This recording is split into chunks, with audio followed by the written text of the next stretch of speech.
before, somewhere right in there. Yeah, okay. Pick him up pretty good, about right there. 8.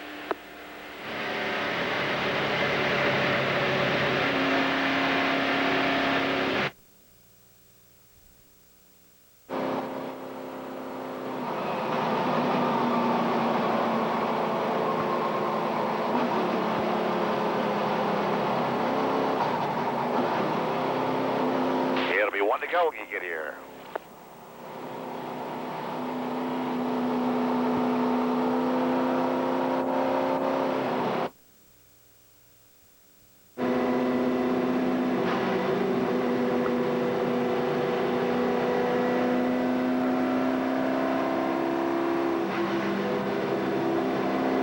Okay, tighten your belts up. Be 1 to go this time.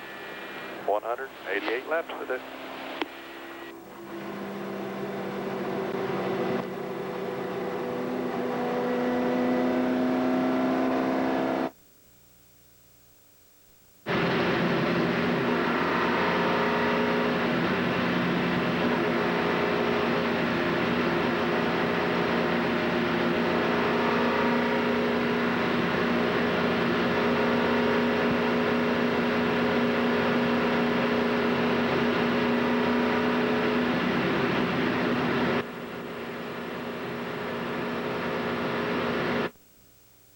Practice session, Sterling thinks today could be the day. Today burns. Matt Ryan Newman moving to the back in a used race car. That's a good thing, the used part. You see, Ryan doesn't like new cars. In fact, around town, he drives a 53 Plymouth. Now, the 2 cars he wrecked in restrictor plate races this year, brand new. This one, used and restored. It ran at Daytona, and they think they've got it even better here at Talladega. Marty? Well, Dave, from 36 on back, you will find 4 of the 5 Roush cars, 3 of which had to take provisionals just to make the race, including championship leader Matt Kenseth. But Kurt Busch just told me, you know what, we're actually in a pretty good spot. After all, it doesn't really matter where you qualify at Talladega, and I've got 3 buddies back here to help me get to the front. Bill? Marty, Dale Earnhardt Jr. has a good car, a different seat, a stronger helmet, and renewed confidence going into this race. One thing he doesn't have is this special shoe. This is a carbon fiber shoe, hard on the bottom, so you don't have to flex your toes as much. It was supposed to take away some of the pain from Earnhardt's injured right foot. He decided he didn't need it. He is using a little bigger heat shield to try and keep some of the heat away from his injured right foot. Suffered in an accident at Dover last week. That accident gave him a slight concussion. He was cleared to race Wednesday, would have qualified 11th. The car failed post-qualifying inspection. Dale Earnhardt Jr. in his drive for 5 straight races at this track comes from the back of the pack. Alan? Okay, Bill, of course, Dale Jr. and his teammate Michael Waltrip have won 8 of the last 11 of these restrictor plate races here in Daytona, if you will. Michael's thoughts a minute ago on his team radio. Here to help you, man. I need you to help me help you. I want you to want me. My daddy always used to say, you can't help somebody that won't help themselves. So I will help myself as y'all all help me.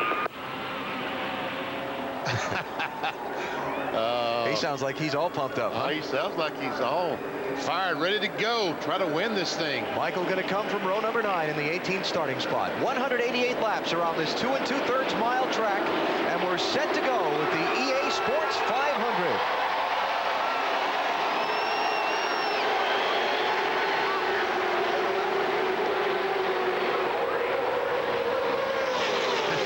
Sure doesn't look like an advantage there yet.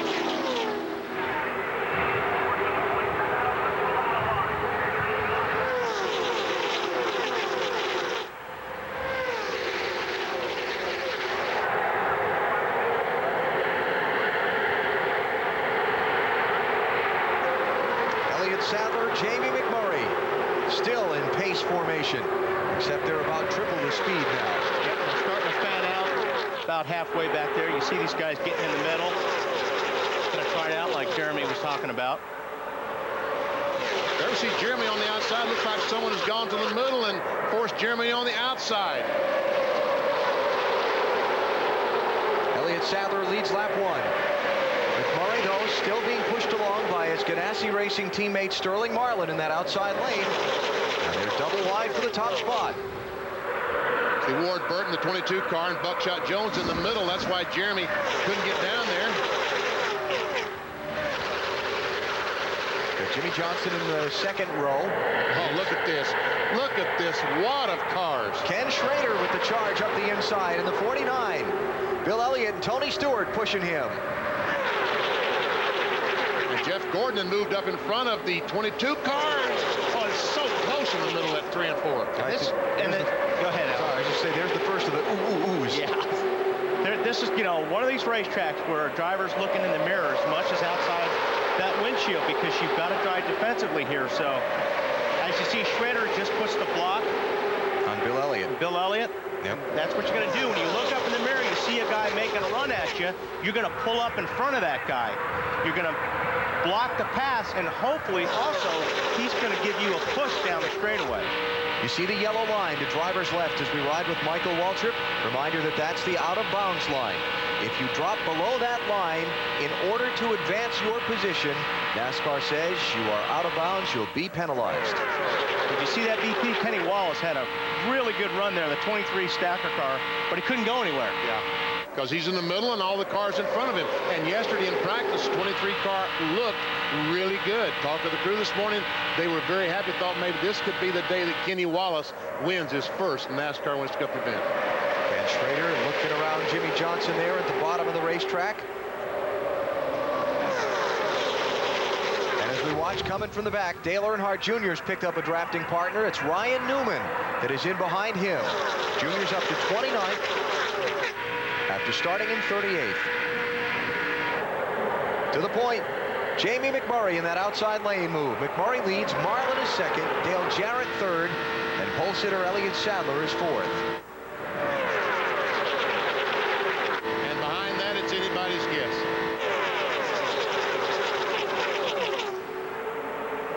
And right now, this is the time where the cars are obviously going to handle the best. So the 3 wide is the, if you're going to drive 3 wide, this is the best time to do it because your tires are the best. Once you start wearing those tires down and burning that fuel off, these cars are going to start dancing around. They're going to start really moving around in the track. Look at Matt Kenseth. Started in 37th. He's up to 14th after 4 laps. Kurt Busch, working right with him, is up to 16th, his teammate.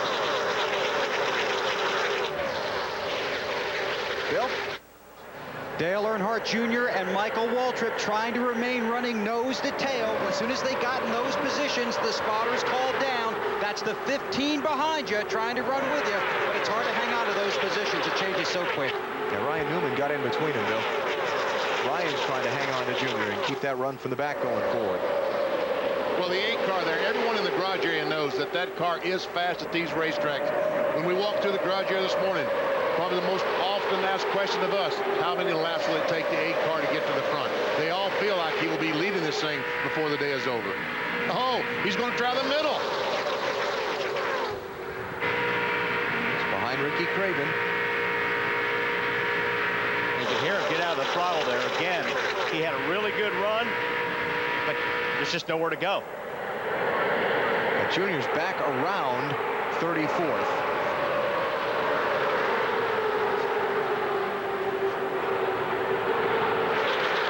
You just got to be impressed with this run that Matt Kenseth is making up through the field. Junior's kind of gotten bogged down in traffic, but Kenseth is now up to 11th. Check him out, the black car there, center of the screen, Smirnoff Ice logo on it. That's Kenseth, and the car behind him, his teammate Kurt Busch in the 97. Got to have friends in this race. That's one thing about it. If you're going to work your way through traffic, you have to have guys who are going to work with you.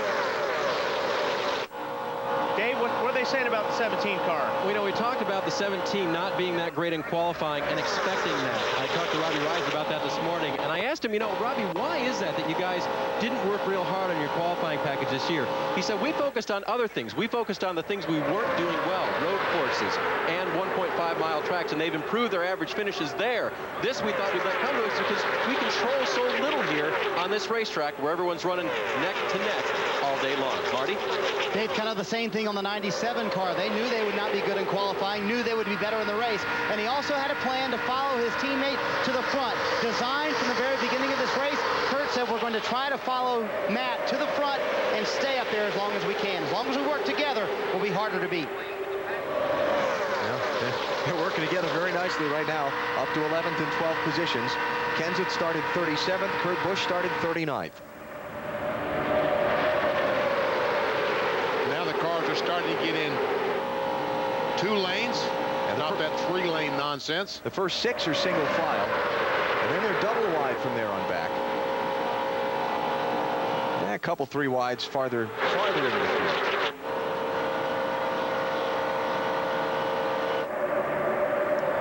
See Kenseth behind Buckshot Jones.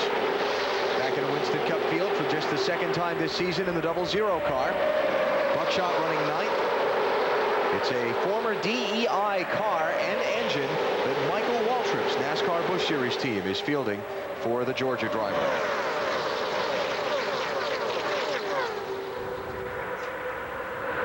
Last time by, just 3 seconds between the leader, Jamie McMurray, and the last place car of Jason Jarrett. Check that out. Now the leader's pit. Matt Yoakum, what do you got on McMurray for us? Well, when he looked in his mirror, Alan, and saw that his teammate Sterling Marlin had pulled in behind him, he said to his spotter, Lauren Ranier, "Is that Sterling?" He said, "Yes." He goes, "Tell him I can run anywhere he wants to run, but I prefer the bottom." Sterling said, "Anywhere he wants to go, I will go." And then about 2 laps ago, he said, "Is Sterling trying to pass me, or is he running warm?" He's starting to dip out a little bit. They said, "We believe he's running a little warm. You just run your line, he'll follow you." And the reason he asked that is because sometimes the guy behind you may not be able to run the bottom line, so he has to move up, and you don't want to get past if the guy moves up behind you and 7 or 8 or 30 guys go with him. So you want to know where that car behind you is running. You want to help him so he can help you. 10 laps complete. I want you to remember to make note of who leads at lap 50. If you'd like to win a trip to New York City and work as a special correspondent at this December's Winston Cup Awards ceremony, know the driver who leads at lap 50 for your chance to enter the NASCAR Big Apple Sweepstakes. Anything happens, we'll come back live. For now, we take a break from Talladega. Just spin behind you, crash behind you, keep coming. You'll be coming to the caution. Okay, back it down. Watch right behind. Jeremy Mayfield is involved. Yep. Is that Tony Raines? Yeah, it's Raines in the white car. First caution's out. Lap 10.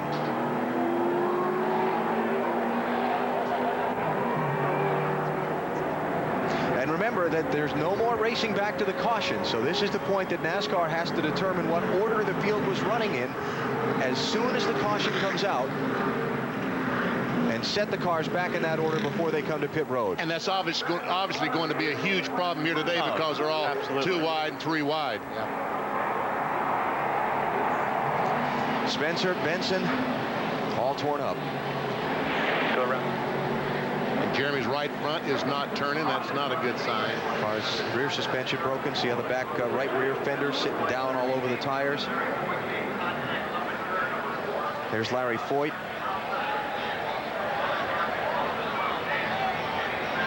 And again, when I talk about these drivers being so concerned about this, it's not only the danger of getting hurt, it's the fear of failure. Let's see what happens here. Oh, so Somebody just started to come around, like maybe had a flat tire. Was that Mayfield? that is the left rear tire. We see the tire rolling down the racetrack. That is Jeremy's car. So he went up into Benson when the tire came apart. Oh, Larry Foyt first, I'm sorry. Yeah. And then the jam up behind him. That could be one reason that Jeremy had fallen back is because of that left rear tire going flat.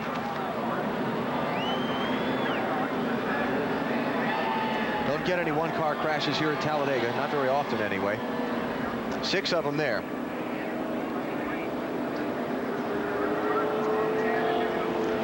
So we're under caution for the first time. Pit road is closed, so we'll take a break. You're watching NASCAR on NBC.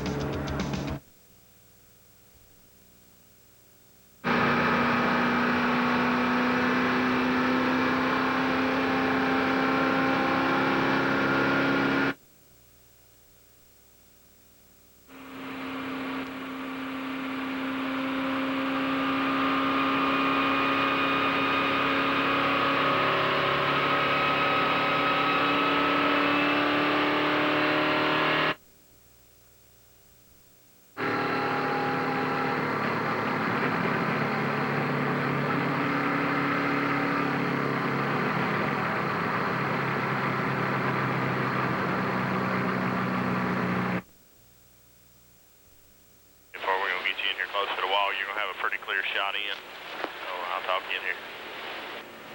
In front of us. Yeah, I'm going to tell you to go. You're going to end up coming around to 22. You're going to have the 22, an empty stall, and then us when we put in. 22 will be the first one you drive around.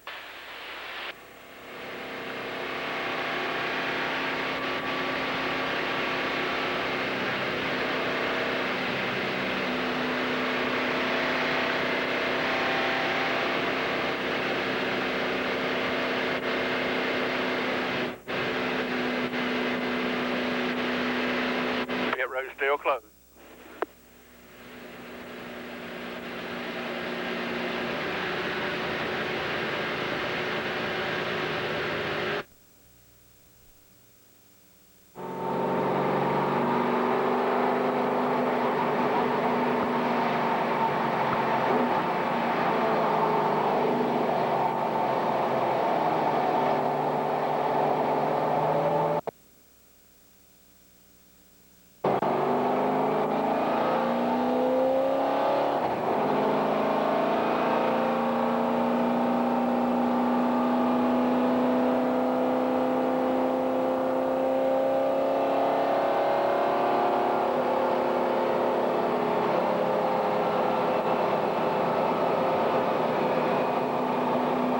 Looks good on the left side. I don't know if I want to take a chance, so I might just change them because. I mean, I can feel nothing's down yet, but I definitely did something. But I mean, it could have been a piece of rubber, but I don't know what it was. I just know I hit a piece of debris.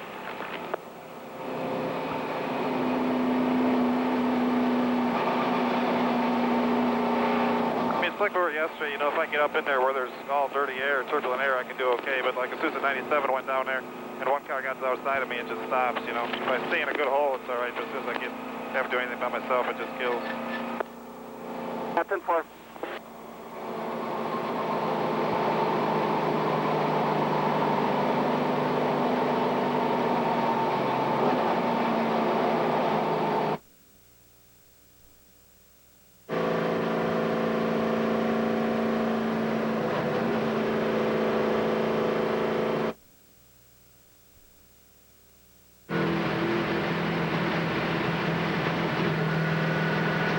Donnie, is that the 43 pitting in front of us? 10 forward, 43. Get with his spotter, let him know.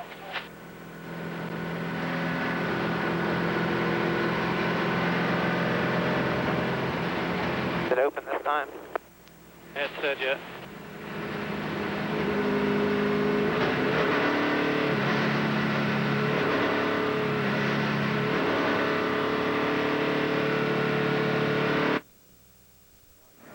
Is their next race. That is our Craftsman Truck update and NASCAR Busch Series update. Haven't yet opened pit road because the crash was in turn 4 and they're still working to pick up some of the debris and so on there at that pit entry. So let's take a break before they open the pit lane and we'll come back to Talladega.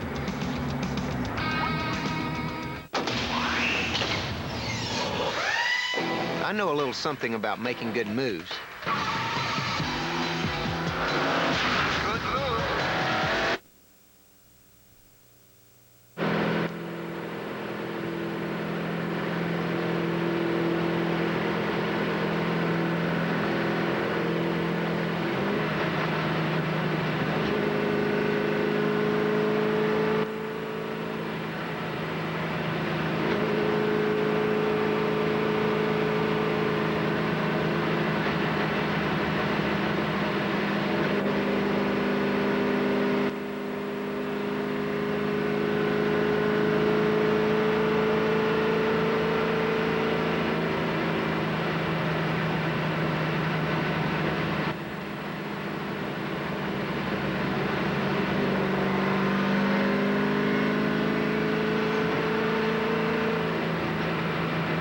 This time, Donnie. 4 will be ready. You go on my command. Get close to the wall. Don't get too far out. Stop it on the board. 10-4. How long can it take? About 8 seconds? No, not that much. Probably about 4 seconds, 4 to 5 seconds.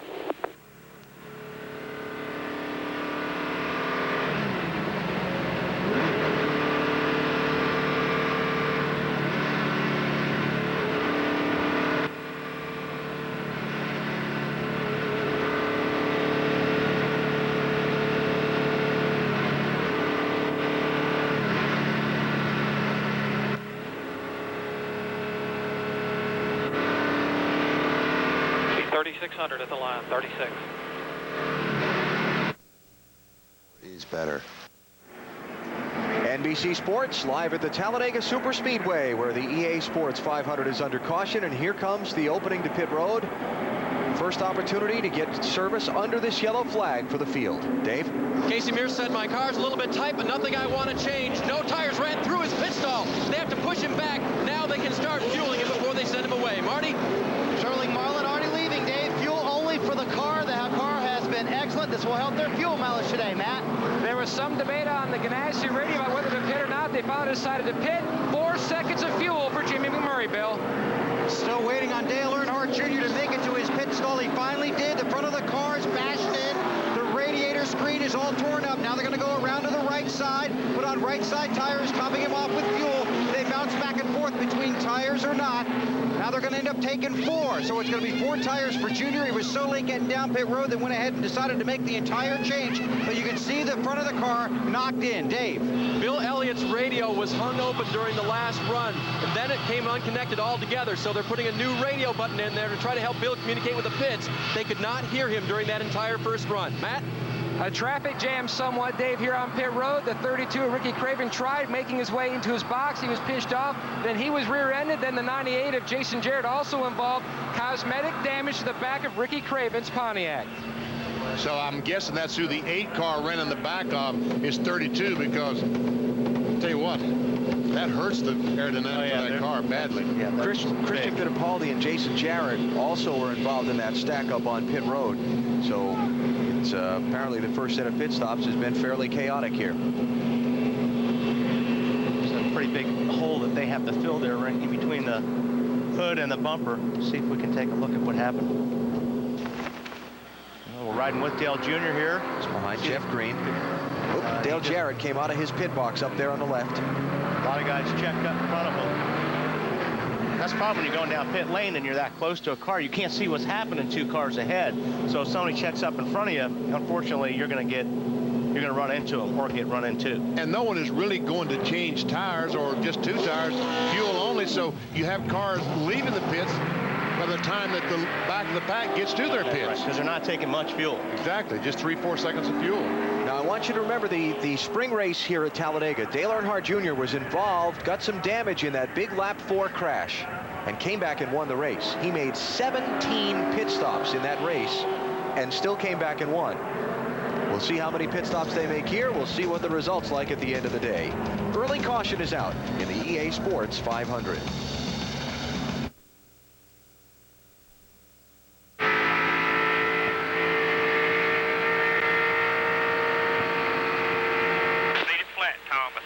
Just get it flat where you can lay it right over the hole.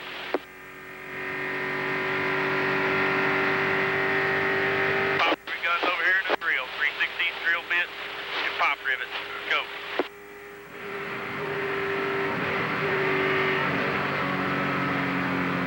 Wire, get everything straightened out before we ever fasten any screen wire, okay? Just get that piece pulled out. Need a couple pairs of duck bills. The one to go when they get back here, so can't be waiting around. We'll get behind, lose the draft.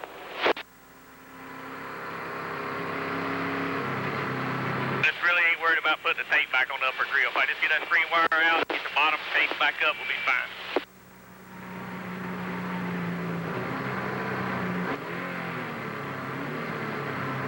Pace car just entering 3, Tony.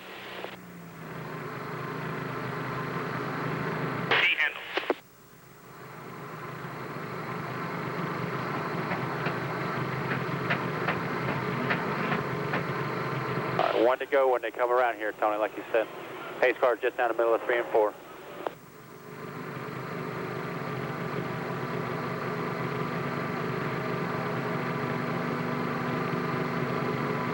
Tape, show me the tape. Some screws, the tape ain't gonna hold it.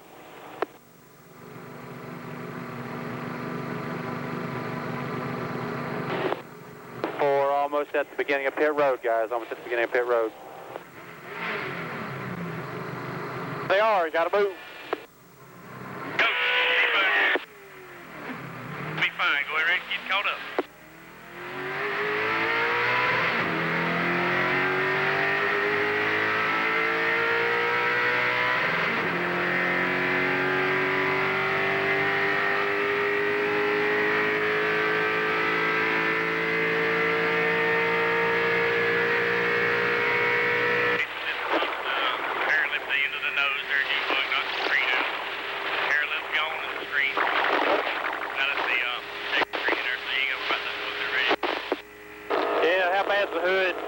past the actual arrow. You're talking maybe 2 inches is fine.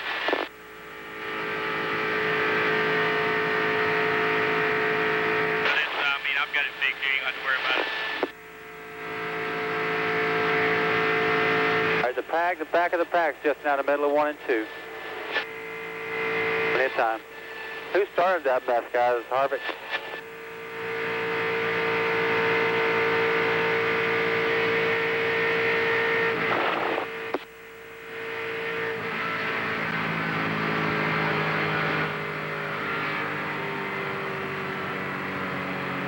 You are watching the EA Sports 500 from Talladega Superspeedway on NASCAR In-Car on In Demand. It'll be all right. All right, well, don't quit working on it. But you don't give up on it, but I'm just saying you ought to be fine. You ought not have no problems here running. All right. I'll see what you got to do so you know what we got to do. The only thing we got to do is pop that screen down, get it passed down the rest of the way, then we'll put our tape back on. And that's all we need.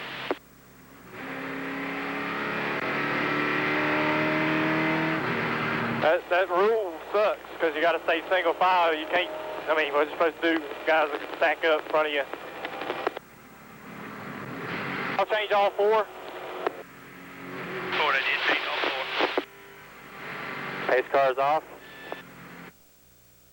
If that screen blows out, that's really going to hurt the aerodynamics of that car. That screen actually helps the downforce and the drag on that car. So if that screen blows out, it's going to be really bad for that car. And we always kid about 200 mile per hour tape, and sometimes it's only 150 mile per hour tape. Let's put it through the test, right? Yeah. Jamie McMurray leads. Elliott Sadler is second. Sterling Marlin third. Dale Jarrett fourth. And Ken Schrader fifth off the pit stops. Then Buckshot Jones, Ward Burton, Jimmy Johnson, Mike Skinner, and Jeff Gordon. But it hasn't taken long for them to get side by side. Boy, they are really strung out on that restart.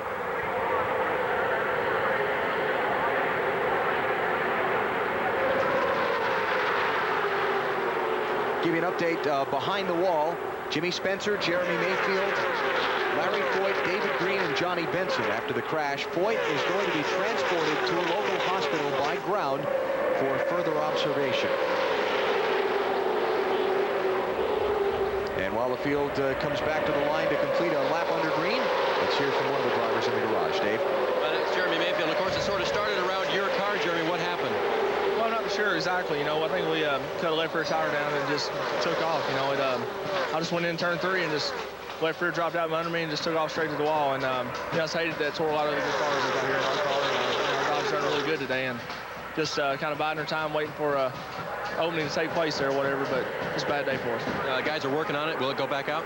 Yeah, we're gonna try to get it back out one way or another. And it's tore pretty bad, but these guys do a good job on it. And they'll get our Dodge back out there where we can run a little bit and try to get some points anyway.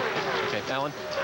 Different kind of disappointment for Jeremy this week. Last week he was disappointed at finishing second. Today he's one of the first in the garage. And we showed you at the top of the show that crash that happened here the 4th lap in May. Exactly the same thing with cut tire that on the 12 car, but 25 cars involved. So I guess we're lucky that only 6 or 7 cars involved here. Single file front 7. Then this is the race for 8th. You're riding with Kurt Busch inside of Ward Burton.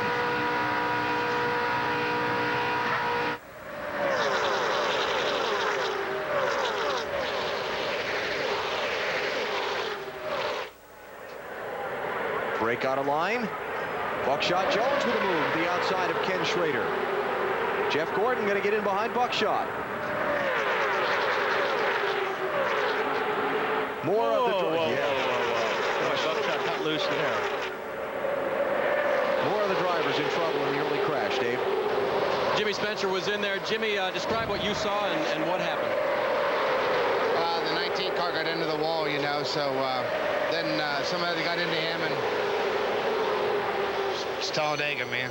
You know, four plate races this year, and I think we've crashed 3 of them. And just, you know, you think you should be in the front, you think you should be in the middle, you think you should be in the back, and it don't matter where the heck I go, they all seem to attract to the Mongo, you know. And you thought you had a pretty good car today, didn't you? Oh, I know I had a good car, and then where we were starting, we just dropped it to the back, and just, you know, I don't know. I mean, it would have been so easy for it's so easy just to say stop. But, you know, that's not an instinct the spotter does. The spotter just says go low, and I go low, and then the hole closes up, and I'm really not mad at him. I'm upset. It's Talladega. I love this racetrack, but hell. And his last win, of course, was here 9 years ago, guys. And that's what I'm talking about, the frustration of not being able to compete. So Spencer in the garage. Johnny Benson, Larry Foy, Jeremy Mayfield there. David Green has just come back out on track after some repairs to his car. The others involved in the crash, Tony Raines, Jason Jarrett, some of the drivers getting damage, have all continued on. Jason had a tire cut down under caution after the crash. Went down on the back straightaway on him, and he got that repaired and has continued. Jimmy Johnson running in 12th place now in the middle of the pack. His team talking strategy a minute ago. It's driving fine. It's just a different game right now. I don't really know what I need to do. Looks like the middle to top is the place to be to carry the momentum, but it's not like what we've normally had here. I'm learning right now. Jimmy also said on the radio, Alan, it feels a lot different out here. And under that last caution, Jeff Gordon clicked over and talked to Jimmy Johnson. He said it's weird how the top is working. They thought the middle would be the line to take today, and that was their plan. Jeff on the outside line. Jimmy has just now gotten back to the outside line. He said, remember this, you can't shake anyone today and get free from them. We have to work together. I'll tell you what, look at Buckshot Jones, a 00 car with help from Ward Burton, Jeff Gordon, all these guys going by on the outside. And that's how Jamie McMurray, the 42 car, took the lead from the outside. Buckshot Jones looking for the lead in his second race of this season. And he got it at the stripe that time. That time by 00 was the leader.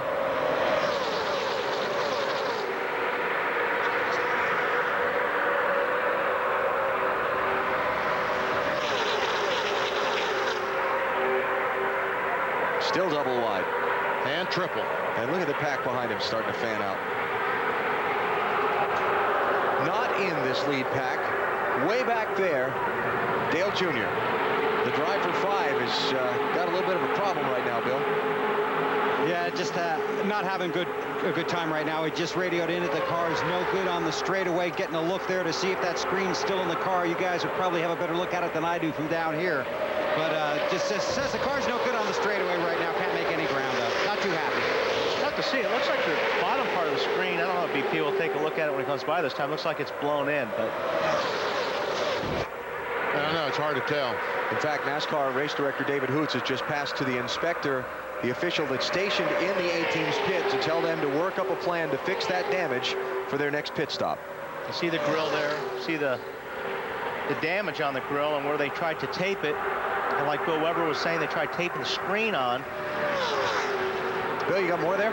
Just that they do have a plan, and I'm sure that's what they're going to explain, but the plan is to pop rivet that screen in place, provided it's still there when he comes back to pit road. They are crowded around the monitor down here. Tony Eury Jr., the car chief, giving the crew instructions, telling them what to do next time Earnhardt Jr. is on pit road. Right now, they're hoping that screen stays in place. Back to the front.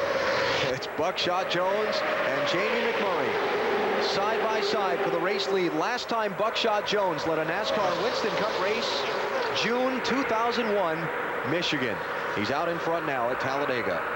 Dave? You guys are talking about plans. Johnny, what was your plan today before all that happened? The plan was to run more than 3 laps. I did in the spring, and I guess we accomplished that, but unfortunately it was only about 10. I don't even know what to think, you know. I mean, it looked like somebody had a problem, and everybody was going at a spot at the same time. And you get bumped, there's nothing you can do. So Beverly and Pontiac was decent. You know, we were good in happy hour. That's the part I was looking forward to the race itself. We're quickest on the sheet, but just kind of hanging out, biding our time, and I guess wrong place. I don't know where to hang out anymore.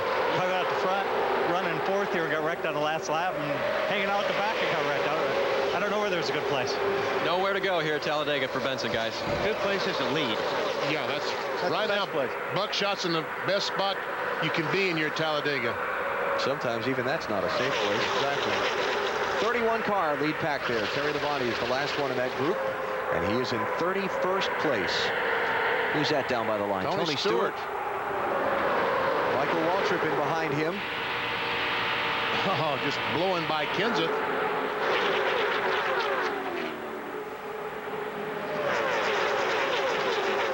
Is that Jeff Green right at the very top of the racetrack? Yes.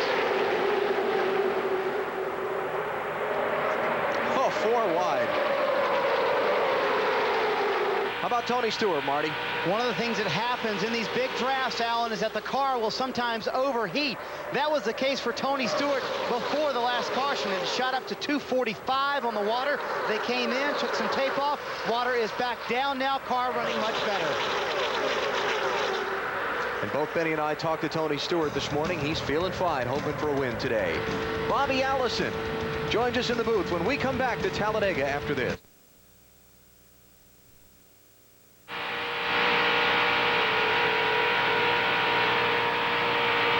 Clear the 41's outside, 3 wide still.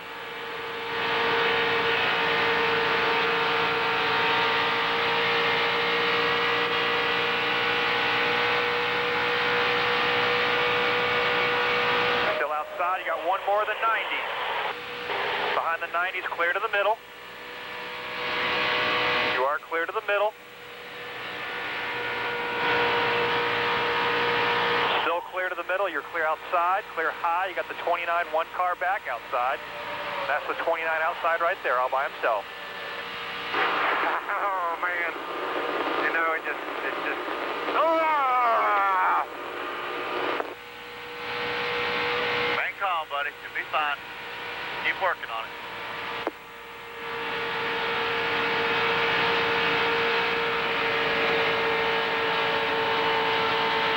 Just frustrating.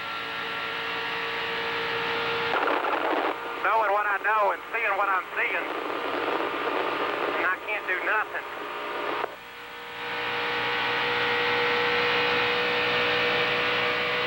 Clear all around right there, wherever you need to be.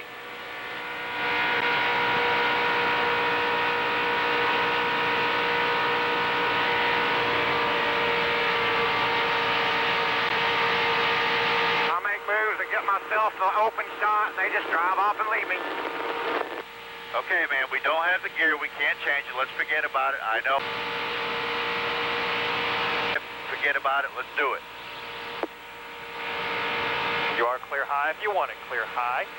Still got the same 3 guys helping you from behind there.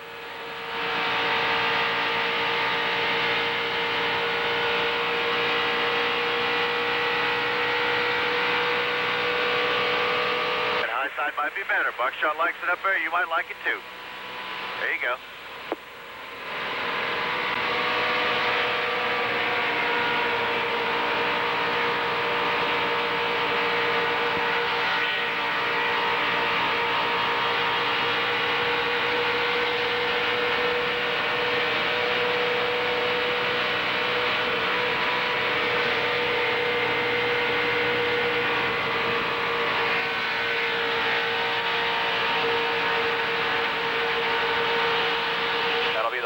Up top with you is the only one up there behind you. Of course, you're 3 wide on top right there.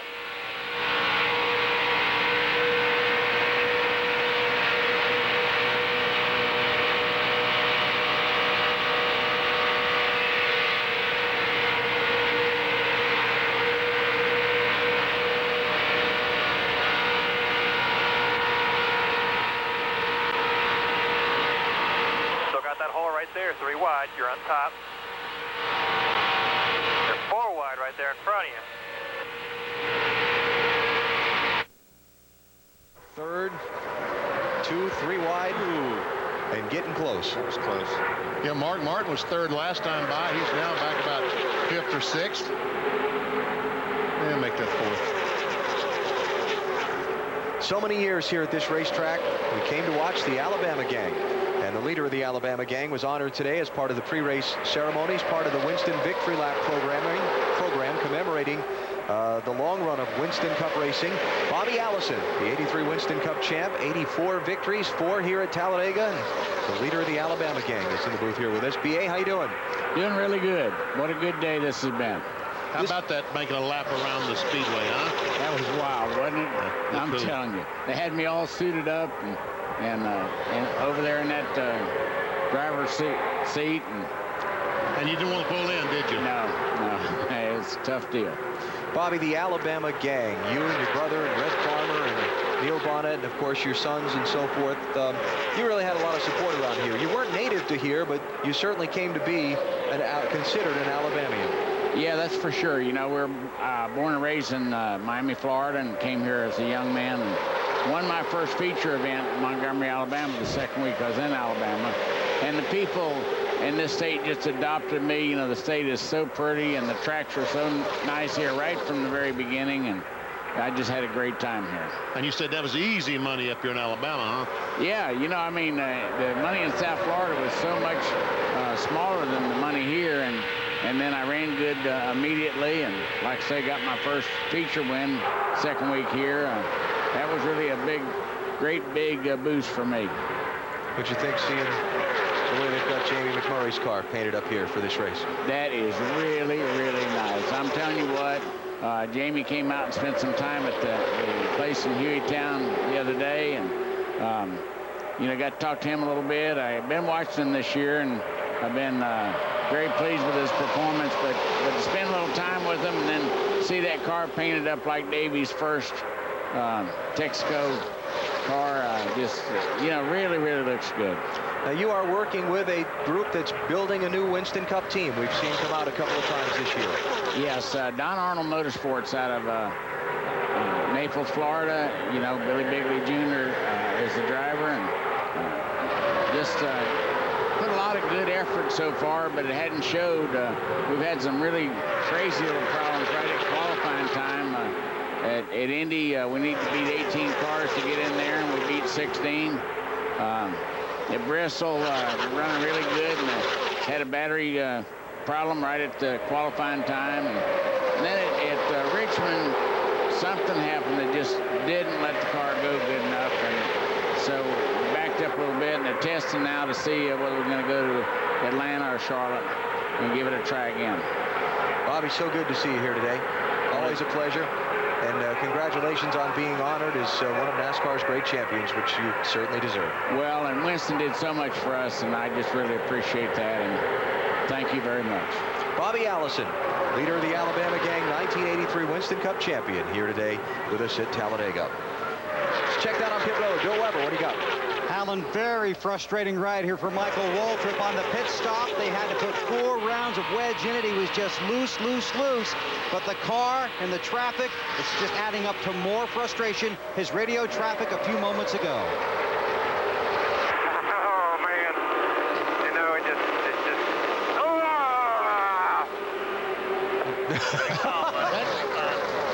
Keep working on it. Knowing what I know and seeing what I'm seeing, and I can't do nothing.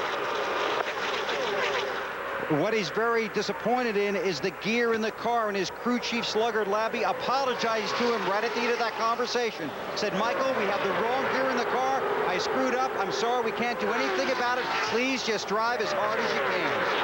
Well, he's driving pretty hard right now. Just took 4th place with a little drafting help from Sterling Marlin. He's driving as hard. Yes, you're exactly right. He is driving just as hard as he can. Next up, Jamie McMurray to see if he can pick off 3rd.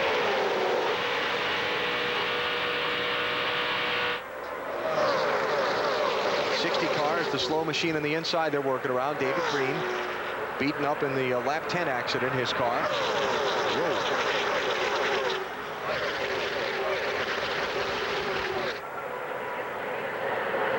And now Michael on McMurray for 3rd. That's Mike Skinner now behind Michael in the draft. Meantime, his teammate Dale Jr.'s drive for 5. It's in some trouble, Bill.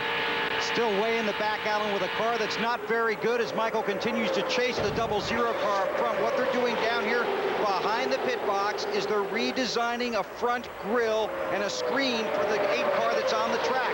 They went ahead and riveted the screen into a piece of sheet metal. That'll make it easier just to attach the sheet metal by pop riveting it to the hood of the car, to the front of to the nose of the car. So they're doing as much prep work as possible while the car is on the track.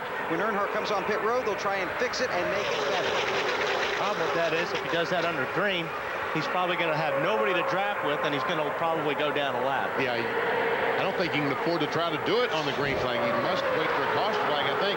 And Michael Waltrip almost made contact with Ward Burton. And Ward had to ease off the throttle, and look how many positions he's lost by just backing off the throttle. Michael to second.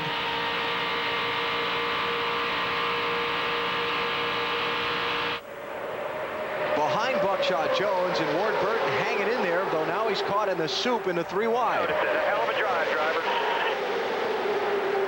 Slugger Labby talking to Michael Waltrip. Getting more fun, I guess. Mike Skinner underneath Jamie McMurray. 11 or 12 laps. It's the 3rd place. It is busy. And for the lead. Not yet, but here comes McMurray back to Michael's outside. Jamie's with no help. He's coming to the outside. That was a strong move, power move by that 42 car. Mike Wallace in the middle of this in the 09. You're looking back at him from Skinner's car. There's Ricky Craven behind Ward Burton. Who's that? Jimmy Johnson coming up the middle. She's been pushing a lot of guys today.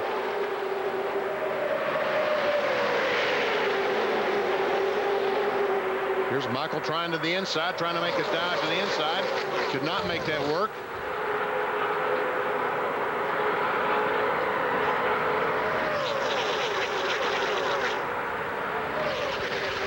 You heard the radio traffic that pit stops are not all that far away, so let's take our break here and make sure we're back in time for them. Buckshot Jones leads at Talladega.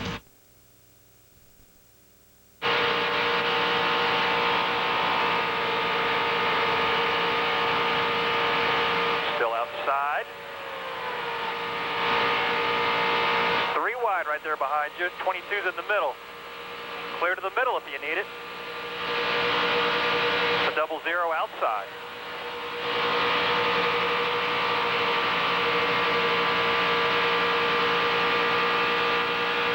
Double zeros outside. They are 3 wide behind you.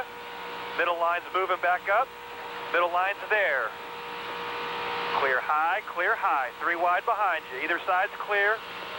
Double zeros outside. Now you're clear back by 2.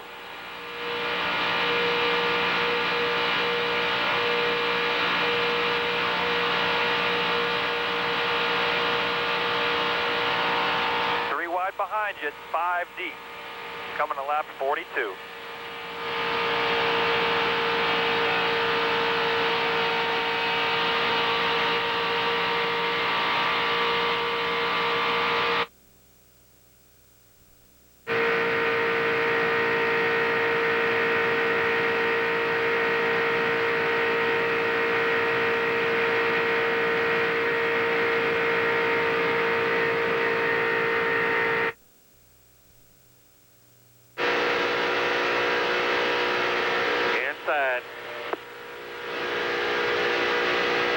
Clear all around, you're clear.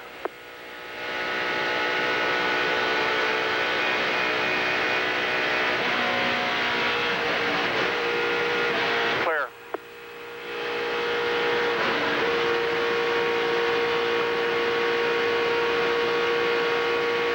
Outside.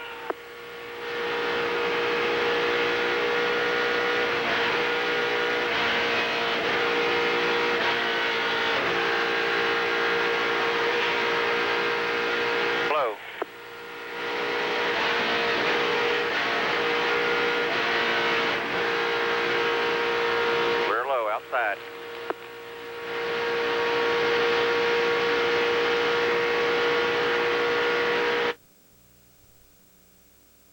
That's up to the debris in the track here. We're at the pit exit. Stay with it here. Rag or something. Stay with it.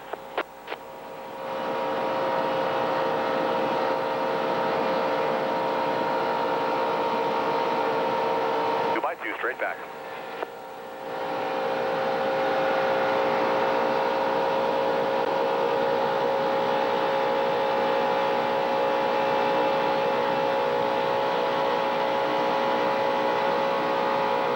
Still inside.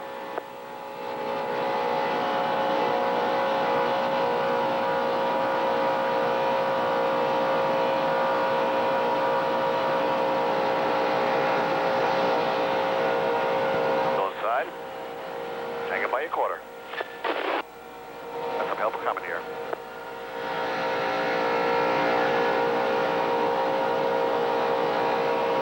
Tight with you.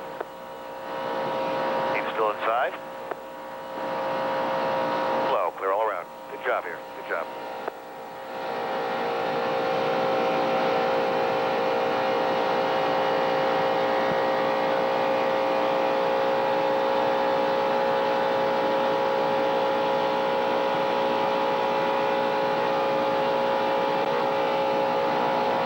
Speed work at the bottom here. Back in line.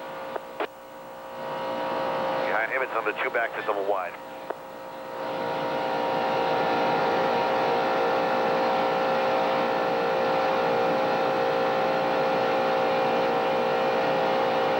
Line, and inside.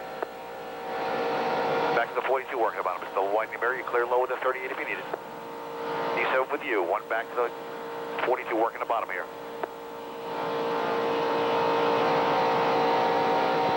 Clear low.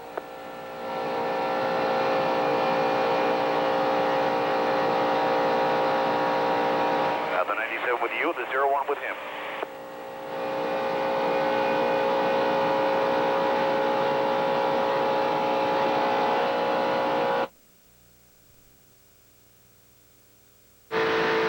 Still outside, 2 wide.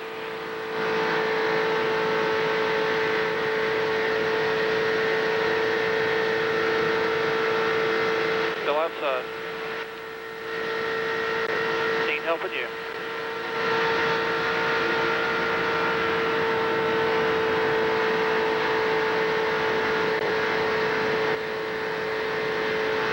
How many more, Donnie? This time by will be 4 more laps. And 4. Still outside. Don't give that bottom up, James. 4.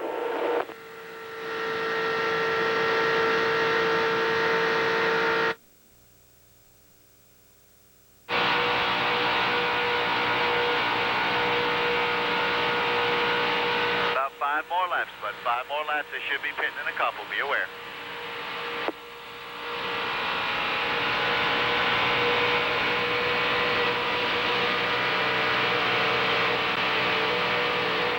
Wide right there, still outside, back to 2.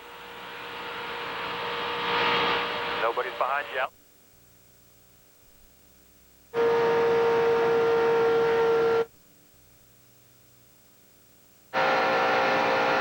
Put a pound in the right rear and give me a windshield if you can. 4. D7 stay with you, 15's got a bunch with him. With his car. NASCAR says no more passing to the left on pit road once you pass the line where pit road speed limit begins. But when they pit under the green at Talladega, they come in packs, in bunches, maybe 15 and 20 of them at a time, and they'll come in 2 and 3 wide. And NASCAR said when you get to that line, you'd better be in single file. Instantly, hand shot up in the air, drivers asking all kinds of questions. We'll finish that in a minute. Bill, you got something there? Buckshot Jones, the first of the guys running up front on pit road to right side tires and fuel, no chassis adjustment, was trying to stay out to match the pit stop of Michael Waltrip, couldn't do it. Burns. The 9-car Bill Elliott on and off of pit road, 2 right side tires, no chassis changes. The radio was changed and now works for Bill. There's Ward Burton in. Was leading just a couple of laps ago. Tony Stewart's also in. Concerned about the water temperature. We talked about Allen. It went up to 250 on that last run. They pulled the piece of tape off a little bit tight. 2 tires, no adjustments. Matty? 2-tire change for Ward Burton. A little bit of trouble on the fueling. And he's down and away. Wow, terrible pit stop by Ward's guys. Tony Stewart came in behind him and is going to leave 15 car lengths in front of him. These guys get single file. So let's see if it'll be amazing. There's one peeling off. For the most part. Well, now here you definitely do not want to run out of gasoline in all this pack, right?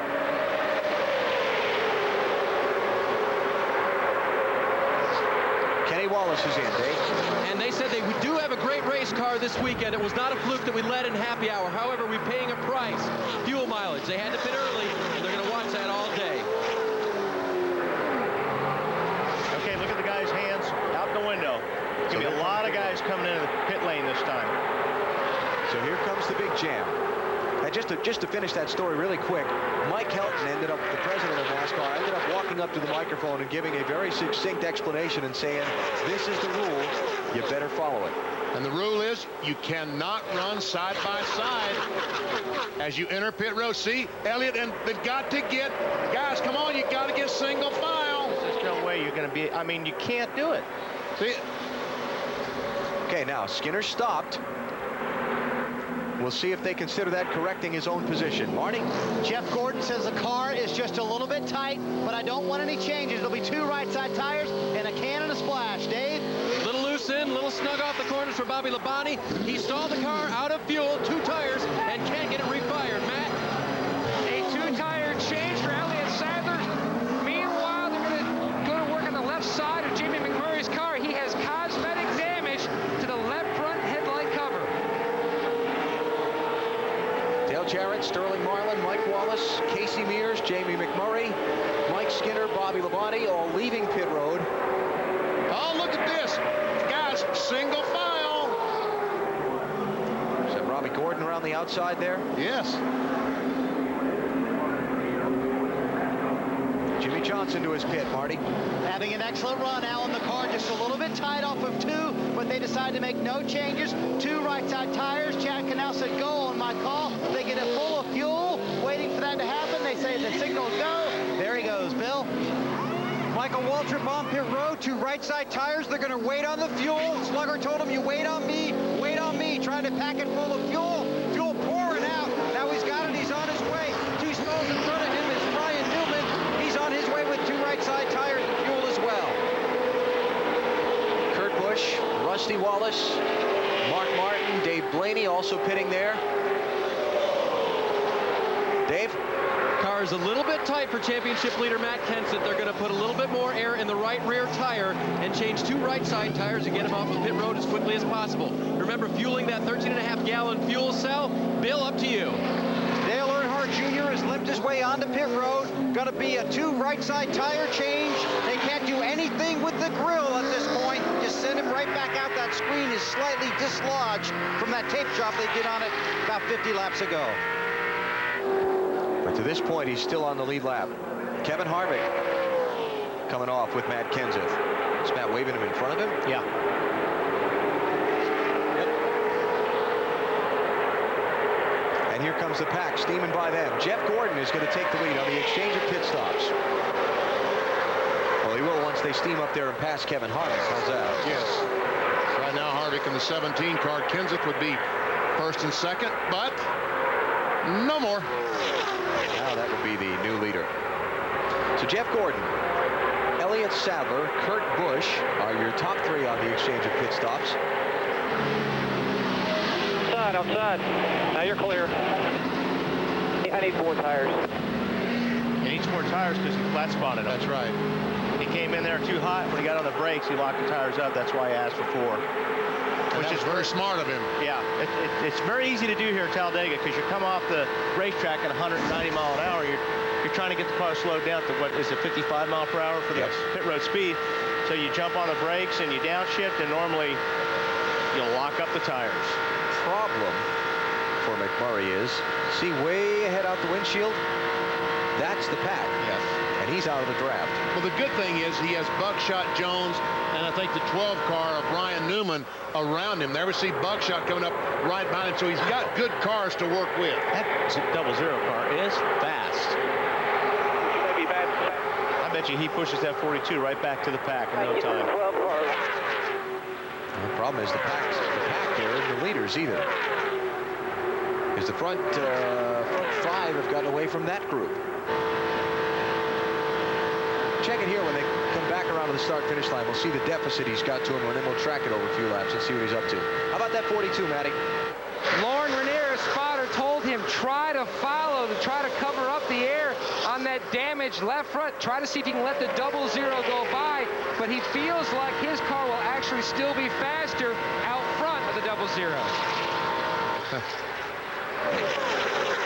They just told Buckshot to go around him. Buckshot said, I can't get to him to go around him. That's because, Bill, the last time by, Buckshot ran, the 42 car ran 49.75, around 192 miles per hour faster than the leader.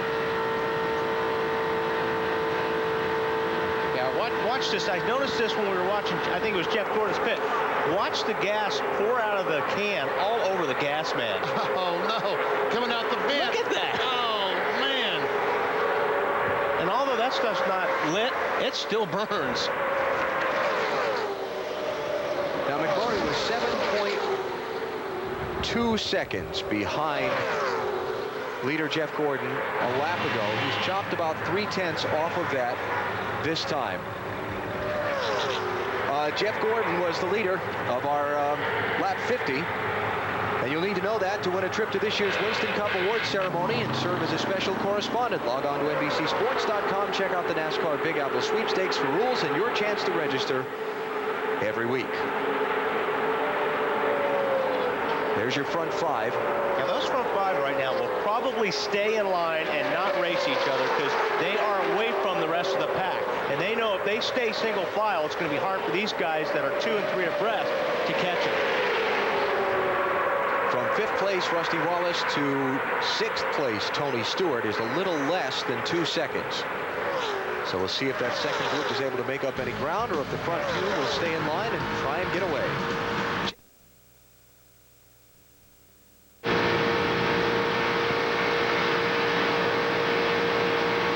Slow car on your inside as you go through the corner here.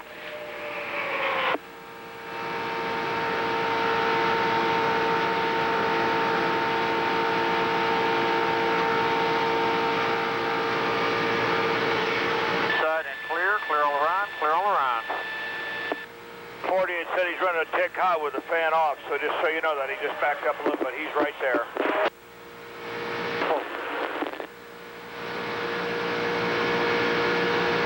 Been nice and tight. You guys are pulling away from the second pack.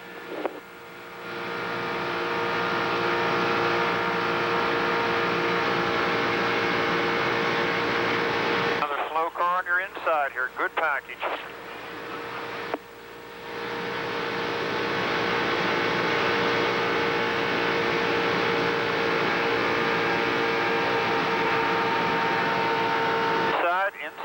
Inside is clear all around.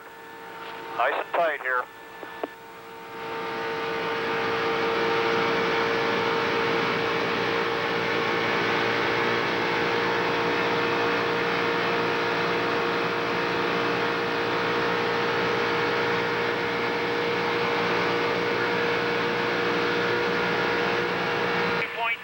Pulling away from second pack.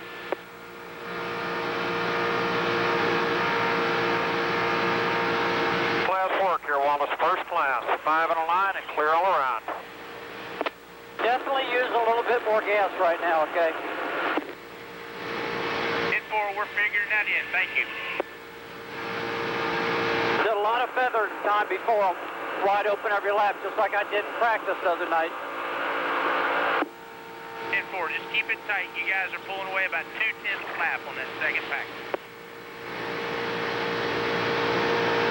Coming up on the 8 here now. The pack's coming up on the 8.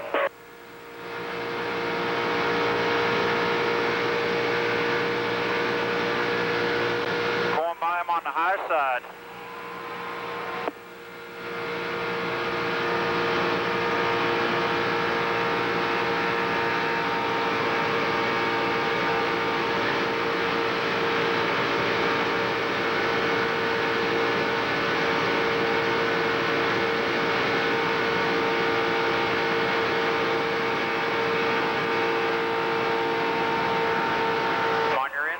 On your inside.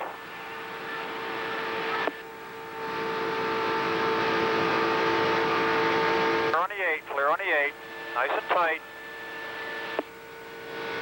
8's in your mirror hard. 8's in your mirror hard.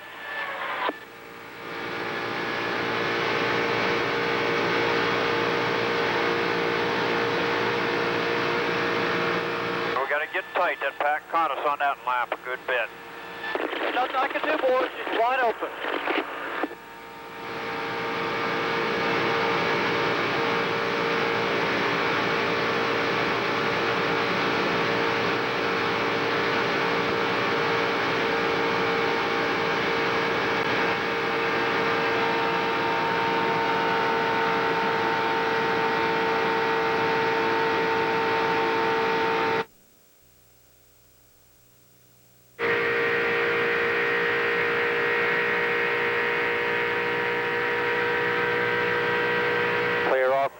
clear.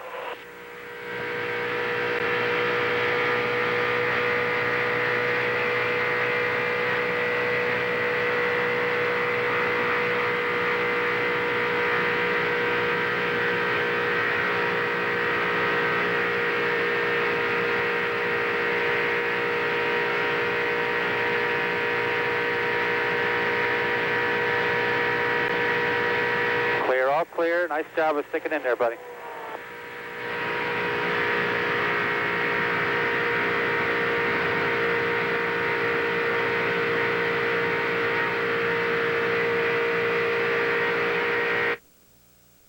Elliott Sadler should be able to drive by Jeff Gordon. I have not seen any evidence of that. When you get in single file like they are now, the second place car doesn't appear to me like he can pull out and pass. There's that screen we were talking about earlier. That 200 mile per hour tape didn't work. Didn't work. No, it was it's ready to blow off the car altogether. Oh, like Benny said before, it's only 150 miles per hour tape. But you know, you're right, BP. It still comes down to you're going to need help. You're going to need guys to work with you in order to pass that guy that's leading that race. And that looks like that second group has caught Jeff Gordon. Dave Blaney in the 77 car pulled that back up right on the back bumper of Rusty Wallace. Well, they finally got single file. And you're right, they ran him down. Dave, what are they saying about Dave Blaney in the 77 car? Well, they came in early and did a fuel-only stop, but then he was a little bit loose in the outside line, so they made a wedge adjustment. It appears to have helped the car, and as you said, drug that whole bunch of them up to meet the back end of Rusty Wallace there. Whoa, what was that? That was an attempted block. Yeah, Blaney up to the outside of Kurt Busch. You were talking about when Jimmy Johnson moved to the inside. Who was that? Rusty? He was trying to get around? I couldn't tell that it was Rusty. I think it was 97. It sure looks like it was. It looks like the 97 had to get off the throttle for something. If he was running third when they went by the start-finish line, he's now back to about 8th or 9th. Yeah, that was Kurt. Remember, Jamie McMurray had to take 4 tires and fell way back. He's cut the deficit he was to the leader in half, Matt. Running in 22nd, Alan, down in the 42 pit. Jamie telling his team the car is really tight. Car chief Mike Brill took a backup nose section. They have trimmed it up to get a headlight cover, so if we do get a caution, they're going to try to repair that damaged left front headlight cover. The car really tight. But it's fast. The pack is really tight. Yeah, that's right. They've come back together after the pit stops. Michael Waltrip and Sterling Marlin got together and drafted up to the front of the field earlier. Here they come. Sterling in the silver 40. Michael with that big Napa logo on the hood of his car.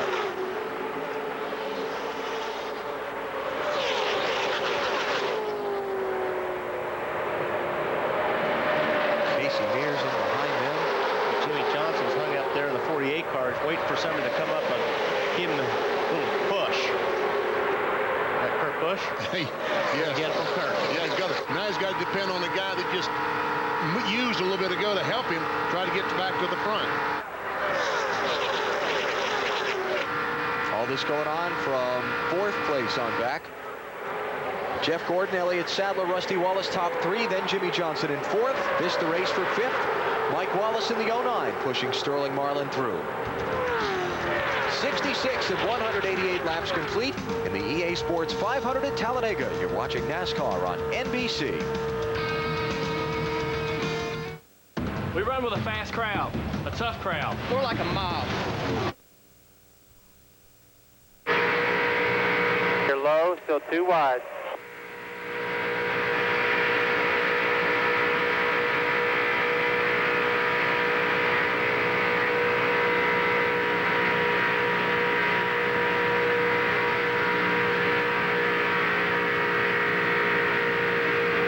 By 2. Everybody has help. 2 by 2.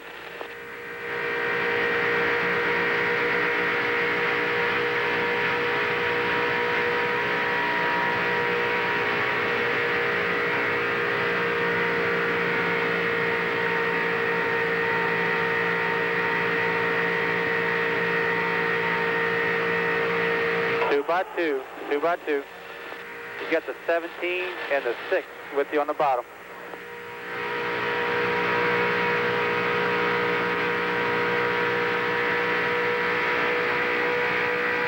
outside, outside. Q-Publish, check it up, clear to the middle. Both sides, clear low if you need it. Still outside, outside. Still outside, outside. Still there, clear low if you need it, clear low. We got the 17 and 6 pushing you here.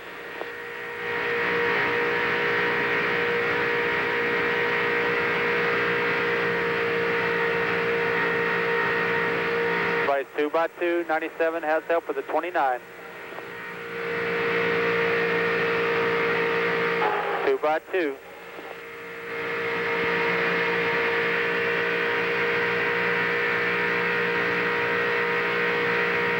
Everybody has help, 2x2.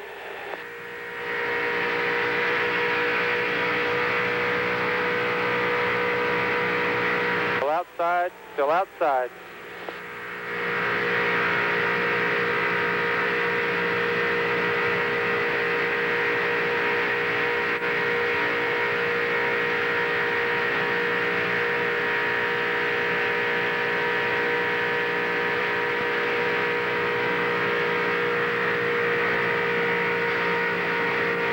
By 2.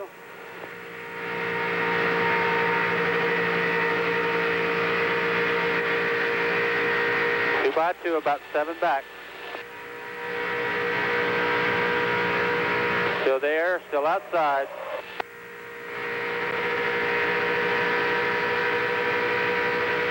So 2 by 2.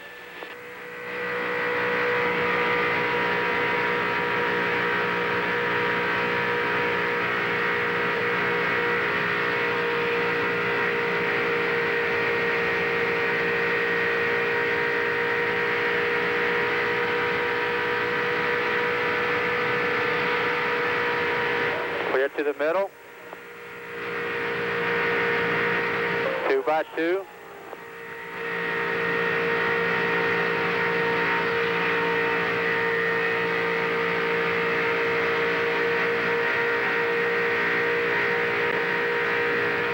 A lot of help on the bottom with you. A lot of help. You're clear, all clear. All clear.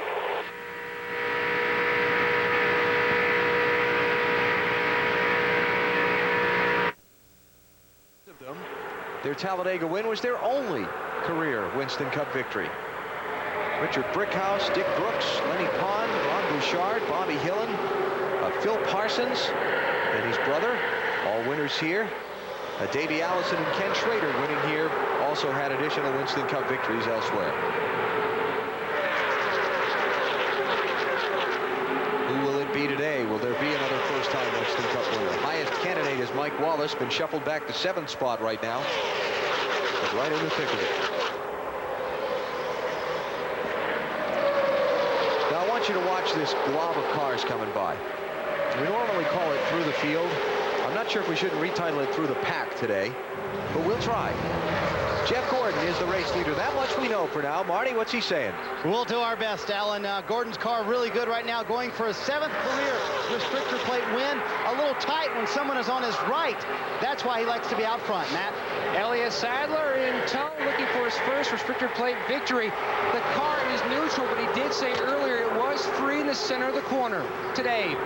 Rusty Wallace changed 2 right side tires, no changes to the car. Yesterday in happy hour, he went to the back, to the front, twice. A good sign for Rusty. 17 car, this says it all. Spotter Matt Kaunoff, who you heard about earlier, he said to Matt, I don't know how you do this, man. I don't know how you do this. Phil? Michael Waltrip running back up front. Car's better than they thought it was earlier in the race. Trying to help Junior a little bit, but I don't think that's going to work for very long. We'll see. Matt. The 6th car running in the 6th position. Mark Martin looking for another Talladega win. The car is neutral. They took on rights on his last stop, Marty. Jimmy Johnson on that low line. His temperature shot up to 240 a little bit earlier. Needs to get a peek of some fresh air following Kenseth in the line to keep that water temperature down, Matt. What a great run by Mike Walson, the 09 car. The car is really good. He's just riding, biding his time. And he took on right sides in the last stop. Sterling Marlin running in the 10th position. He has finished 5th and 6th in his last 2 Talladega races. A little bit loose next time. They will take 2 tires on the next stop. Left tires on their next stop. Bill? Ricky Craven's car's running well. They did take a little tape off the nose when he stopped to try and help rising. They wanted to try and keep it a little bit cooler, get a little more air in there, Marty. Well, in the ever-changing things, Kurt Busch has shot back up to the 9th position. Car very good, no changes on the last stop. On their next pit stop, they expect no changes then as well, and 4 tires, Matt. Kevin Harvick bouncing back from that early damage with a contact on pit road. Hasn't said anything since his last stop when they took out right side tires. Meanwhile, Ward Burton looking for his first top 5 this year. Car was good on the first run, but since he stopped, took out those right sides, he has picked up a bad push, Alan. We put the telemetry in there, the real time where the guy's running at the moment, and that shows you just how it is here at Talladega. We saw Kurt Busch go from, what, 12th to 8th, back to 9th, all in the course of about 9 seconds, where he actually was on the racetrack. Jeff Gordon is your leader. We're just at 200 miles in the EA Sports 500, not quite to halfway. Caution flags, just one came out earlier, lap number 10, when Jeremy Mayfield cut a left rear, collected a few other cars. Mayfield, Spencer, Benson, Larry Foyt in the garage, the only cars out of the race so far. You're watching NASCAR on NBC. So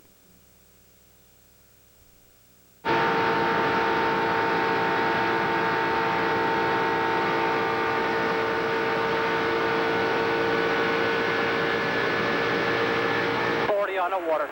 10-4, copy on the water.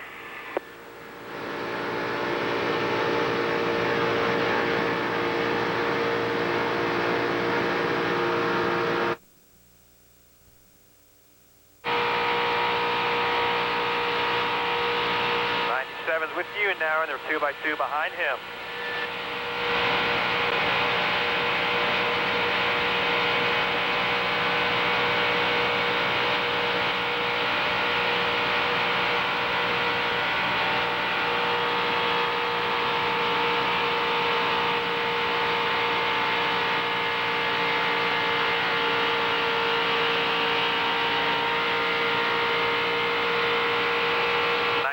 With you, and you're clear back behind him by 3, 2x2, 5 deep behind that.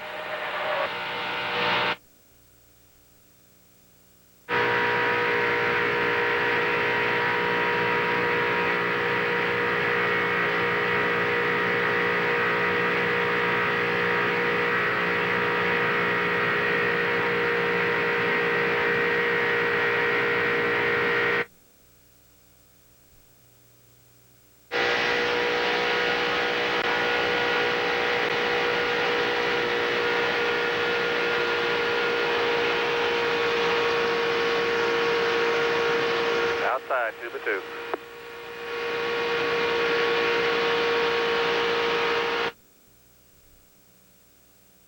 Try oval now.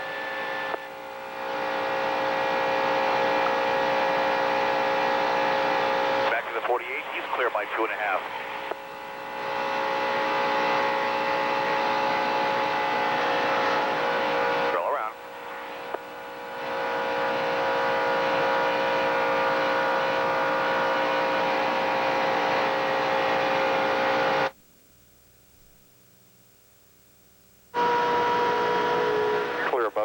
Clear both sides.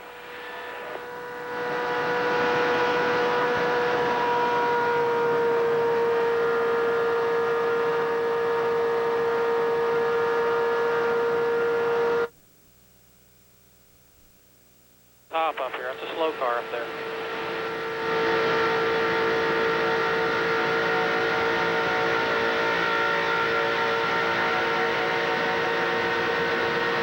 Inside.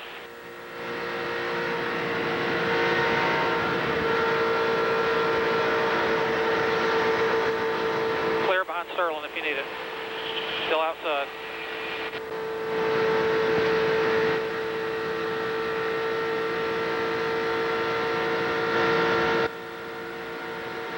You are watching the EA Sports 500 from Talladega Superspeedway on NASCAR in-car on In Demand.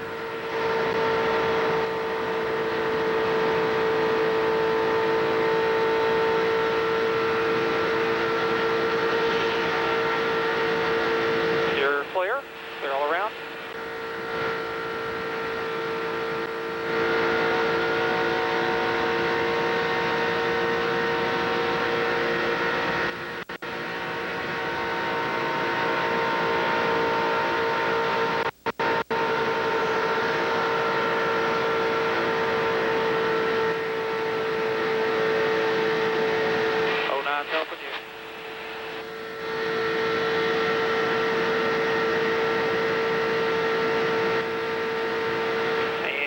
Clear for the moment. Clear all around. 2 wide behind you. Clear.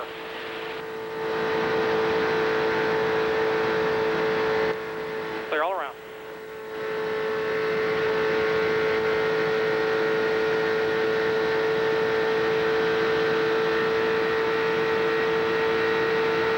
Clear all around.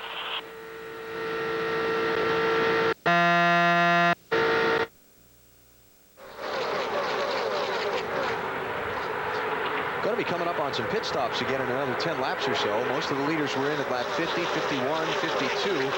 Get 38 to 40 laps on a tank of fuel. Some of them can, and some of them, that's a real concern. The caution flag, that early caution flag might have solved some of the team's problems, but a lot of concern about at the beginning. Only about some cars could get 33, 34 laps. What about the 24 car? What are they thinking, Marty? Well, Jeff Gordon's going to come in at about 7 laps, Benny, so that means some of the cars that cannot go as far as the 24 bunch, or the 24 bunch gets up in their pit stall, they start getting ready for their pit stop. Some of the cars will come in as early as 3 to 4 laps from now. And that could be a problem in that period between the time the first car start pitting and the last car pits, because I don't think they can pit, change a couple of tires, and not get lapped. It'll be very close.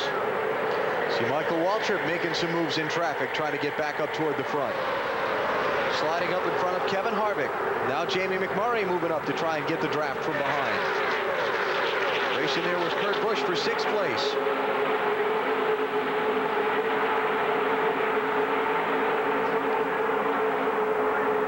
Got some guys peeling off there, yeah. Is that Kenny Wallace? Yes, he's one guy that just can't go that far.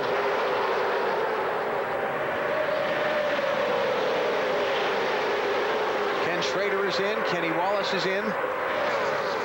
Bill Elliott's in, Dave. Awesome Bill will take 2 right side tires, fill that thing full of fuel. That'll be it for him. No changes to the chassis. Still likes the way it drives. Kenny Wallace off the pit road as well, guys. Matt? Wedge adjustment on the 22 left side tires for Ward Burton. He had a push. So those cars all leaving pit road. And John Andretti was the other one that was in that group of cars to pit. See if anybody comes off this time as they exit turn 4.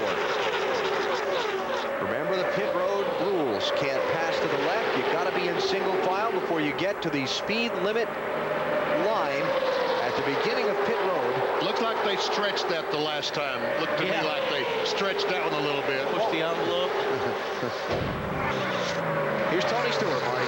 Temperature's still a little warm in the Home Depot Chevrolet for Tony Stewart. They cleaned the grill. They were debating on taking a little more tape off. They wanted to leave as much on as they could. Left side tires, get it packed full of fuel. Greg Cipotelli gets a sign, and he's back out on the racetrack. That's a pretty good stop. Yeah, I tell you, the way they're doing it's probably a little bit safer. You come in there with the least amount of cars. You have the least amount of chance of getting messed up on pit lane. And now Bobby Labonte's in for his pit stop. It'll be at lap 84, Dave. And Bobby Labonte last time got right side tires.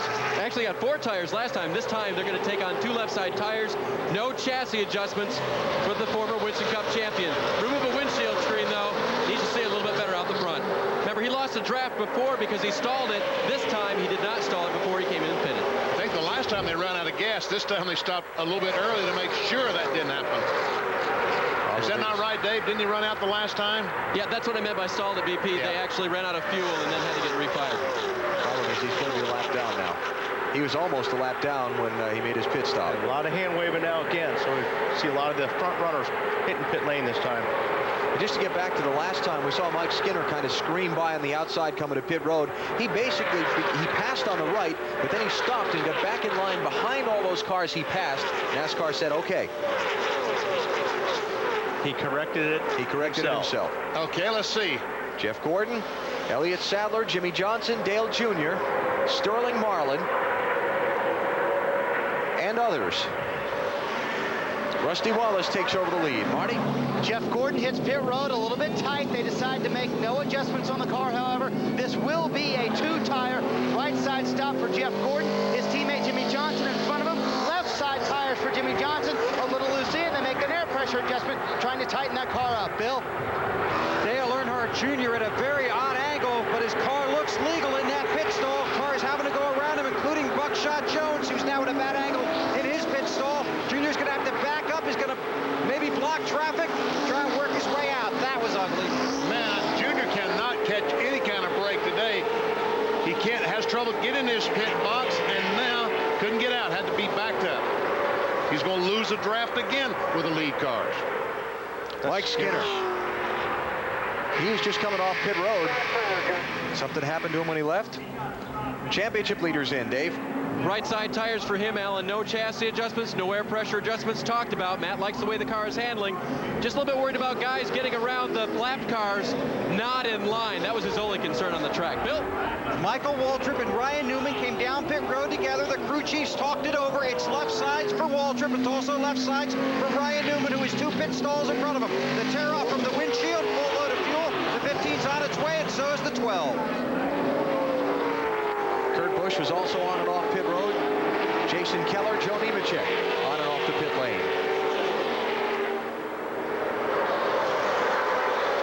Rusty Wallace is still the leader. Here he comes to pit road for his stop. That'll put Kevin Harvick out in front, followed by Ricky Rudd and Robbie Gordon. Wallace is in, Dave.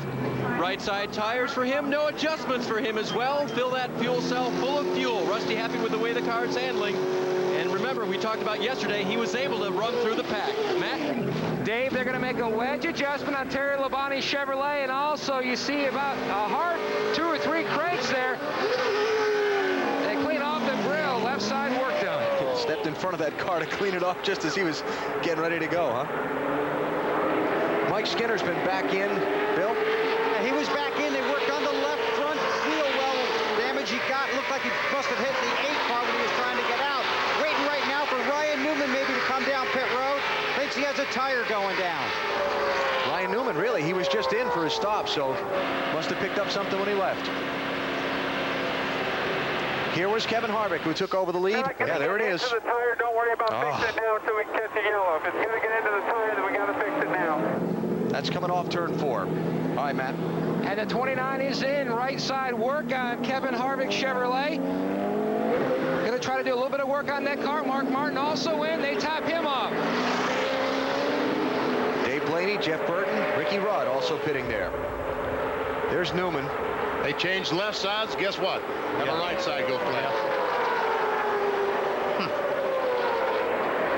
And Michael Waltrip had pitted with Newman. The inner liner just blew out. Yeah. Buckshot Jones, tire down.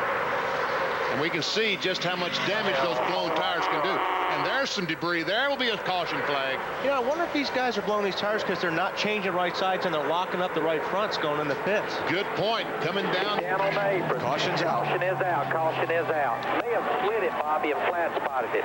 There you go. Well, exactly what you were talking about, Wally. Robbie Gordon was the leader. He is on pit road as the caution comes out. Did he miss his pit? Yes. He did, and he backed up into it. But Robbie Gordon was the leader when the caution came out. So here comes the first test of sorting out how they run and where they run.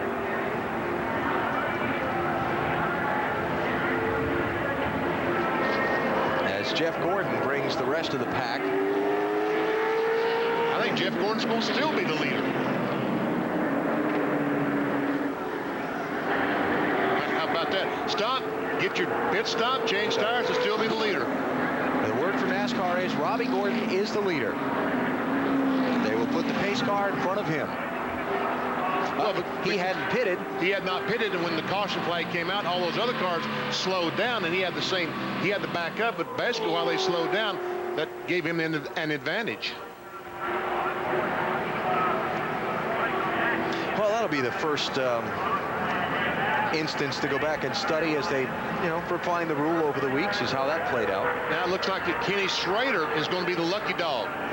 Earnhardt Jr.'s pit stop, boxed in the pits. Cost him, yes. Cost him because now Schrader, the first car, 1 lap down. Lucky dog gets a whole lap. Lucky dog, you. He'll take it. Guarantee he will.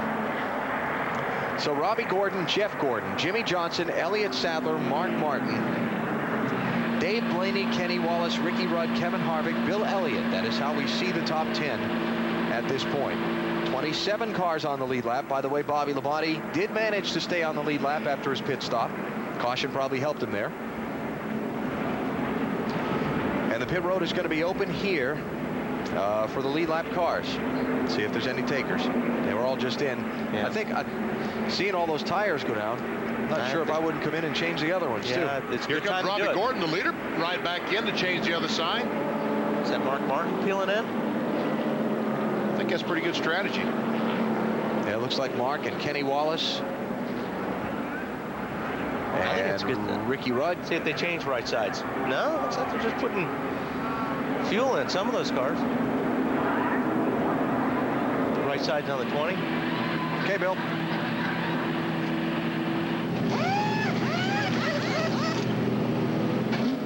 Wonder if they had problems on that left front earlier.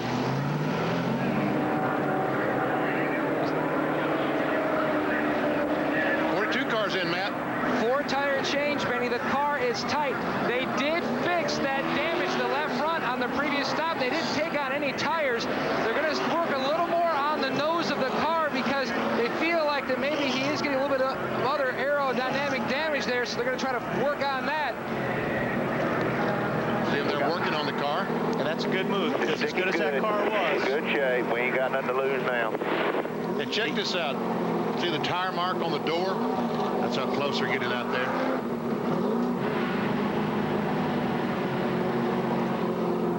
See where it's rubbed up against another car?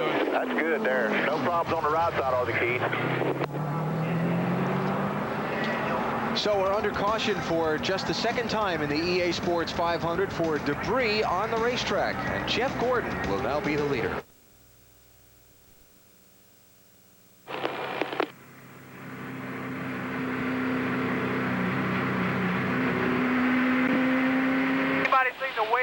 The wide red tape.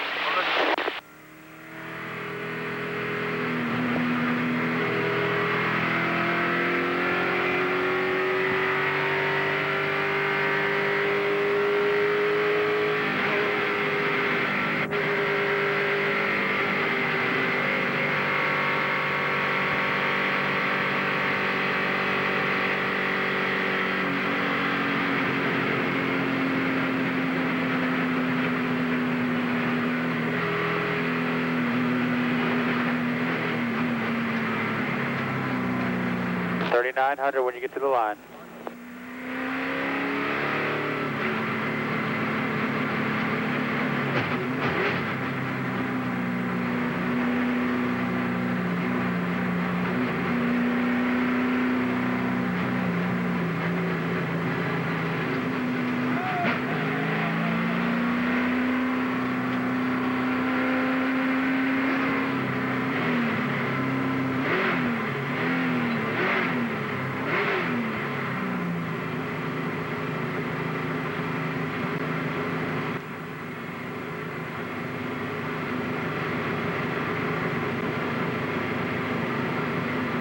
Put gas in it when you get a chance.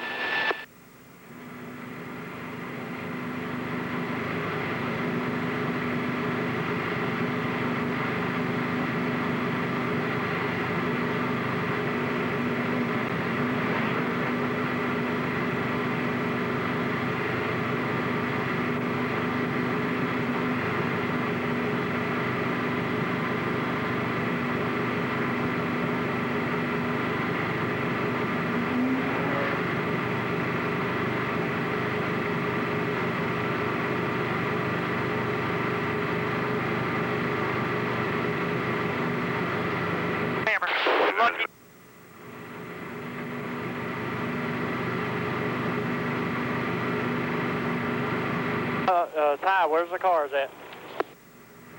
Just now entering 3. Rubber hammer. All right, middle of 3 and 4, and they're saying 1 to go when they get here. Everybody over the wall. Everybody over the wall. Get back. 40.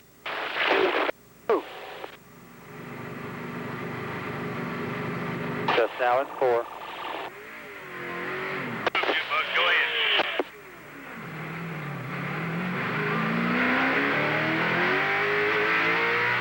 Go and walk through your rivets.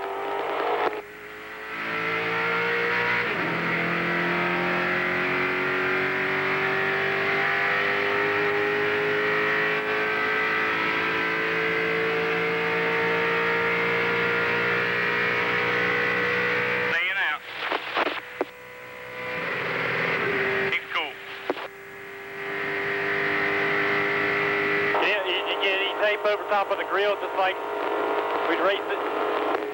Now it's all aluminum. It ain't coming off. It's fine. Let's just get a good restart before we can stand that pack this time. I got a good restart. You just don't understand what it's like, Junior. The car, they don't go on with these plates on like you want to go. It's real hard. 10-4. Yeah, we'll work hard to get you a little bit jumpy here. Watch that slow car there. The tail end is just now entering 1.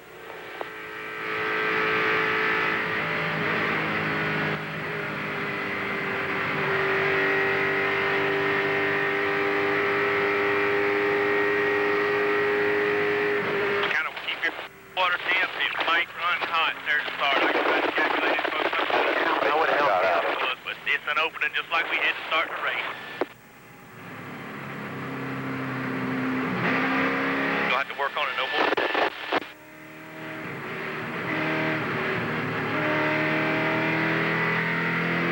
Pull up to the end.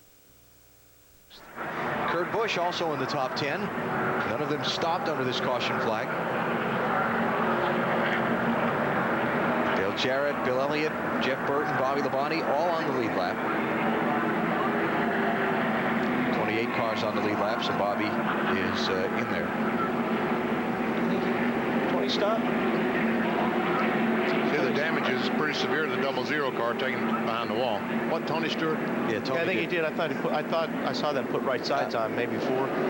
The cars who pitted under the caution: Bill Elliott, Robbie Gordon, Kenny Wallace, John Andretti, Tony Stewart, Michael Waltrip, Ward Burton, Mike Wallace, Dale Jarrett, Terry Labonte, Mark Martin, Jamie McMurray, Jeff Burton, Ricky Craven. Those are the lead lap cars that pitted under the caution. Jeff Gordon did not, and he holds on to the top spot.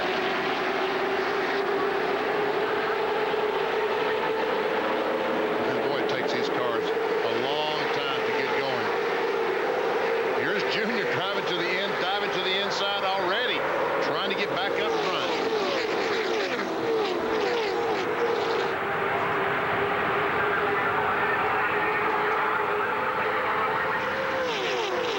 That repair is definitely going to help the straightaway speeds. Yes. Probably up the corner speed as well, because car's going to be more aerodynamically balanced. So all these cars that are at the head of the line right now did not pit under the caution. Whoa! Watch that yellow line, Junior. Don't get down there. Remember, if you cross that yellow line to advance your position, you're considered out of bounds and you're penalized. But where he did it, it's worse. Yeah. You can crash. When you get down on that apron going into turn 3 like that, it really, really upsets the car. It doesn't like that. The car becomes angry. Both Junior and Joe Nemechek are being warned by NASCAR. Junior for flirting with that yellow line and Nemechek for blocking.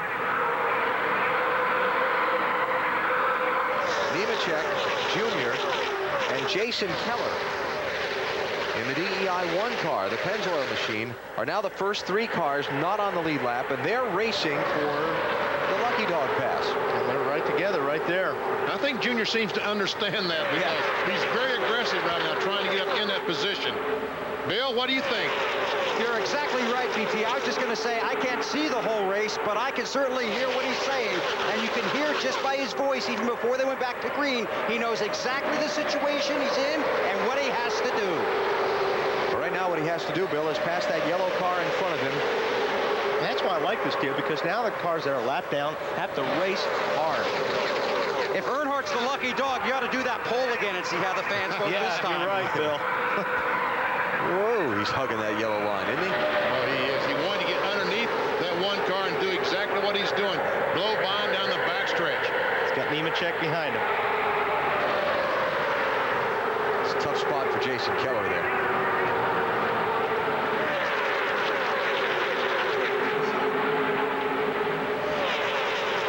Ladies and gentlemen. First 1 lap down. Just be careful with that yellow line. There's 25 bringing you down there because it's spiraled over here. So you ought to be about something. They wanted to warn both you and the 25. You're single file. That's Ty Norris, a spotter for Dale Earnhardt Jr. Cue the dot. All right. Our Aflac NASCAR Winston Cup trivia question. The only driver to sweep Talladega NASCAR Winston Cup races in the same year more than once. Buddy Baker. No. No. I'll give you a hint. He's related to the guy trying to do it again. Dale Earnhardt Jr., yeah. Dale Earnhardt. 1990 and 1999. Dale Earnhardt did it. Pete Hamilton, 1970. Buddy Baker, 75. Darrell Waltrip, 82. Dale Jr., 2002 are the drivers that have swept Talladega races in a season. Jr. will back it up if he can win today. And at this point, it's not out of the question. You know, we talk about how much damage hurts these cars. There's a prime example how now that A car is so much faster, now they just fixed that little bit of damage on the nose. Well, he's where he needs to be right now. He's the first car not on the lead lap in 29th position. The 25 car right behind him is his closest challenger for that spot. So he and Joe Nemechek are going to have to really race hard for that and see what happens if the caution comes out. Up front, it's Jeff Gordon leading, Jimmy Johnson second, Elliott Sadler third, Ricky Rudd fourth. And after that, it's kind of a you pick 'em. Yeah. Kenny Wallace was fifth last lap by. That's him in the orange and yellow car scraping the wall. I don't think he's going to be fifth this time because it looks like 5 or 6 cars are going to get by him. He's up there on the outside. Now he's finally got a car pulling in behind him, but he's up there really by himself.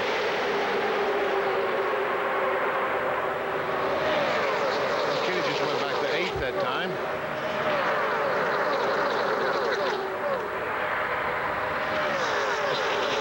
Doesn't seem that high line is as fast if they're 3 abreast. Yeah, it's funny. Went around the garage area this morning talking to different crew chiefs and drivers and asking them if they noticed any tendency like that. And usually the high line here at Talladega goes. And a lot of folks were saying that just didn't seem to be that way in practice. Seems like I was just going to say, it just seems like the middle line is fast. The guys are running in the middle, and that's usually the high line. But now that these cars are 3 abreast, way up top, it just doesn't seem like it's getting it done. What about the 12 car, Bill? What's the story on him? Benny, when he was coming down pit road, he said he wanted his crew to check the right side tires because they felt a little funny. They only changed lefts. They looked at the rights, never really got a communication back and forth as to whether it was okay or not when he took off. When he got back out on the track, that's when the right front went. That caused him to have to limp back to pit road, knocked him off the lead lap. But the thing is, it's pretty hard to look at rights when a car's sitting on the ground.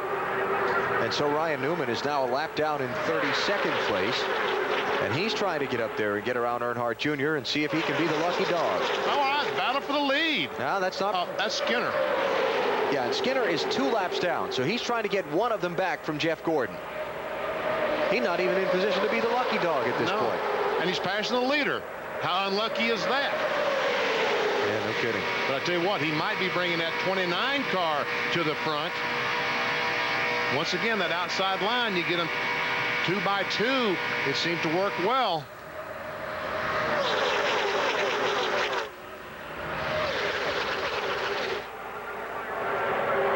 Kevin Harvick in Skinner's wake. And Harvick will probably dump Skinner as soon as he can. Yeah. Harvick to the lead in the 29 car. There you go. Thanks, Mike. Yeah. Come on, Elliott. Let's go buy that 01 car. Boy, vicious game we play. 3rd time today Harvick has led, but it will only be the 3rd lap that he's led. Exchange of pit stops has been his time out in front. Harvick leads, Elliott Sadler is 2nd. Jeff Gordon now 3rd. Kurt Busch leading the pile for 4th on back. 3 by 3.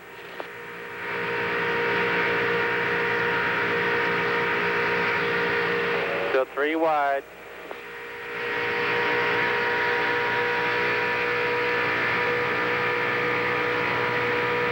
All right, 21's finally got someone to help him here, so here we go. 3 by 3.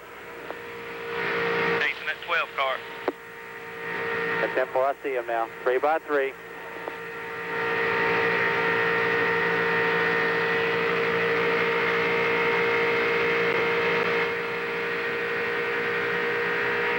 He's helping you right now.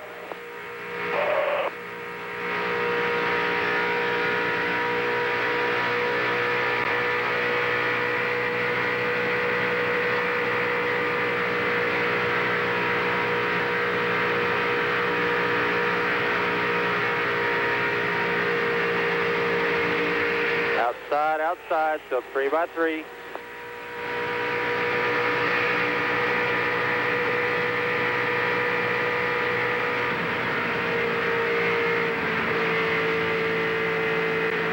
Here comes smoke, finally. Finally, someone's coming down here to help you here. 3 by 3.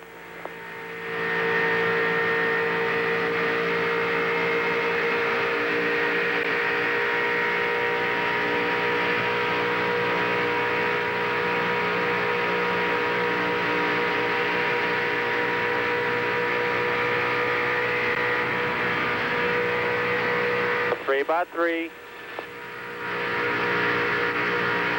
Tough cars behind you now. Good job.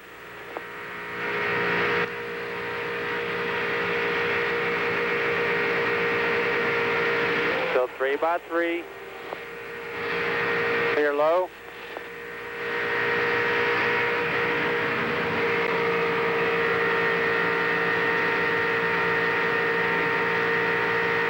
Still 3 by 3.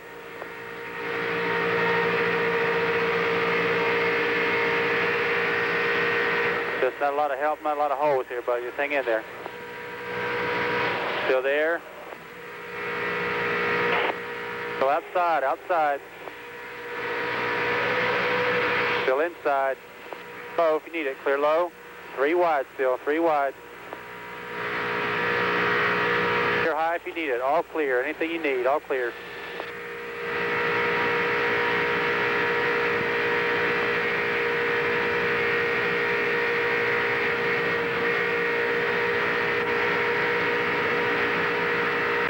Sides, both sides. Both sides clear high, clear high. High line's moving out, 01's backing up a little bit on the bottom up there.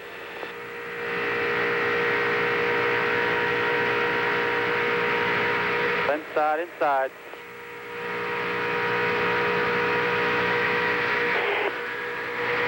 Both sides. Both sides. They're high if you need it.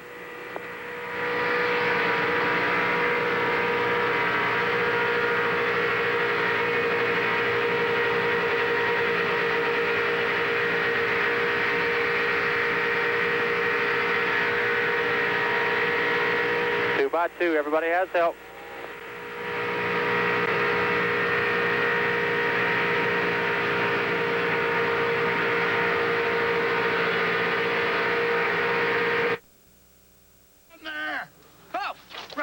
Sorry. Through Gordon for second. That's Kurt Busch up on the high line. Try to charge around the top side. Ooh, big wiggle there for McMurray. But he hung on.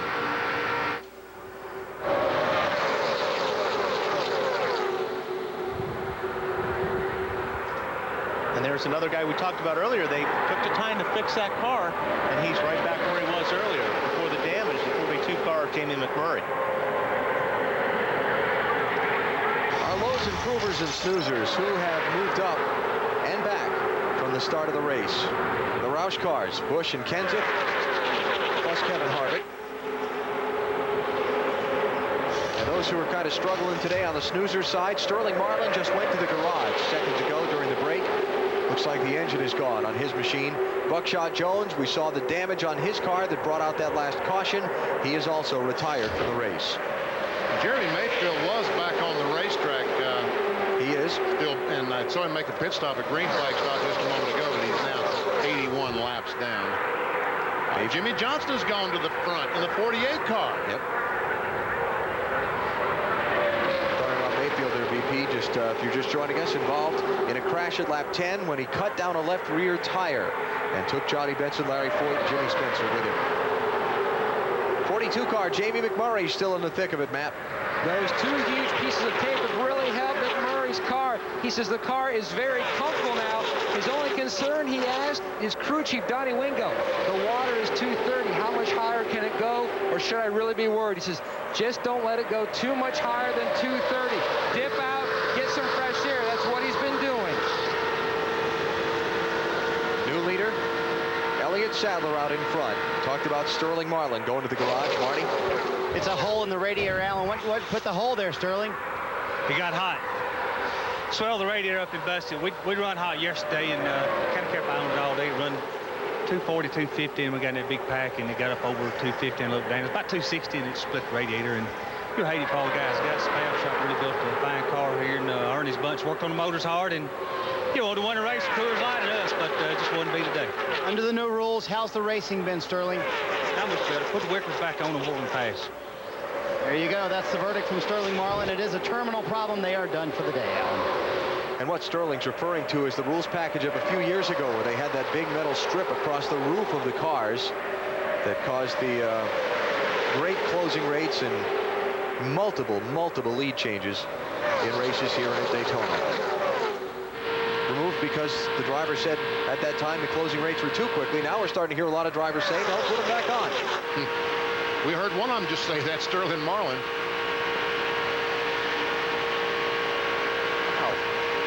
That's the difference between the total lead changes in the race and the ones that have happened on the track, not because of pit stops, the green flag pit stops. So 12 changes for the lead on the track out of the 22 that have been total in the race. I was going wild. The 29 car going backwards. Yeah, I wonder what, I mean, the 29 car picked up a big-time push or what? Because maybe just got shuffled. I don't know, but it looks like he's struggling right now.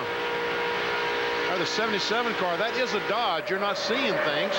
Normally a Ford, but, you know, they get their engines from the Jasper Penske folks, and they, you know, they have a good restrictor plate program, but they spend a lot of time on that Dodge engine, not too much on the Ford. So they build a Dodge to come down here. That just can't be comfortable being in the middle of one of those packs like that. No. I wouldn't think so. Being the middle guy. You know, something else we got going on here right now is the race for the Lucky Dog Pass. Earnhardt Jr., you see him there in the 8. Ryan Newman, Joe Nemechek, Greg Biffle. They're all kind of in the vicinity. Racing to be that first car not on the lead lap. And see, these guys aren't here. Where they want to be is they want to be in that first 5 or 6 car group, single file. And you want to get all the racing behind you.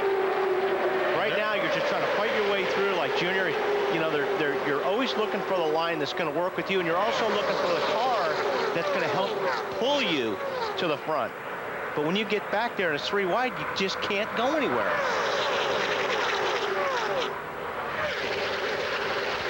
Adding frustration to the tension. Jamie McMurray. The 01 car, Mike Skinner. Just a reminder, he had to pit twice a little bit earlier in the race, lap 84, and then again at lap 87, and those were under green. So that's why he's not in the mix for the Lucky Dog Pass. Skinner is, in fact, the first car 2 laps down in 33rd place. My guess is that he flat spotted a tire coming in. We saw him when he came down pit road. My guess is he slid a tire, flat spotted, and had to come back in. Wow. Jeff putting a block on the 42 car. Jamie McMurray trying to hang on to 3rd spot, which he does. Elliott Sadler is the leader. We've just completed 300 miles, and Casey Mears has popped up on a line. Dave? He radioed in that his gauges were going crazy. He thinks it's going to blow up. They said, bring it in, bring it to us. He smoked real bad the last time coming through the trioval, guys. Well, that's 2. That's the team car to Sterling Marlin that we just heard from, who overheated. Down, it wouldn't go at all. It was starting to blow up. Was he complaining of water temperature problems, Dave? No, well, I was listening for that, and they said, what about the water? And he said the water's dropping. So, you know, I mean, a drop in temperature would be good, but I think about the pressure was... No, Dave, that's bad. Oh, that's bad. If it drops fast, that means he's out of water. It doesn't have any water, that's right. There's nothing to gauge. You drivers know what all those gauges are supposed to tell you. Elliott Sadler leads just past 300 miles in the EA Sports 5.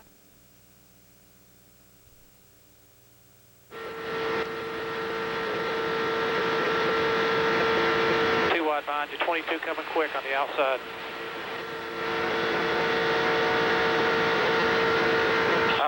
Outside.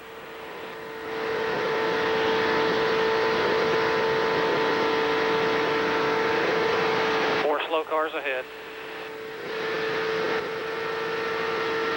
Outside, slow cars on the bottom. Still there.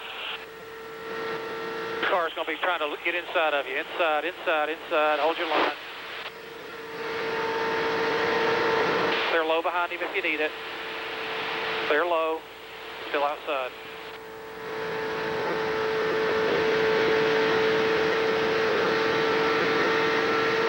In your mirror, one back with momentum. Don't let it get inside of you.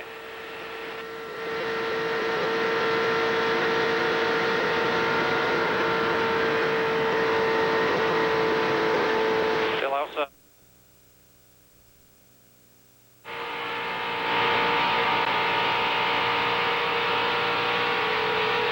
Came with you. Still outside. Clear high, clear to the middle. Clear to the middle. You need it.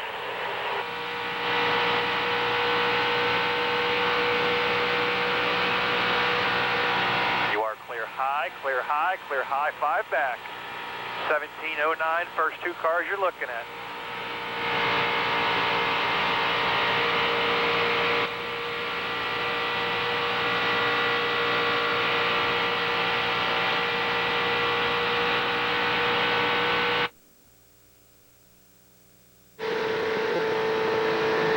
In your mirror.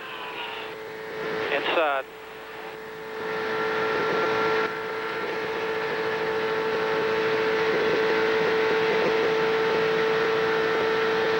Still inside. 10 more laps. 10.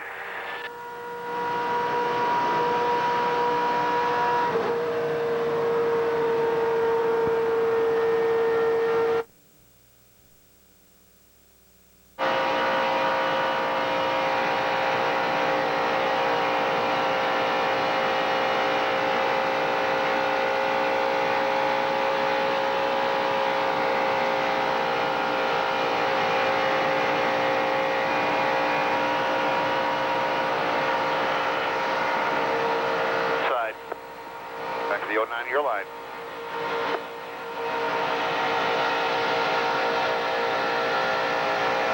Help on the way here. 15's got the 97 with him. Him with you. Now with him. And inside, inside. Back to the 42 your line. 7's got the 32 with him.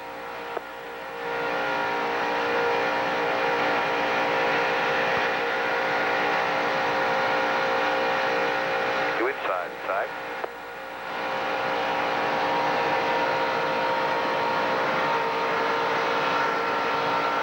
And 2 back your line for help. Another one working the bottom and inside.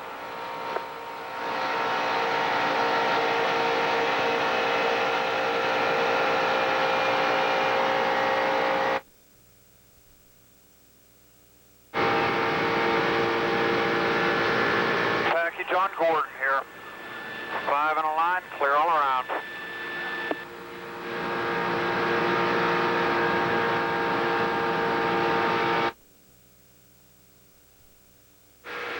Clear high.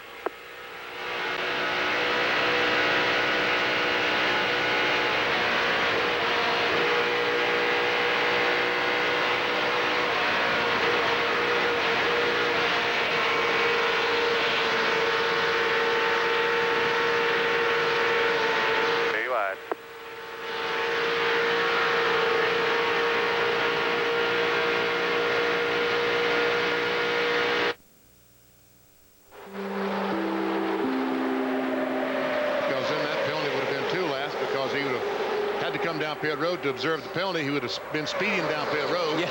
Had to go back on the racetrack, had to come back to be penalized for speeding, and yeah. 26 cars on the lead lap, all in that pack you're looking at. Every one of them. Plus most all the lap cars that are left in the race. Matter of fact, there are only 3 cars on the speedway that are not in that group. Matt Kenseth, Michael Waltrip, Rusty Wallace racing for 4th place. Marty, what about the 48-24? What's their strategy? Well, their strategy is they're going to come down in about 4 or 5 laps, BP, but you guys talked about it becoming time to become intense on the racetrack, even a little tense between teammates. Jimmy, I gave him that one. I can't give him the next one if these guys are up my butt like that. He's got to be careful. No reason to pass right now. Just stay in line. Jimmy, Jeff said if you can, just try to stay in line. I know you're trying to breathe it a little bit, but he said he's got these guys pushing him behind. Of course, no problem. I was trying to get a pass done with what he was giving me, so I'll just sit tight. Jimmy came down and blocked his teammate Jeff Gordon. Jeff did not like it. As you heard on the radio conversation, he said, I gave you that one. I won't give you the next one. Yeah, we just got to work together. Don't make your teammate mad. That's the only friend you got out there. Matt Kenseth, rim riding around Michael Waltrip and Jeff Gordon. But who's going to help him? Junior's not going. Oh, my goodness. Contact there.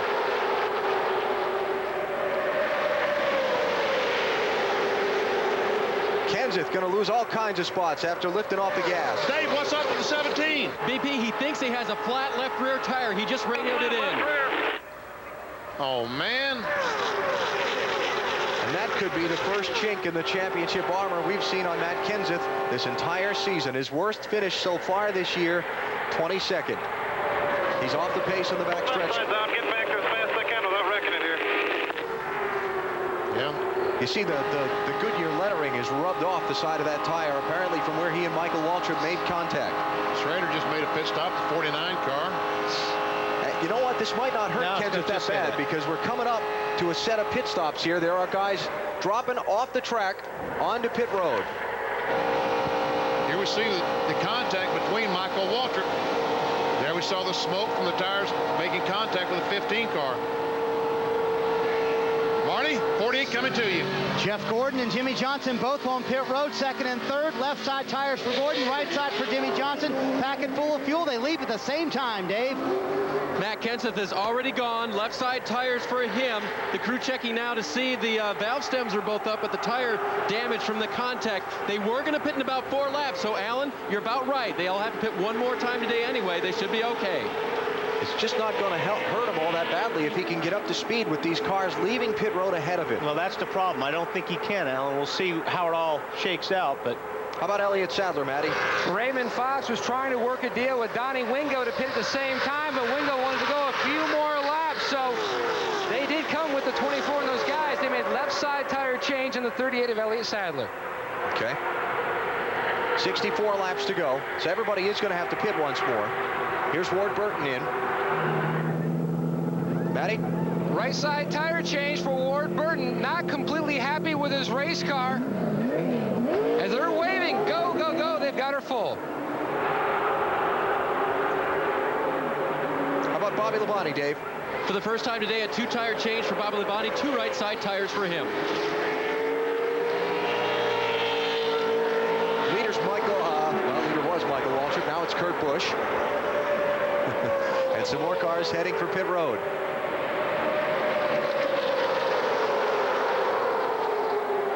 Waltrip is in. Ryan Newman is also in there pitting. Mike Skinner's coming in. Jason Keller's pitting. And Bill, here comes Michael Waltrip. Allen said he couldn't see a thing. He goes, I don't know why I ran into that guy in front of me, so they're going to go ahead and take a tearaway off the windshield, give him right side tires. His crew chief, Slugger Labby, says the car is just junk, but we still got a shot to win this thing. Right side tires going on, the fuel going in. Meanwhile, in front of him, Ryan Newman getting his fuel, and now he's on his way too. You hear what a difficult time these guys have getting away from the pit stall. Very tall first gears in these cars. Very, very tall. So you got to be careful when you leave pits. You don't snap an axle.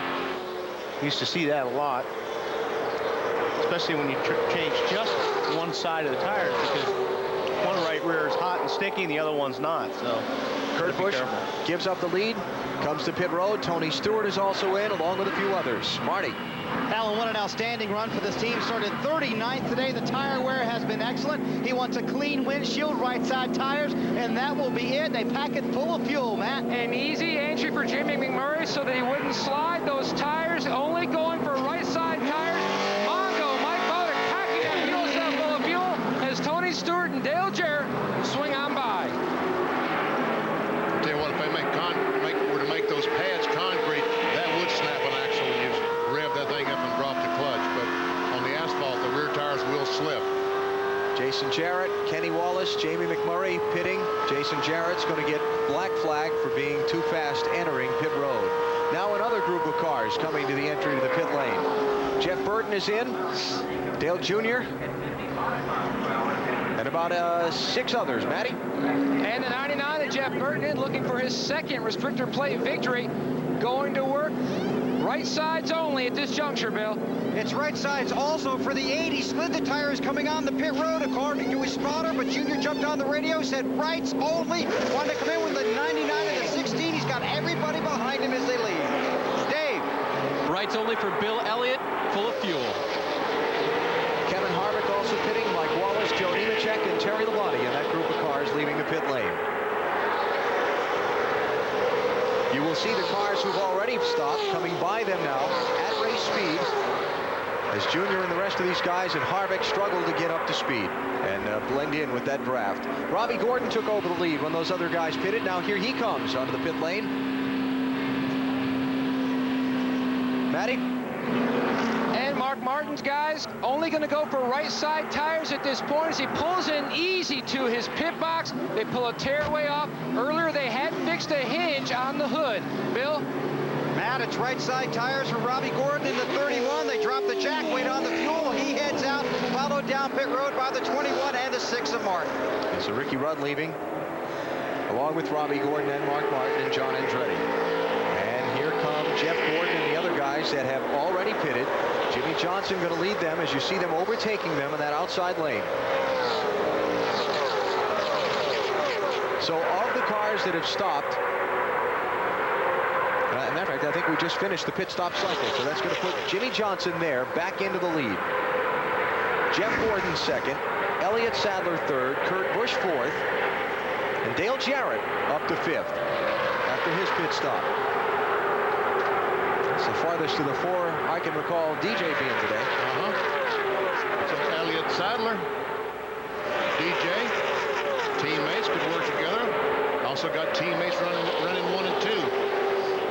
And checking on the Lucky Dog pass, there's Dale Jr. You just saw drop into line. He is again now the first car not on the lead lap. If a caution comes out, he gets the free pass past the pace car. He is racing with Greg Biffle for that spot. That's Biffle in the 16, right behind Junior.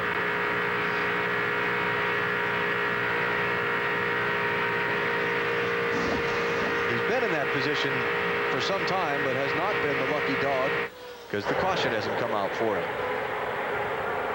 Off the screen, the updated running order of these cars. Bobby Labonte got himself in position.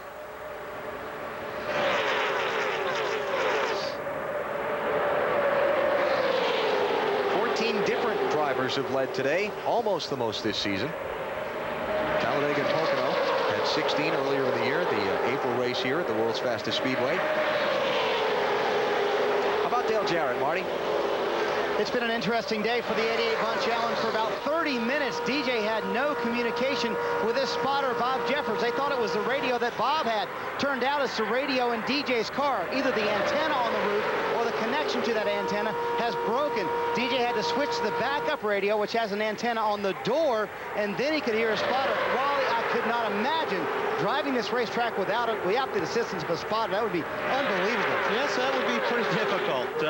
You know, you don't rely on your spotter 100%, obviously, here, but they are a big, big, big help at a racetrack like this. So, plus you can't, you know, it's hard to communicate with the team or anything. Very difficult. We really rely on those radios more than we think. Dale racing with his son, Jason, in the field today for his first NASCAR Winston Cup start. Just the second time they've run a race together. They ran a NASCAR Cup Series race in Charlotte a couple of years ago. 350 miles.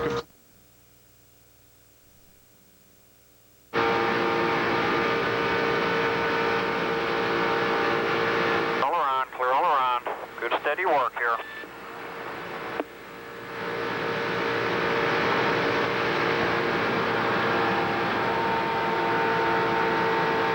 Inside of you, 8 cars inside of you on your quarter. Back in line, back in line.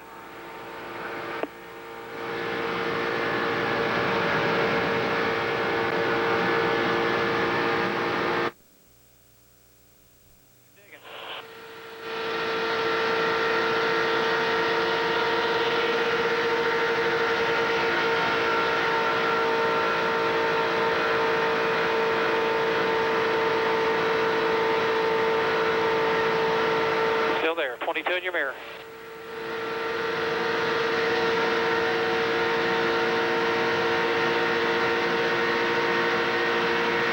Working, keep digging.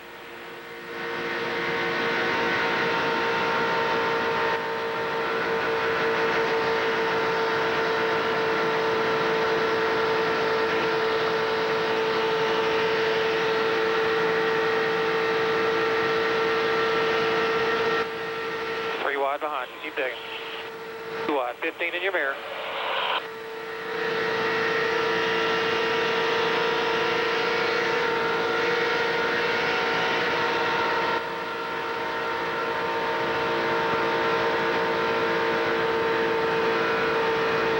Still inside. Keep working. You got help behind you.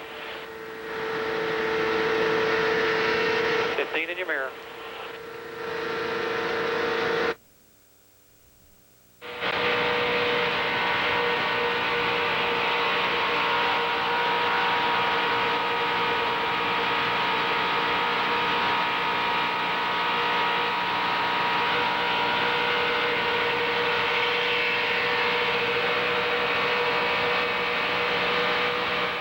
Cars in front of you have damage on their nose that they've already tried to fix during these pit stops.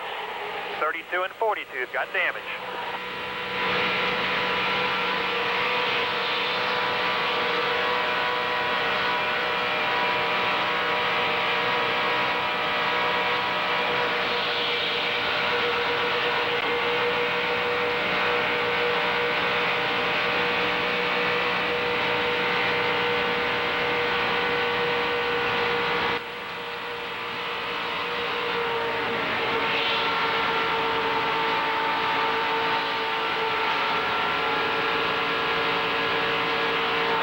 High.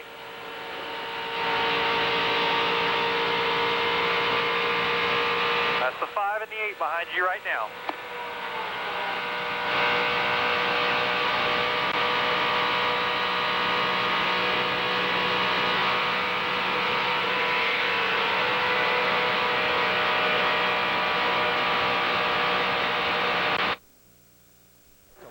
Well, they tried. They just tried that last lap when they turned 3. But it hadn't happened. Matt Kenseth, the NASCAR Winston Cup Championship leader. Remember, he bounced off Michael Waltrip and had to come to the pit road. About, what, 2/3 of a lap, Dave. He was kind of off the pace, limping around with a left rear tire that was going down. He's in 21st place now. And Alan, I checked with the crew on that to make sure that the left rear fender wheel well area was not severely damaged. Really nothing that affects the car right now. And interestingly, just before that, he had said to the crew, hey, I don't care what you do to the car, it's handling great. And apparently, it still is. Alan? He's hooked up in a little draft there with Mark Martin and Jason Keller and Ken Schrader and so on. If they can stay in line, it's going to be tough, but they might be able to make some ground on that lead group. They're about a half a straightaway behind. Well, right now they're 7 seconds behind. We will try to follow and see if they are gaining, in fact. How about Mark Martin, Marty? Having a decent run, trying to get his teammate to help push him to the front there, Benny. You know, NASCAR's modern era, there have been 3 caution-free races here at Talladega, the first of which happened in May of 1997. That day, guess who? Mark Martin blistered the field, starting 18th, leading 47 laps and setting a record that still stands today, the fastest 500-mile race in NASCAR history. That day, the 43 cars covered 500 miles in 2 hours, 39 minutes, and 18 seconds for an average speed of a little better than 188 miles an hour. And in victory lane, Mark Martin's Ford. If you haven't looked at Ford lately, look again. Mark Martin on the lead lap in 20th place. Up front, Jamie McMurray with a push. Try to get through to second spot. Here comes Dale Jr. jumping up in front of Jeff Gordon. Michael Waltrip pushing Elliott Sadler. It's getting intense. Yeah, I know Jimmy Johnson did not want to see that 24 car disappear in his mirror. No. He'd rather have his teammate right there. And I know Elliott Sadler in that 38 car is looking for the 88 car, Dale Jarrett. He'd like to see him in his mirror. You just feel a lot better when your teammate's behind you. Dale's kind of getting shuffled back in that inside lane. That's him way at the bottom of the screen. 5 5 stories tall, the banking here at Talladega, 33 degrees. It's unbelievably imposing when you get out there and you look at that racetrack close up. Little Debbie lap leaders today. Jeff Gordon has been out in front more than anyone else, more than twice as much as anyone else. But he's losing spots one after the other now. He lost 5 positions the last lap. Well, he was up in that outside lane there, BP, and I think he needs to get down in the middle or the bottom. Ricky Rudd off the pace. Dave? They believe that when he came in for his last pit stop, guys, when he was upshifting coming onto pit lane, that they dropped a cylinder. And then we left pit lane. It just sounded terrible. It was great up until that time. And now he just radioed in, guys, you want me to keep going? Because she's going to blow up. And they said, well, just ride it around. Bring it to the garage, Ricky. Bring it to the garage. Pat Trice, the crew chief. NASCAR just told Ricky he's no longer meeting the minimum speed. Look at this, Michael Waltrip. By Elliott Sadler, now looking for a way around Jimmy Johnson for the race lead. And look who's coming up behind him to try and help. Dale Jr. Jr. not on the lead lap, but trying to stay at the front of the pack. If he gets a caution to get the free pass. See that piece of bare metal, his crew making some repairs to his car. Junior involved in an incident on pit road back at lap 10. Limped around for a long time. Finally, under a caution, the crew able to make some repairs. Tell you what, I thought Michael had a great run going on those guys, but somehow he got beside the 38 and stalled, and Earnhardt got a little bit loose there.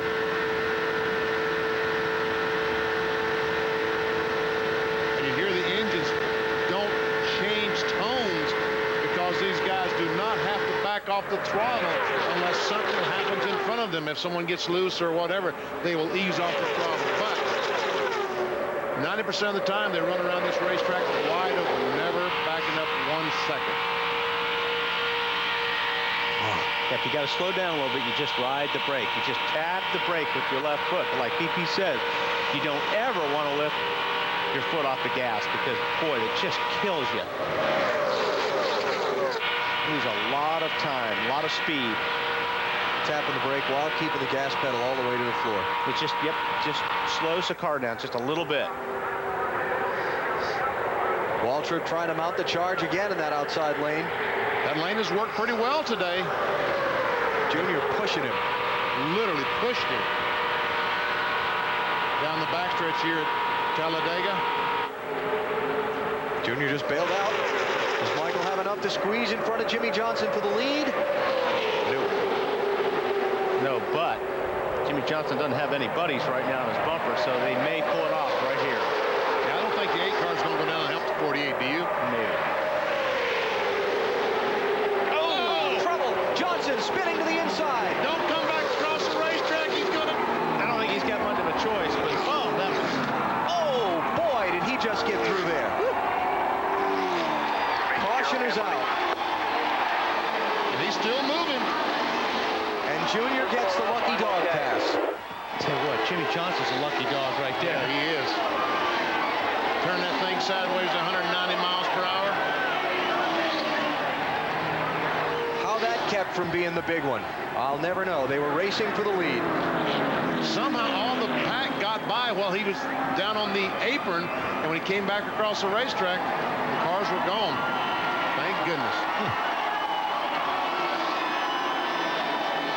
So the caution is out for just the 3rd time in the race. Michael Waltrip is the leader. Dale Jr. is going to get the free pass after the pit stops. This sets up a number of things. 1, it keeps Junior's drive for 5 alive. 2, the pit stops are going to bring fuel mileage into play. They'll be coming off the throttle by the start-finish line, and the 15 and 48, I think, are going to make contact. Oh, the 8 hit the 15. That's right. The 8 got in the back of the 15 who turned down and hit the 48. And look at that. Wow. Now watch this. Joe Nemechek. Oh, very close. And you know what saved Jimmy Johnson there? All that pavement to the inside of the racetrack. That used to be grass. What a shot. This is a great shot right here. See all that pavement he's sliding on? That was done. You're coming to the caution. That was done as a safety measure, because when that had been grass, that would have been an awful crash for Johnson. And it just doesn't take much, Coach. When these cars make contact, they're so loose anyway, it doesn't take much to get these cars sideways. Yeah, see? Yep. And watch this. All the cars go by. There's an opening. He goes up the racetrack. Man, how close is that?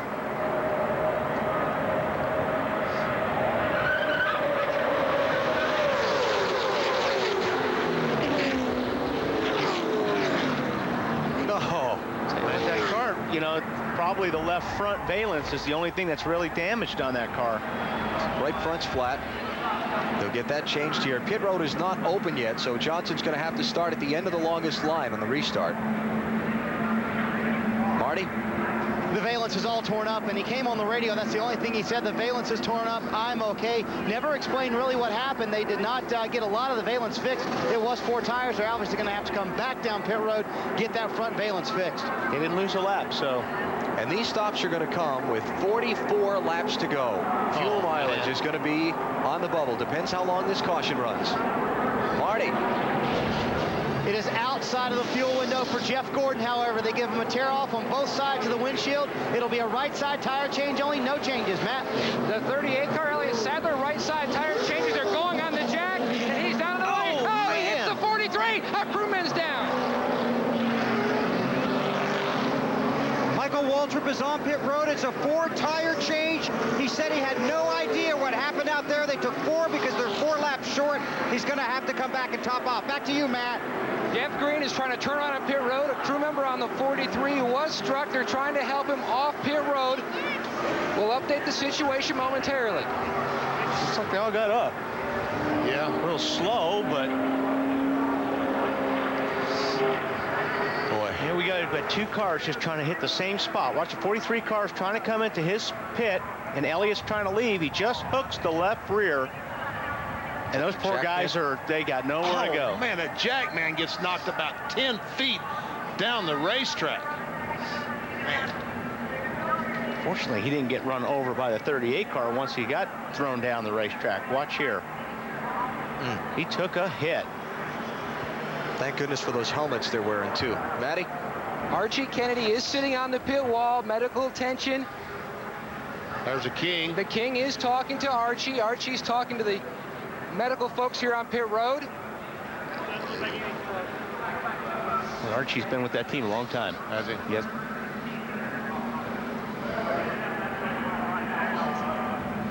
So Matt will stay on top of the situation for us and get us the update that we can, and we'll reset it for you. Go up to the last car on the lead lap, just like you do any other time. It's no different. Just calm down, baby. We're all right. We're going to win this race. Calm down. Calm, but I don't think anybody's understanding me. I'm calmer than anybody here. Here I come.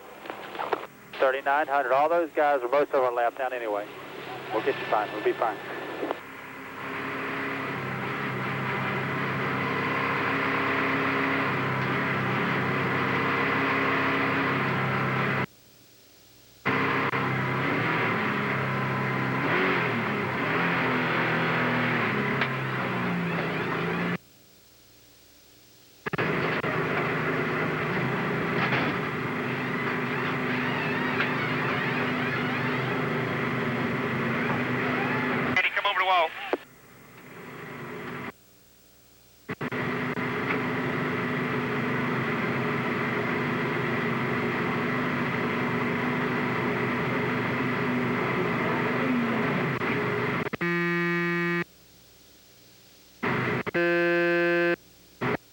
Tape it up more than it was as far as the grill opening.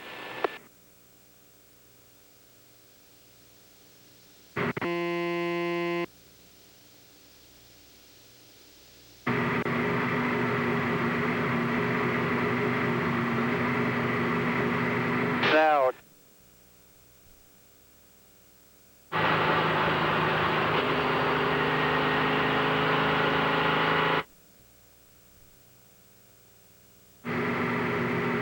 guys, time to go, so we got to go make up a lap. We're going to come and 1 to go.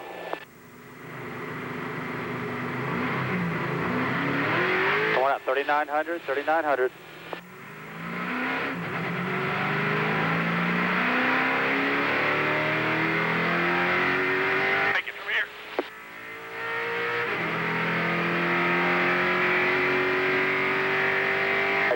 keep on going by the field past the pace car and catch up to the tail end of the lead lap cars.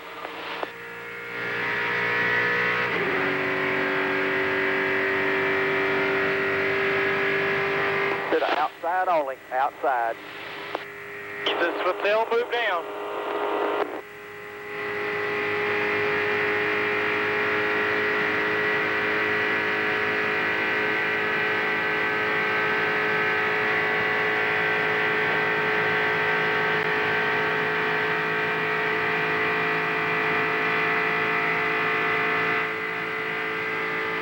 You are watching the EA Sports 500 from Talladega Superspeedway on NASCAR In-Car on In Demand.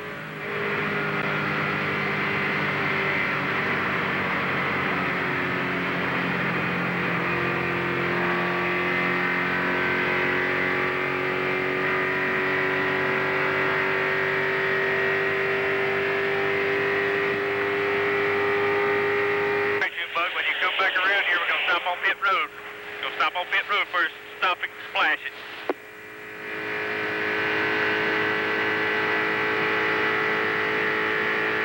It's not one to go yet. Do you want to wait till next time around, or go ahead and come on down? That'll be fine. We can wait till next time around. Just keep going on around, get caught up. We'll splash as late as we can. 10-4, go ahead and get caught up, but the end of the field is just now in 2.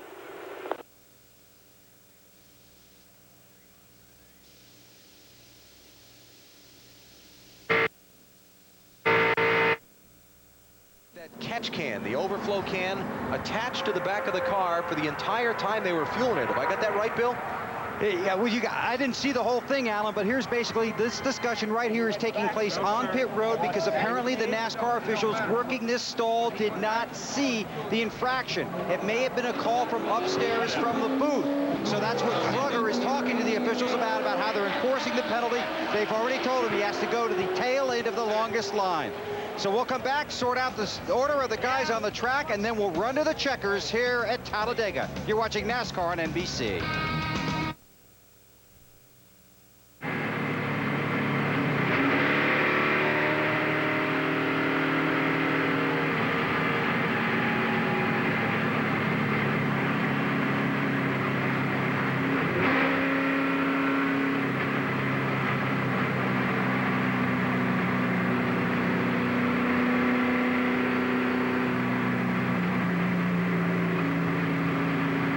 Watch all these clowns pulling out up here. Starting the back anyway.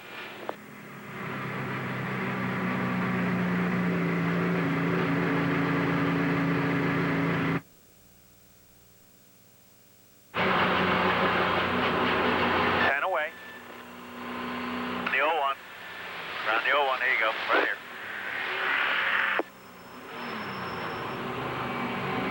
Okay. Hold on a second. All right, let's go. Go ahead. We're going to have a couple deer outside. We got to line up in the back. 77 will be the last one here outside. We still got 3 cars on pit road.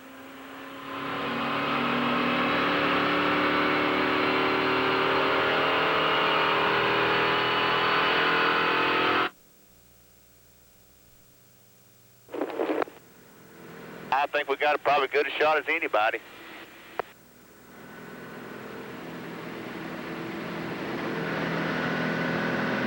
About 40 to go when you take the green.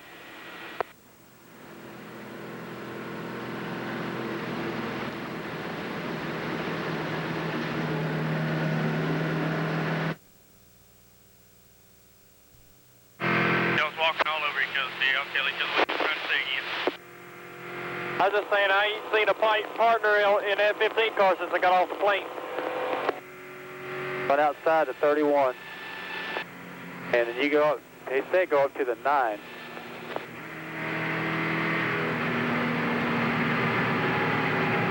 All right, you're good right there. Behind the 31.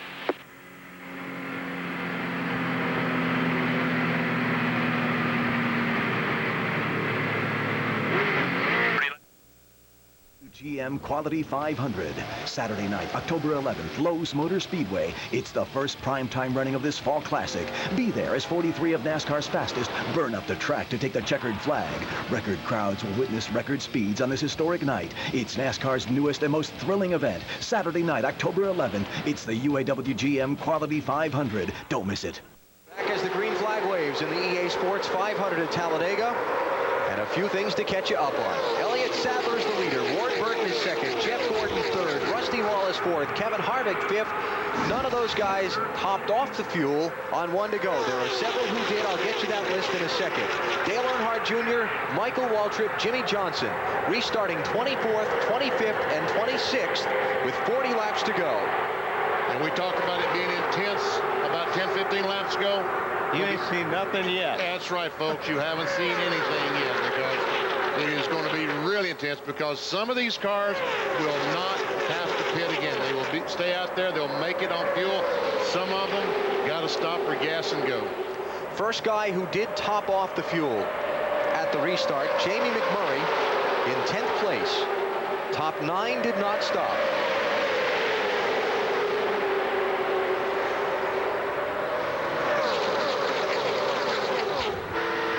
First car 1 lap down is Ryan Newman in position if we get a caution for the lucky dog pass, and here's a bid for the lead as Ward Burton works to the outside of Elliott Sadler.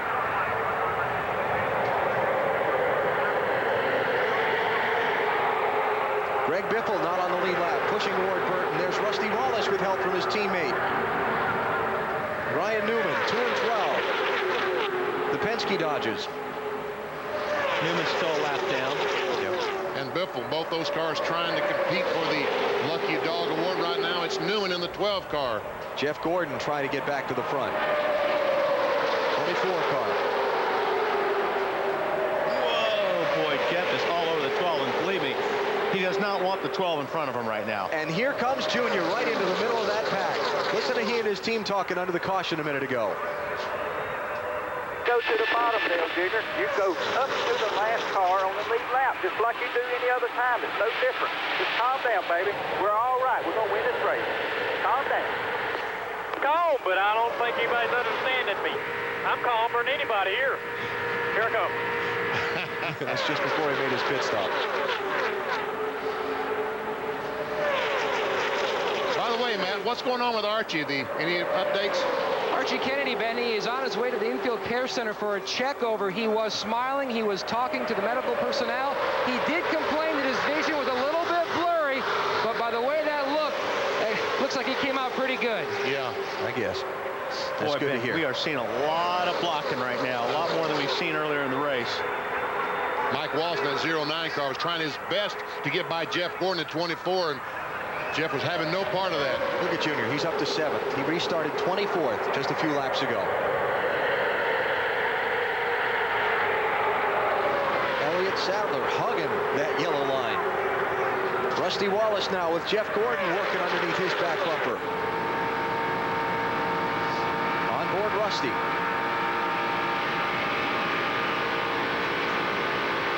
How about Rusty's chance, Dave? He's never won here before. Well, the only hiccup in his day has been that he stalled leaving pit road this last time. Can they make it on fuel? Billy Wilburn doesn't think so. Yeah, that's another factor that's left to hang here. We restarted with 40 laps to go. Some guys probably can make it, some guys probably can't. Matt, how about Ward Burton?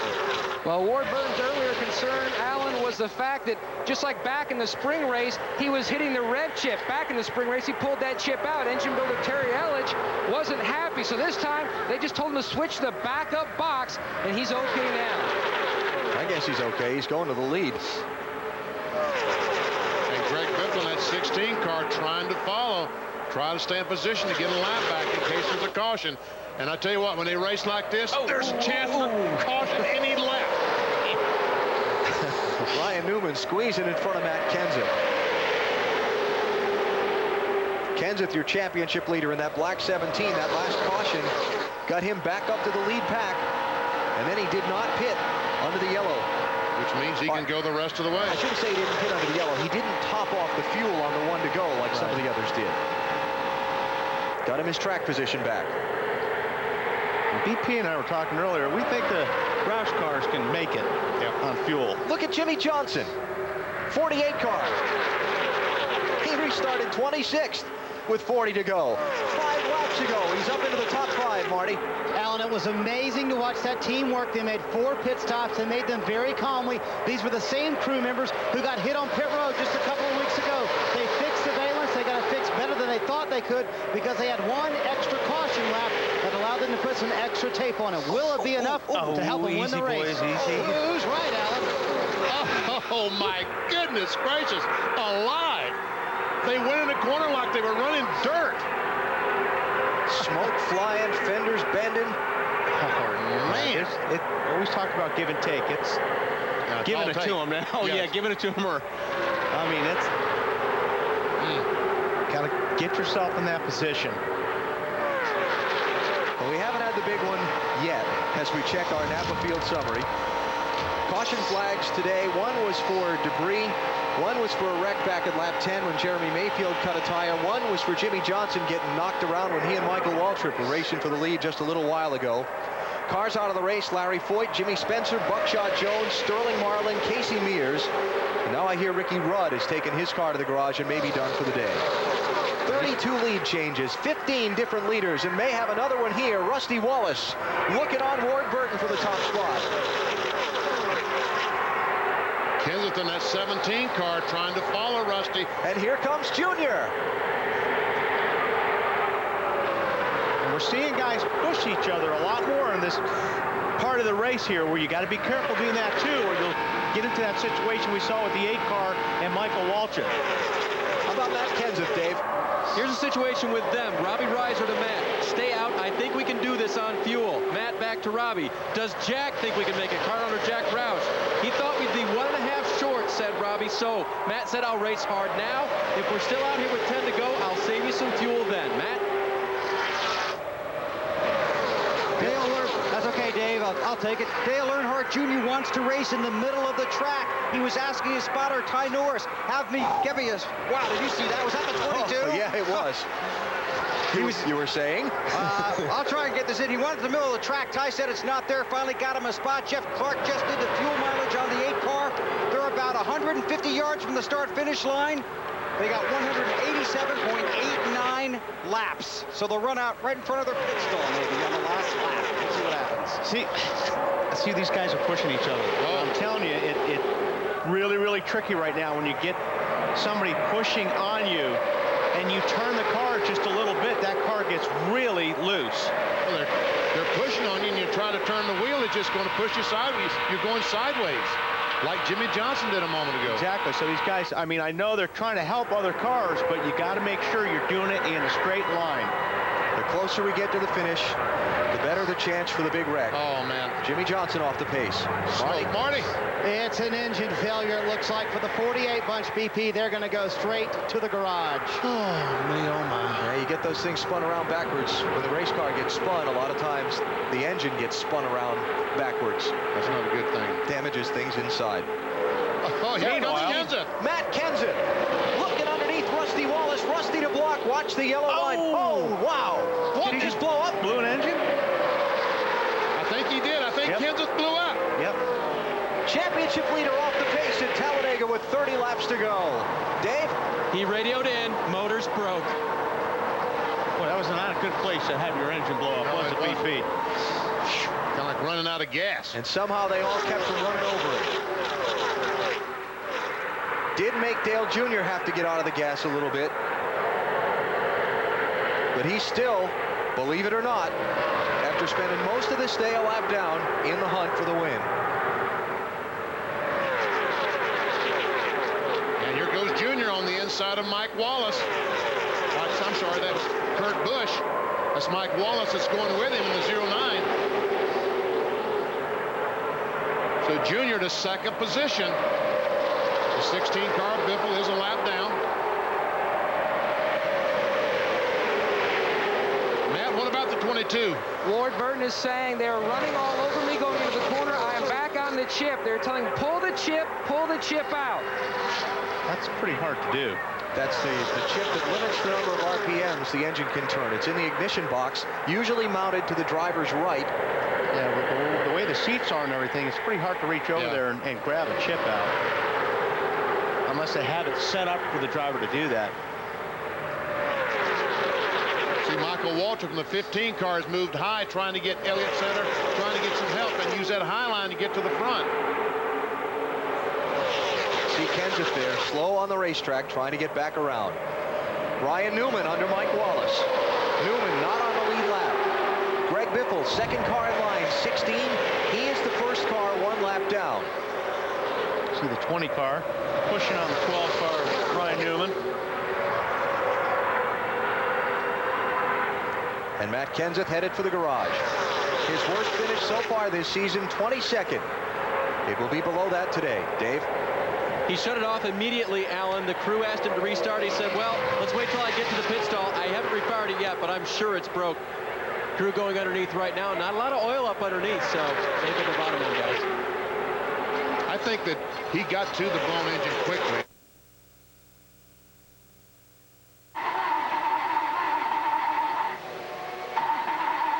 Coming up the pipes here.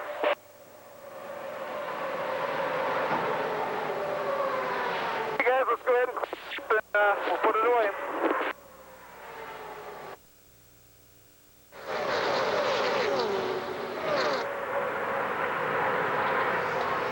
We have one more green flag commercial break to get in, so let's do it now. I don't want to miss the finish of this one any more than you do. You're watching NASCAR on NBC.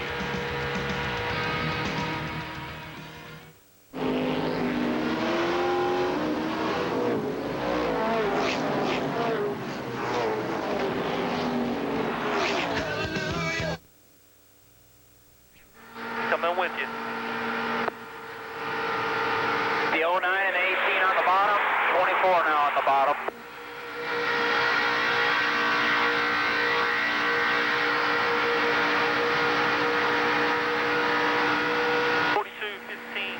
Behind you.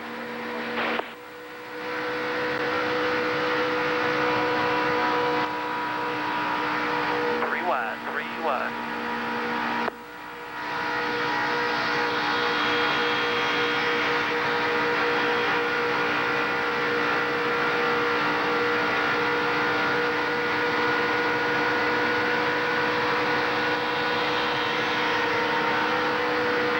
Still 3 wide.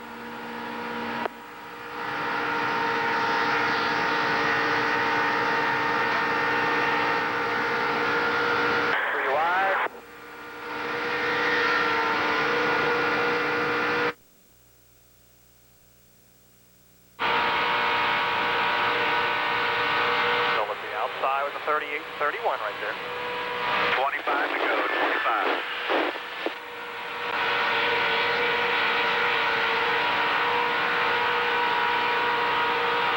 Still outside with the 38 and 31.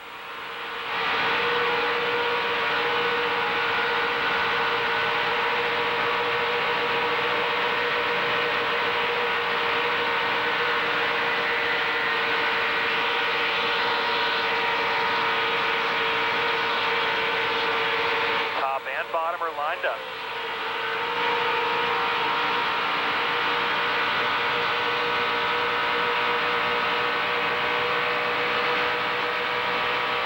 Clear high, clear high.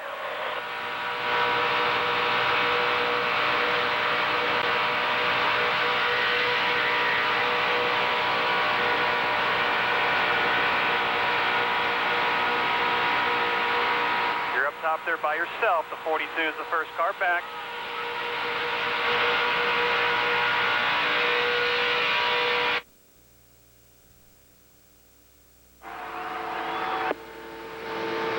Fine. 2 by 2, you get some help here on the bottom.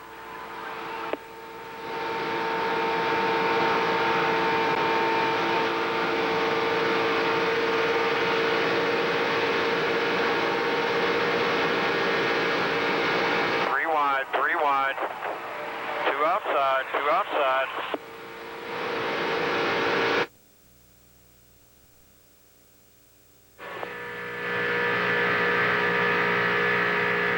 The 20 is inside the 12. You're clear to the bottom if you want to get in with his draft. He's one back. Shuffled back a couple of spots. Check it out. Coming off turn 2, we see the 8 car go high. Newman went up there with him, and Rusty was a sitting duck. They just blew right by him. Rusty tried to go up. There was nothing he could do.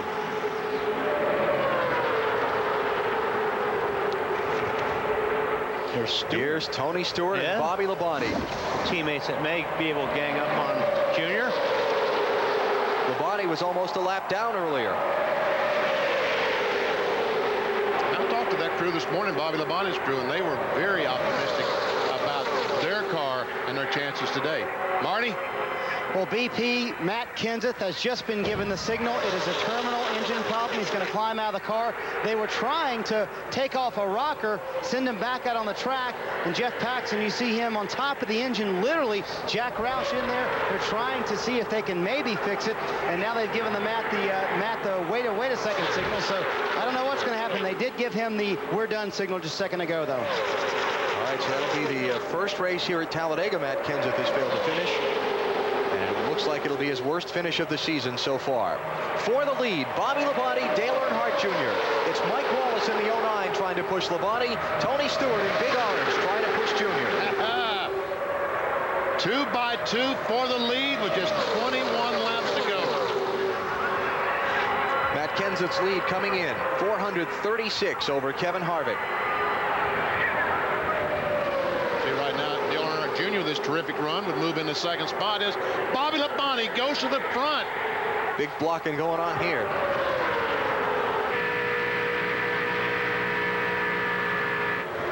Well, he was in front a moment ago, wasn't he in front? He was for a minute. I thought he was in front. Not any longer. Stewart needs to get behind that 18 car somehow. Mike Wallace for second place on Bobby Labonte. 09 car. James Finch is after. Oh, who's another blowing smoker. up? Jeff Burton. No caution yet. Careful, there's one more to come around the outside. He's well out of the way. You can hang down there. All right, no more to come. He got that car below that line pretty quick, so I think we'll be okay. And the race continues. We stay. Oh, caution. Caution for oil. Caution for oil. Now the caution is out. All these guys can stop racing right now. Bobby Labonte will be the leader. He was out in front of Junior when they called for the caution. So there's no point in racing back to the line. Okay, now. And Ryan Newman's going to be the lucky dog again this week. Newman's going to come. Yeah. That's a fast race car. He didn't have. Where have we seen that before? Doesn't have quite as many miles left as he did at Dover last week. But he is the first car a lap down, and he's going to get the lucky dog pass. Now, 20 laps to go. Does the caution give you enough laps, these guys that were close on fuel like Jeff Gordon, where you don't have to stop and you can make it to the finish? Or do they have to come in? I think they'll come in and put some fuel in it. Will we see anybody try and take tires? Oh, yeah. Make a big charge through the field? Sure, the guys in the back part on the lead lap, I think, will take everything. Take tires, take everything you can. You got nothing to lose. And Ricky Craven, Bill Elliott, Kenny Schrader, those guys, Blaney, those guys back there in the lead lap, they'll probably change 4 tires and get good to go. Caution will leave us after you subtract Jeff Burton and add Ryan Newman. 24 cars on the lead lap. Probably go back to green somewhere around 16 or 15 to go. Oh, that's going to be dramatic. Yep. It's going to be tough. Wow. And now is where you really don't have the patience, because when you're in the back, you got to go. Bill Weber. Just wanted to let you know the 8 car is not planning to pit. Okay. Wonder what Fatback's thinking. Bobby Labonte's pit.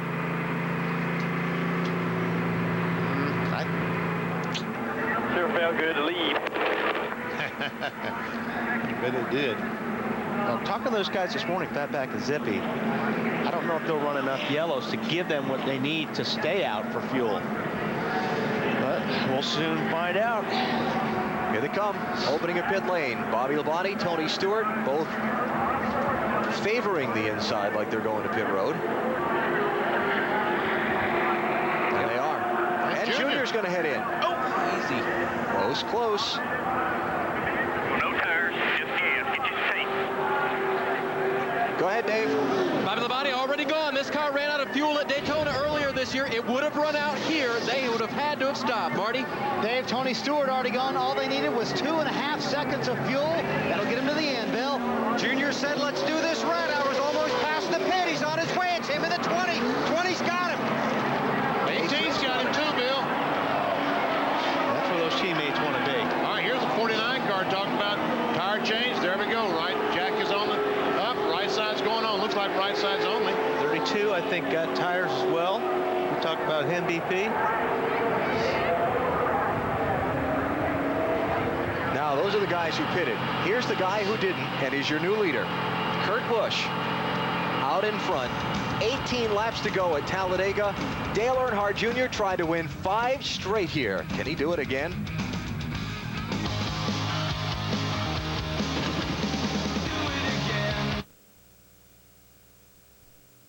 On the lead lap, get you a piece of Barabond ready to put on that hood again. Because that seemed to help when we did that. Might as well come on back in.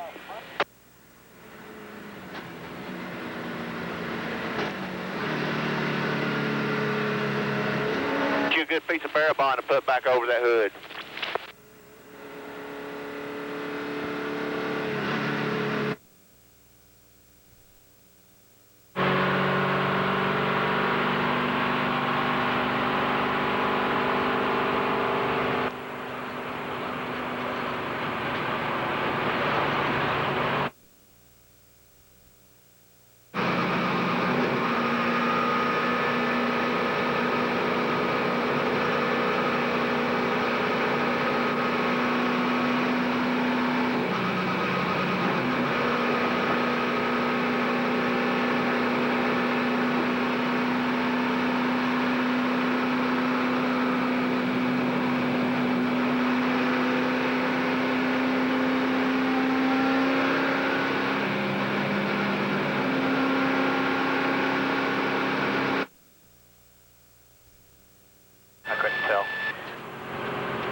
Never be too careful. The season premiere. The room, he's been given a lap back. Yeah, the 8 car too.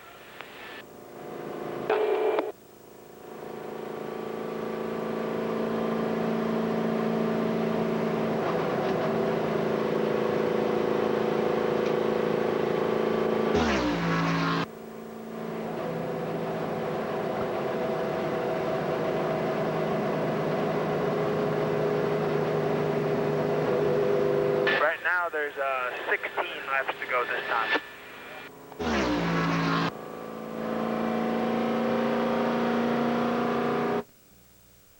Back out, a lot of conjecture as to whether or not you could get the car back out. What in the end was the problem, Matt? I don't know, something broke an engine, so it's real disappointing. I mean, you know, up to this point, the engine guy's done a really good job this year, giving us reliable stuff that runs pretty good. But this restrictor plate stuff has always been our weakness. You know, none of the cars ever come here and run, and we just got to do more work on this program. You know, we shouldn't break parts. You know, when we run like that, you know, it should be reliable enough to make it. So it's real frustrating because up to this point we haven't broke parts. But yeah, the guys did a good job. We had ourselves in a good position to get a good finish, and we'll just come back and get them at Kansas. They tried to get him back out, but this will be their first DNF of the season. Alan.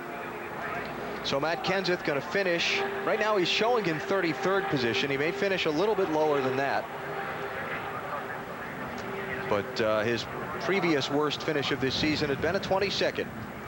So as Marty said, his first DNF of the year, and his championship rivals could gain some ground on him depending on how these final laps play out. Bill? Well, I came over here to ask Tony Gurry Sr. if he talked to me, and he smiled. An amazing day. Can you finish it in victory lane? Well, I don't know. We was too close to gamble there. I guess Slugger, he's going to try it, but we were going to run out on the back straightaway if it went green. The caution, you know, might have got us through, and then again, it might not. We hadn't been running up front today. We've been tucked in behind people all day, and we ran a lot harder and a lot faster laps that time, so I know the fuel mileage changed, so no way we could take a chance on running out of gas there at the end. We just stopped, get gas in. Didn't know how many was going to stay out there, but yeah, you did talk about staying out until just about too late. Yeah, well, you know, it's a gamble. You want to gamble or not. The way our luck's been since May, we don't need to gamble on anything. It's too big a risk to take. Hopefully, that 18 car from 20 can pull us up through there and get back to the front. All right, they got a ringside seat too, just down from the finish line. Still cleaning up the debris from Jeff Burton's lost engine. We're under caution at Talladega. A very dramatic finish coming up. Stay with us.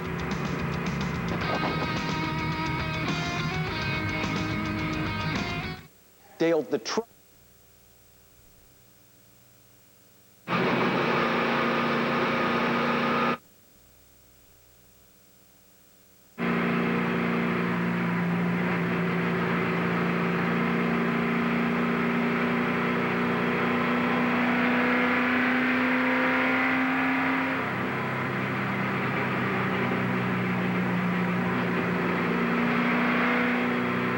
Lap cars coming under you here.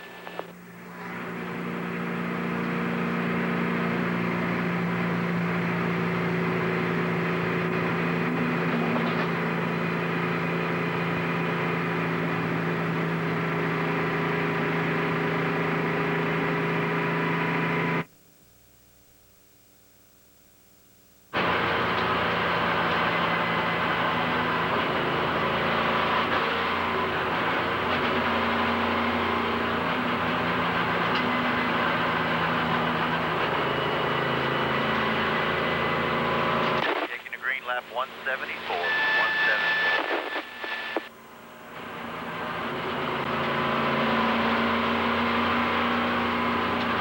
Clean your motor out when you get around here. Get you a good start. Get it wound up.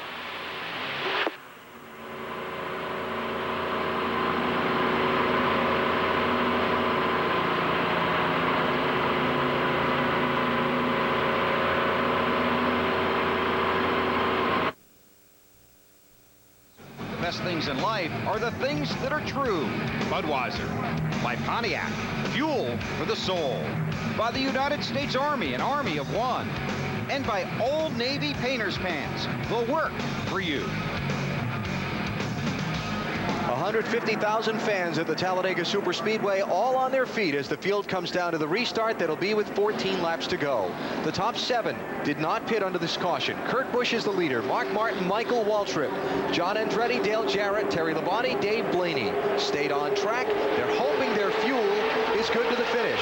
Tony Stewart first off pit road. He's in 8th place. Dale Jr. is in 10th. We're back under green. And you've got to get greedy here, Benny. I mean, there's just not enough time to work your way through. You've got to, everything that you can get, you have to get every single lap.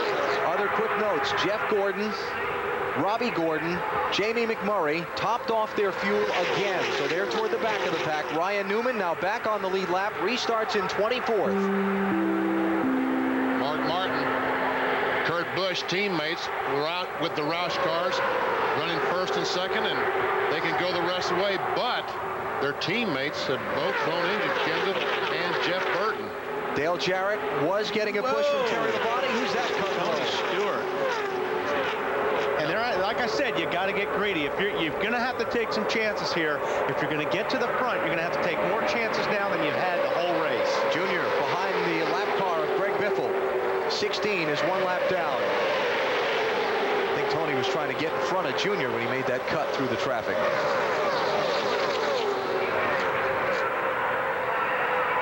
There's the 20 up top.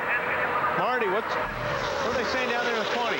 Well, this caution, the last one, put them back in the ball game. They were 4 to 5 laps short from making on fuel. Had they not gotten that caution, they wouldn't have had a shot to win the race. They have made 0 adjustments on that 20 car today. It's been outstanding, except for the overheating they had a little bit earlier. Kurt Busch up in the front, they've made 1 adjustment on that car today. A 1/4 pound out of the right rear tire on the very first stop of the day. We told you at the top of the show, watch out for the Roush cars. They started in the back, but they made their way to the front. Same car Kurt Busch started 36 with at Daytona and finished second. And look who's fourth, Alan. Dale Earnhardt Jr. now behind Michael Waltrip. To the outside they go, looking for the front. Bad news for the competition. Oh, bad news for the competition. 15 and 8 are hooked up. Kurt Busch is trying to block. He's doing all he can to keep those cars behind him. And that's what he's got to do. He's got to be looking in that mirror because he knows if they get beside him, he's going to lose a bunch of spots right here. Michael Waltrip with the brake to the right. Bid for the lead. Oh. Whoa! Contact with Kurt Busch. Mark trying to get down behind his teammate. Gets there. Oh, here we go. Push him. Nice bump by Mark. Michael Waltrip to the lead. Junior can't stay with him. And Junior gets hung out. And these guys know that they've got to separate these DEI cars or they're in trouble. Here comes the Roush charge. Don't count out those teammates. Kurt Busch pushed by Mark Martin and Greg Biffle up in the outside lane. 97 car with a bid for the lead. Oh, Junior just turned under the 16 car and made some room, made him a hole. Junior and Michael Waltrip side by side. Rusty Wallace is behind Michael. Tony Stewart is behind Junior.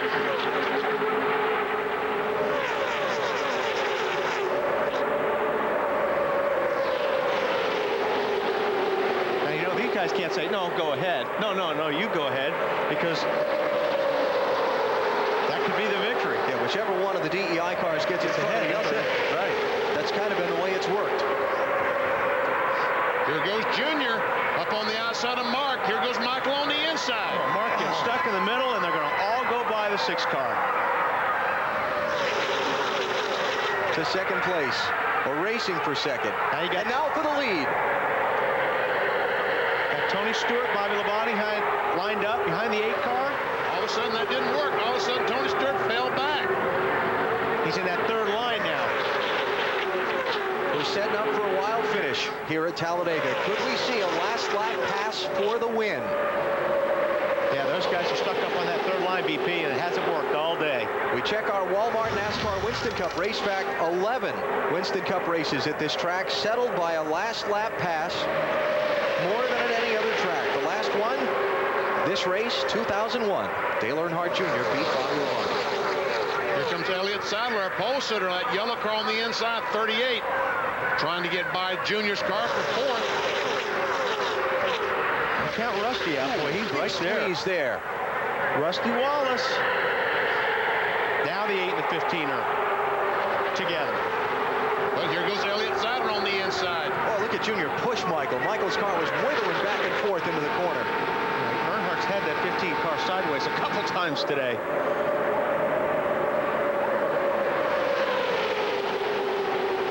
Junior trying to squeeze down, and Waltrip to the lead. He gets in front of Kurt Busch. 8 to go. Mark Martin behind Junior.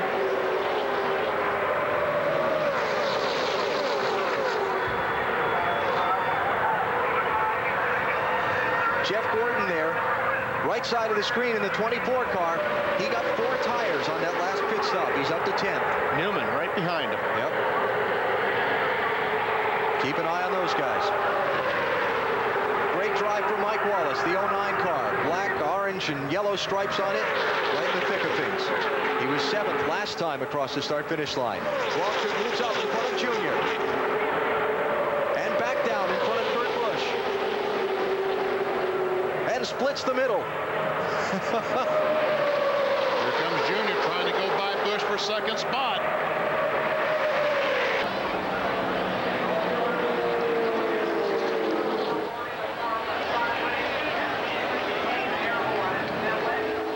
Safety workers already there, yeah. That's why we don't race back to the line. That is a record. Yes, sir. How fast they got to that car.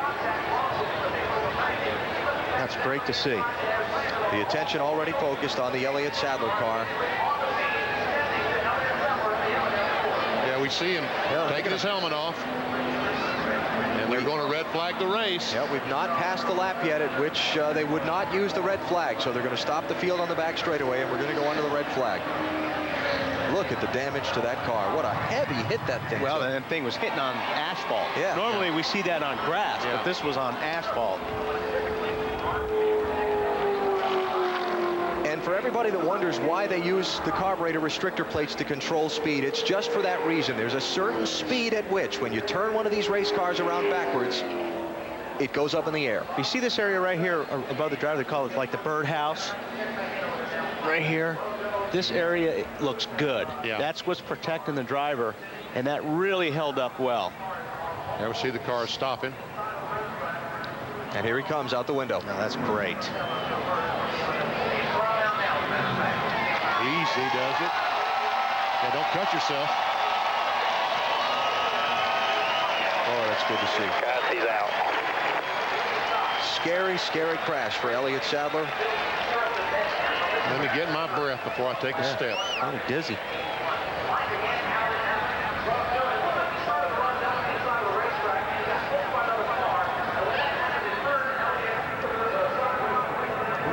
Let's go back and look. There he is, right in the middle. And these guys are... See the hood flopping around and the deck lid, the tethers that NASCAR has these teams installed to keep the hood and deck lid work. He took the steering wheel off right away. Yeah. That's unbelievable. He had a crash in practice driving for the Wood Brothers a few years ago in Michigan. It looked like that. And see, that's the problem when you get, like I said, when you start mirror driving, and that's what these guys are doing. They're trying to get in front of each other, trying to make blocks this close to the end of the race. You're not going to give a guy a break. You know, something I want you to think about as you're watching these replays again. Watch what I think happened is Elliott reacted to Dale Jr. Dale Jr. started to turn left in front of Elliott, and I think Elliott just reacted to that and moved left. And that's when he came across the front of Kurt Busch. I don't think he was trying to block Kurt. I think he reacted to Dale Jr. making a sudden move to the left, and just instinctively... that could be, but I mean, you're still getting a lot of that going on right now that you don't see any other time of the race.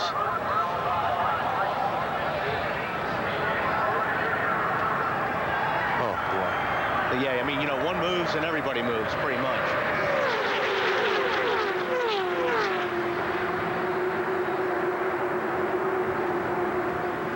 Already moving. Steering wheel's off. See, watch Junior here. He moves to the left to block Elliott, right here, and Elliott turns. Could be. Yeah, could be. He could be trying to dodge that 8 car.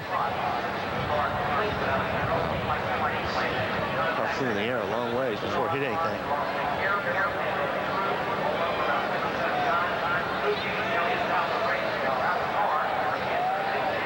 And now the banking kicks the car back to the left.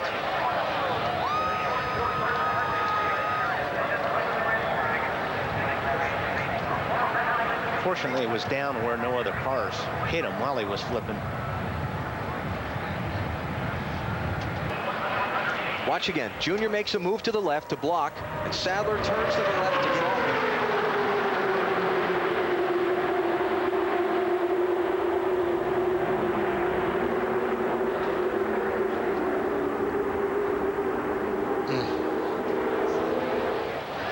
Going board with Kurt Busch.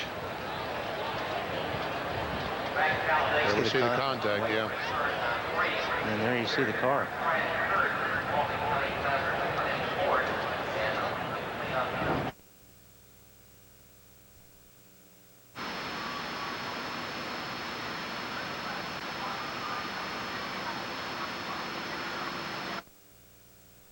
That's one of the nuances of the rule, this new rule, that once we get to 10 laps to go, they don't give the free pass anymore. All right. So. Sorry, Greg. And we have 6 laps to go in the race, actually 5.5 with where the field is sitting halfway down the back straightaway. There will be 23 cars on the lead lap. And we're probably going to have 4 or 3 laps left in this thing. So it's not over yet. Michael Waltrip is the leader. Dale Earnhardt Jr., Ward Burton, they're all up there in the running for the win in the EA Sports 500 at Talladega. More drama left to unfold here at the world's fastest speedway. Elliott Sadler fortunately out of his car after this scary ride.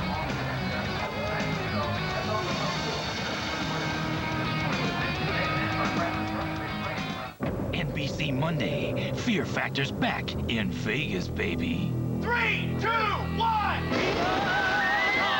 All new at 400.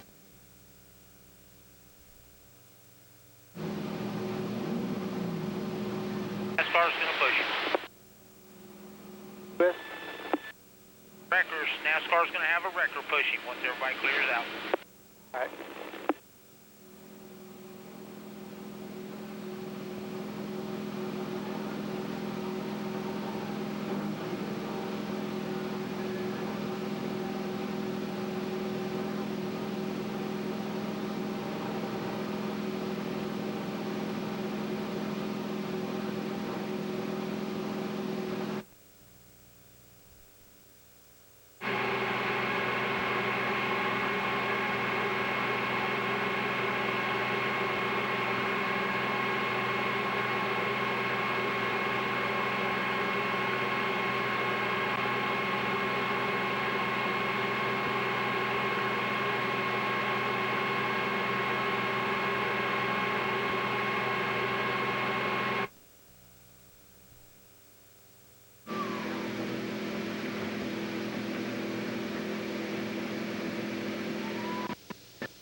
You are watching the EA Sports 500 from Talladega Superspeedway on NASCAR In-Car on In Demand.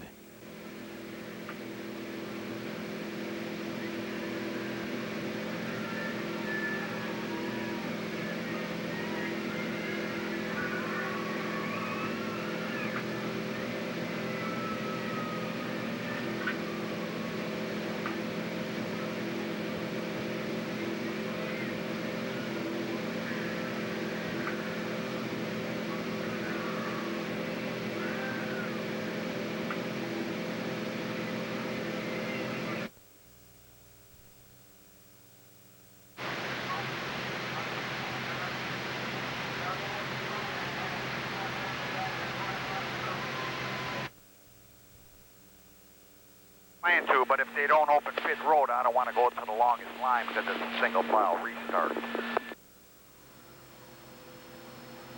Well, if we're going to work on it, we're going to be back there. Yeah, but it's a single file restart. We'd have to go all the way to the back of there, you know, with all these other cars that are last down, we'd have to go behind them yet. Yeah, 10-4. I love being in predicaments we're not supposed to be in. We'll stay out until the pits are open. They got to open them because they're going to go back green. This is going to be the one to go coming here. That's what I'm figuring, but if they don't, we'll have to, that's why I want to know if they didn't, if we could make another lap before they open them without it blowing.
examining wearing that, but right now the Hutchins works much better with the seat he has.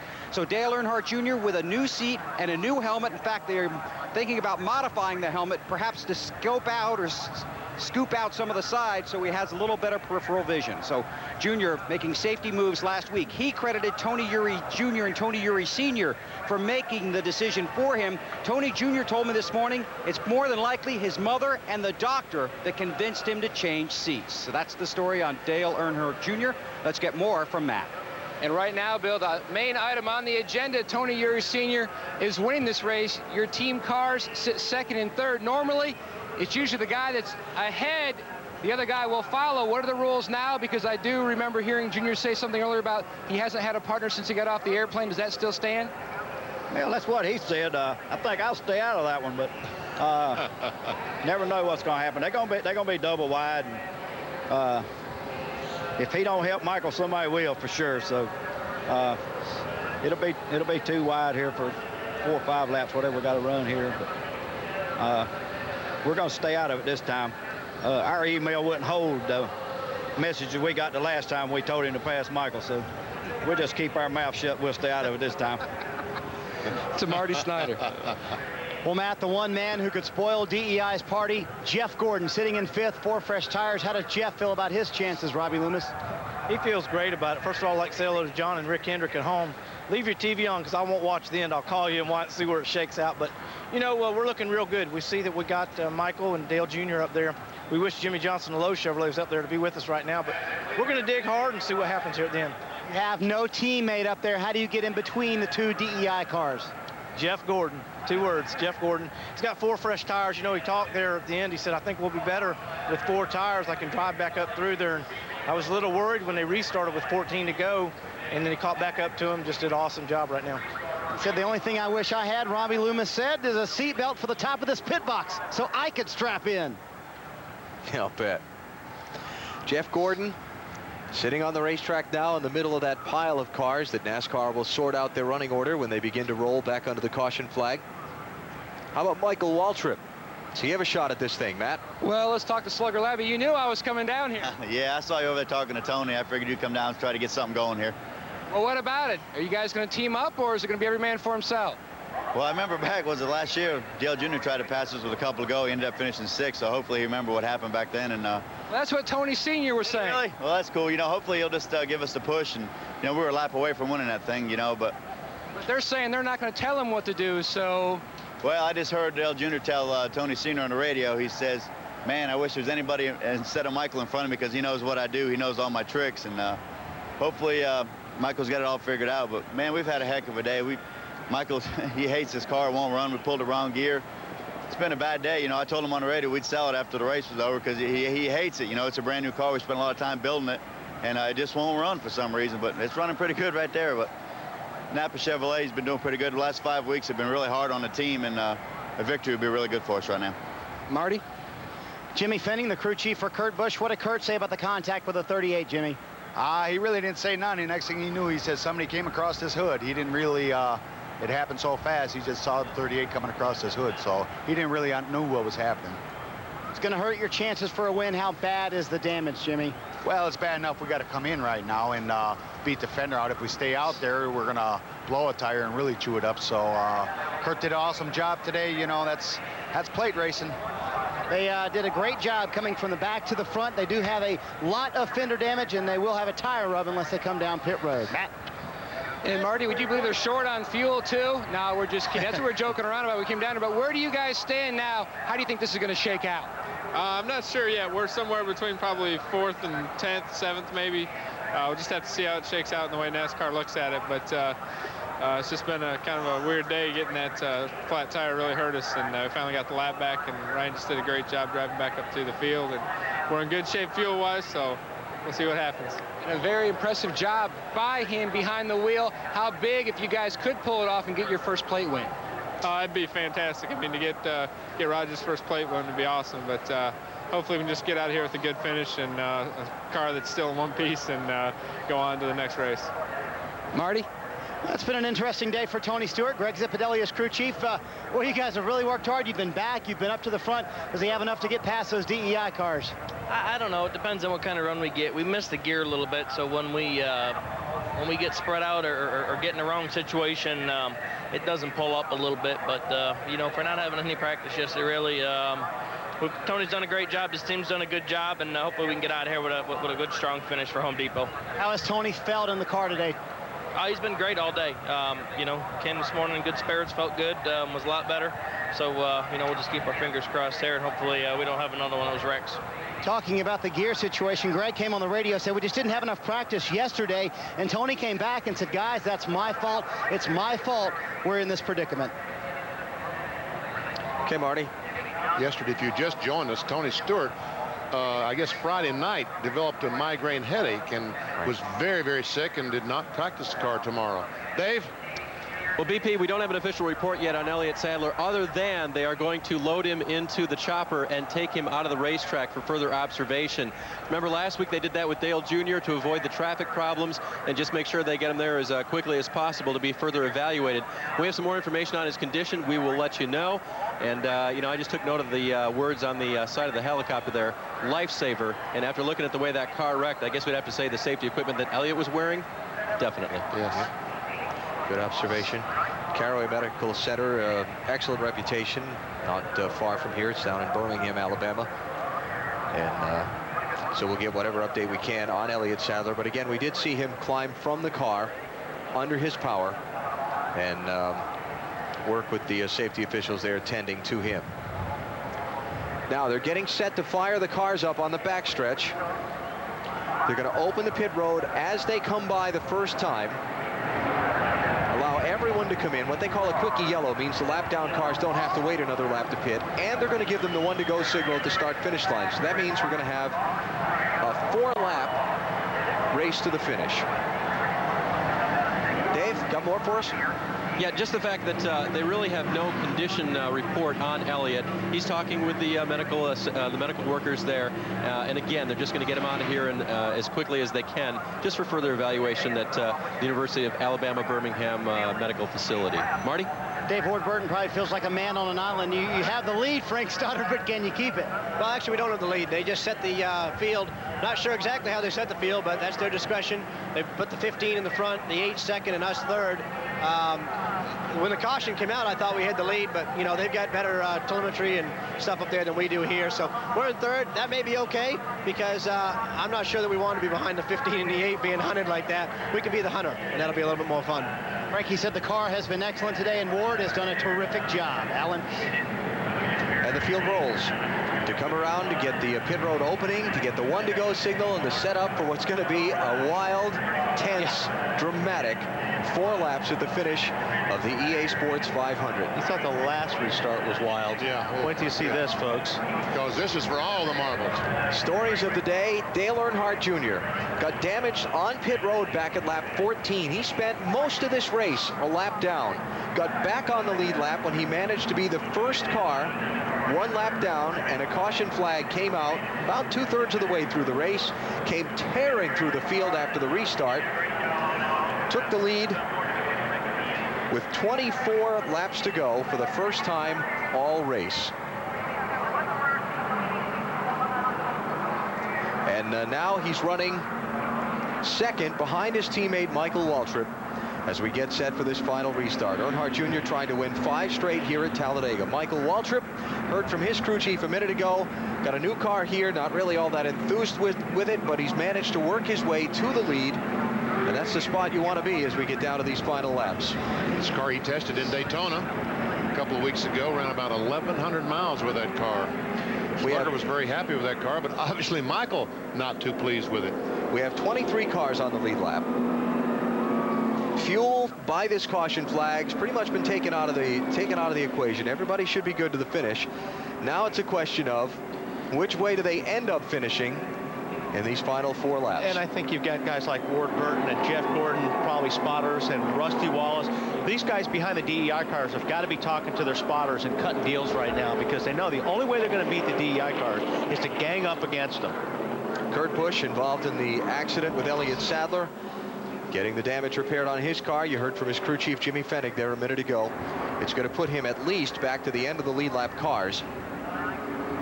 And now, because we're inside the final 10 laps, only the lead lap cars go to the front of the line in single file for the restart. We saw Greg Biffle alongside Michael Waltrip when the cars took off. Well, he has dropped back, and he will restart the race in the 24th position.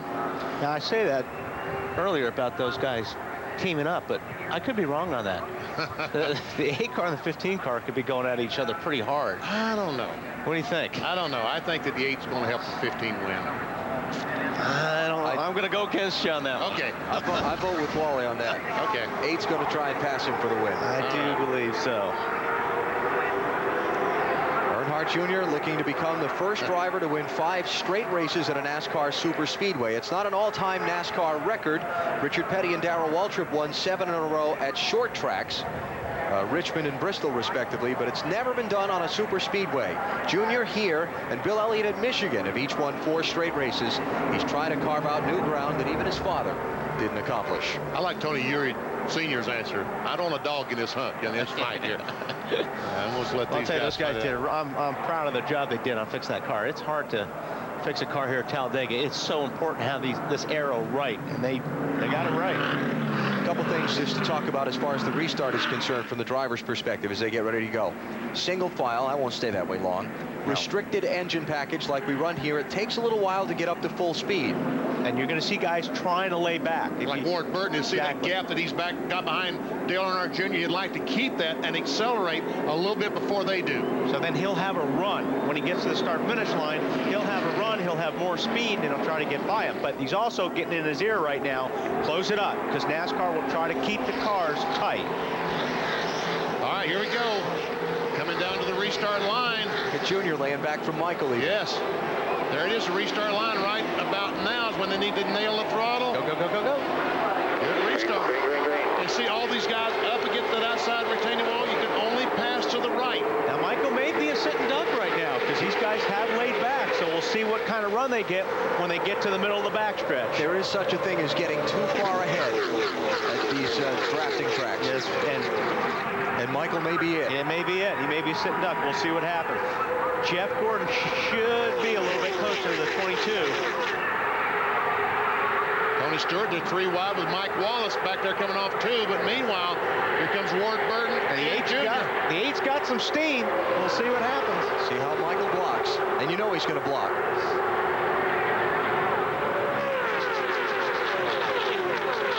Michael Waltrip, Dale Jr., Ward Burton, Jeff Gordon, Ryan Newman, the top 5.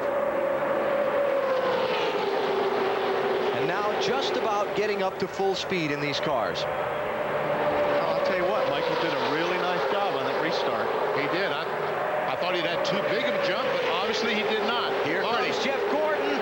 Jeff Gordon for 3rd on Ward Burton. Got it. Ward's got no drafting help. Man, he's just going straight back and down there. All that line will go by. And look at the pack behind him charging forward. They're no help. They get to this front group, it's going to get ugly. Marty. Jeff Gordon, right before the green flag, said, is there any way I can get rid of this rev limiter chip? They said, turn it to box 2. It's unlimited. That should give him more RPMs. Helped him pass Ward Burton, but can't help him pass the 8 car. And what that means is they got 2 ignition boxes, and they have chips they put in. And usually they put a higher chip in one box for just this. Last couple laps of the race. Get some more RPMs. And just make note at Talladega, there is the start-finish line. It's not in the center of the tri-oval like at Daytona. They've got a little more racing to do when they get to that point here on that last lap. 2 laps to go. Outside, Ward Burton trying to rally back. Ricky Craven getting up behind him to push in the 32. Down the inside, Rusty Wallace. Whoa! Tony Stewart there flirting with that yellow line in the orange car. And the field accordions back together. This is where Gordon's going to have to do it. Jeff Gordon going to have to pull out and hopefully get some help. He's all over Junior's back bumper. Ryan Newman is tucked up against Gordon. They're coming to the white flag. 2 2/3 miles of racing left at Talladega. Do they all make it back around? And who's the first one to the checkered flag? Wow, there's Tony Stewart.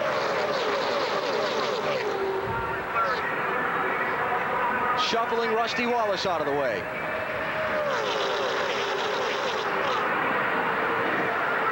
Jeff Gordon trying to block. Stewart trying to find some running room. Stewart up the center. So far, nobody with anything from Michael Waltrip.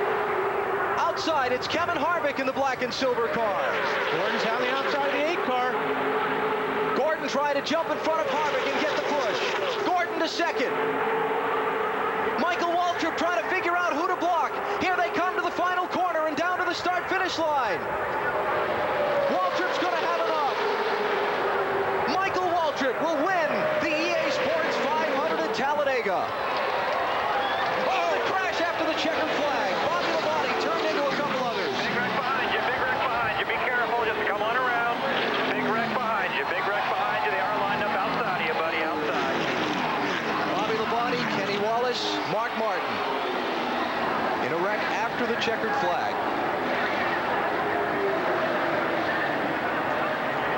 Well, he held him off. It sure did. And that restart won him the race. It did. I thought he'd gotten too big a jump, but it was just the perfect jump. And Junior did not abandon. No, he didn't. He stayed there with him. Stayed with him. You made the call, VP. Matty. And a handshake and a hug by Junior's uncle Danny Earnhardt. Slugger, congratulations. What a win. Man, thank you. His teammate helped us out, you know. I tell you, DEI, the other competition caught up with us, and we built a brand new car. Took it to Daytona, did a tire test, got the roof hatch in it. I'm sure Michael will do something crazy with that. You know how he is. But, man, the last 5 weeks have been hard on us. And I told these guys, just stick with us and with Michael, and everything will work out just great. And, man, what a deal.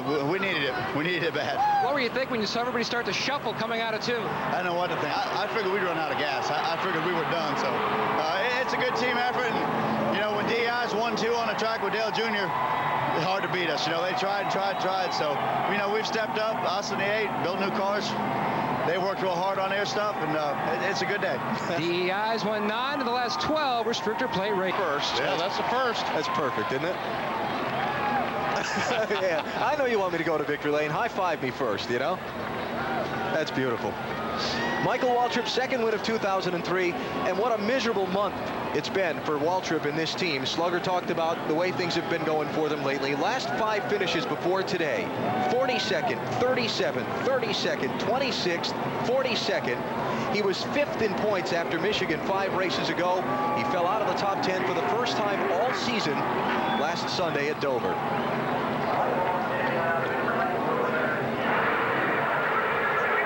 This is the last half lap.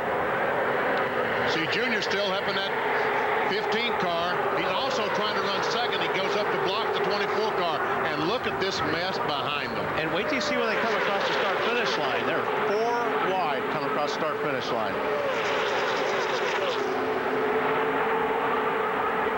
Is Michael blocking the whole field. Everything he could. Look at Kurt Busch with the damaged fender right back up in the middle, the 97 car.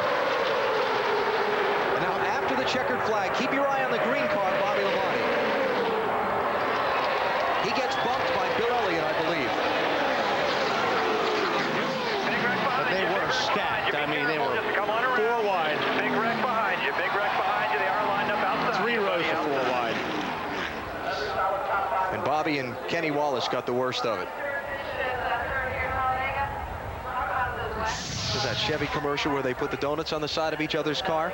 How about we make that our Chevy winning moment? Michael Waltrip, today's winner. Chevy congratulates Mikey and the number 15 Monte Carlo. Chevy will tell you, Mikey will tell you, the only thing that comes close to Monte Carlo's reputation on the track is its reputation on the street. More champions depend on Chevy. We'll be there.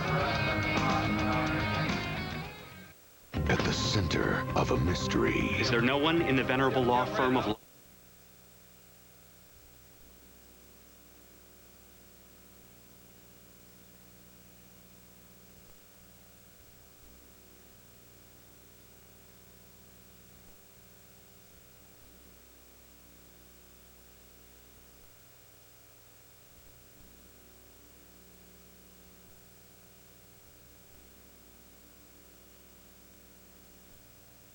It's gonna rub it back and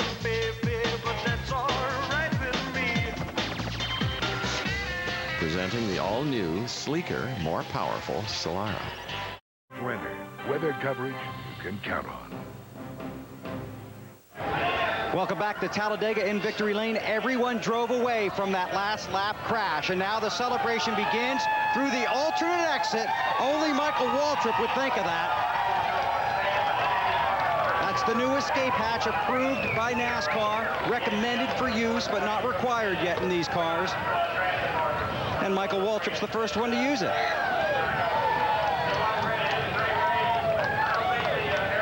Let me take this towel here. Have a towel.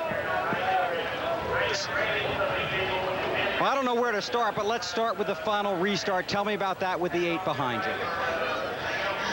Oh, what a day. We battled hard all day long. I was afraid about the restart. My car was geared a little higher than I wanted it to be, and I was afraid they'd get a run on me, and that's what Junior tried to do. I fought that one off, and then I saw Gordon get beside Dale Jr.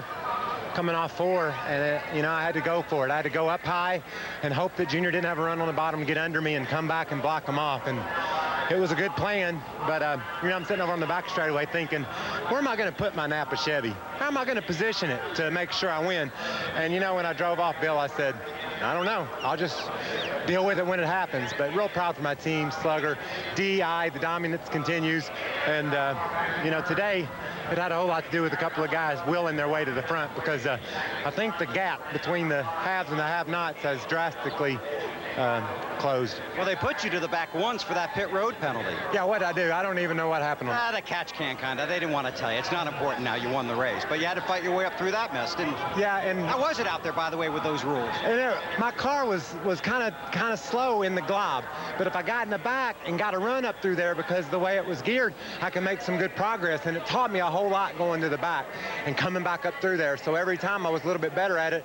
And I was shocked, just literally shocked when I was in the front at the end. And it had to do with great fuel mileage, had to do with a great team. I want to thank Coca-Cola, Klausner, Oreos, all the people that make all this possible. Of course, Chevrolet. I thought you didn't like the gear in this car, because you were really frustrated in the early laps here, weren't you? I was, but I told them yesterday that in the pack, in the glob, it wouldn't go. But if I got a run on people, I was all right. And I whined a little bit more than I hope anybody heard me, because this place is frustrating, and you got your emotions out on your sleeve anyway, and I was complaining a lot, but I'm thankful to put our Napa Chevy in Victory Lane. Guess what? Tomorrow is her 6th birthday. How about that? Wish her happy birthday. Happy birthday. And the birthday celebration is in Victory Lane at Talladega. Marty? Well, Bill, speaking of not knowing where to start, Dale Jr., where do we begin with your day? Let's start with the end. Did Michael just have too big of a run on you for you to be able to catch him? Well, he has a great car, and he's one of my toughest competitors on a track like this, because he knows a lot about me and what all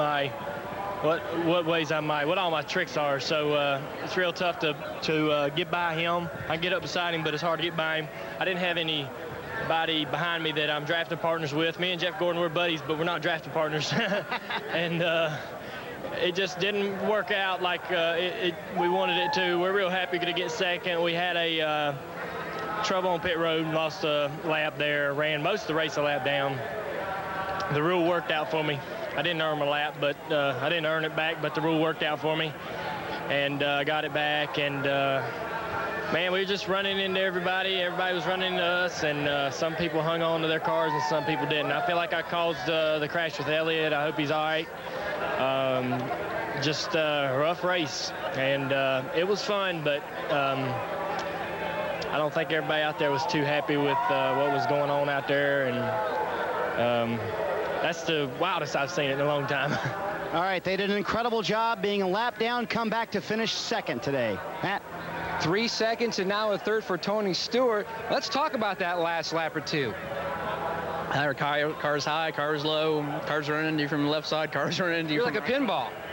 Yeah, but to bounce into third position after not even sitting in the car yesterday, and I got to thank Bobby Labonte and Kyle Petty for, they both took about 3 laps in the car for me yesterday. I had a migraine like I haven't had for about 15 years, and couldn't even stand to see light. That's how bad it hurt. But slept all day yesterday and all through the evening, and came out today feeling a lot better and didn't know what to expect. I mean, with the rules change and all that, and just really happy. The car wasn't quite as good as what we could have fixed a lot of things if I could have drove the car in a happy hour and made it better. But I tell you what, the guys in the pit crew, they're the ones that deserve the credit for this. They got us great track position every time, and at the end there, we got a couple big runs and got through to a couple key cars, and every time you look up at the end of the race, you see the 8 and the 20 together at the end, and that's the way we finished. So pretty good result.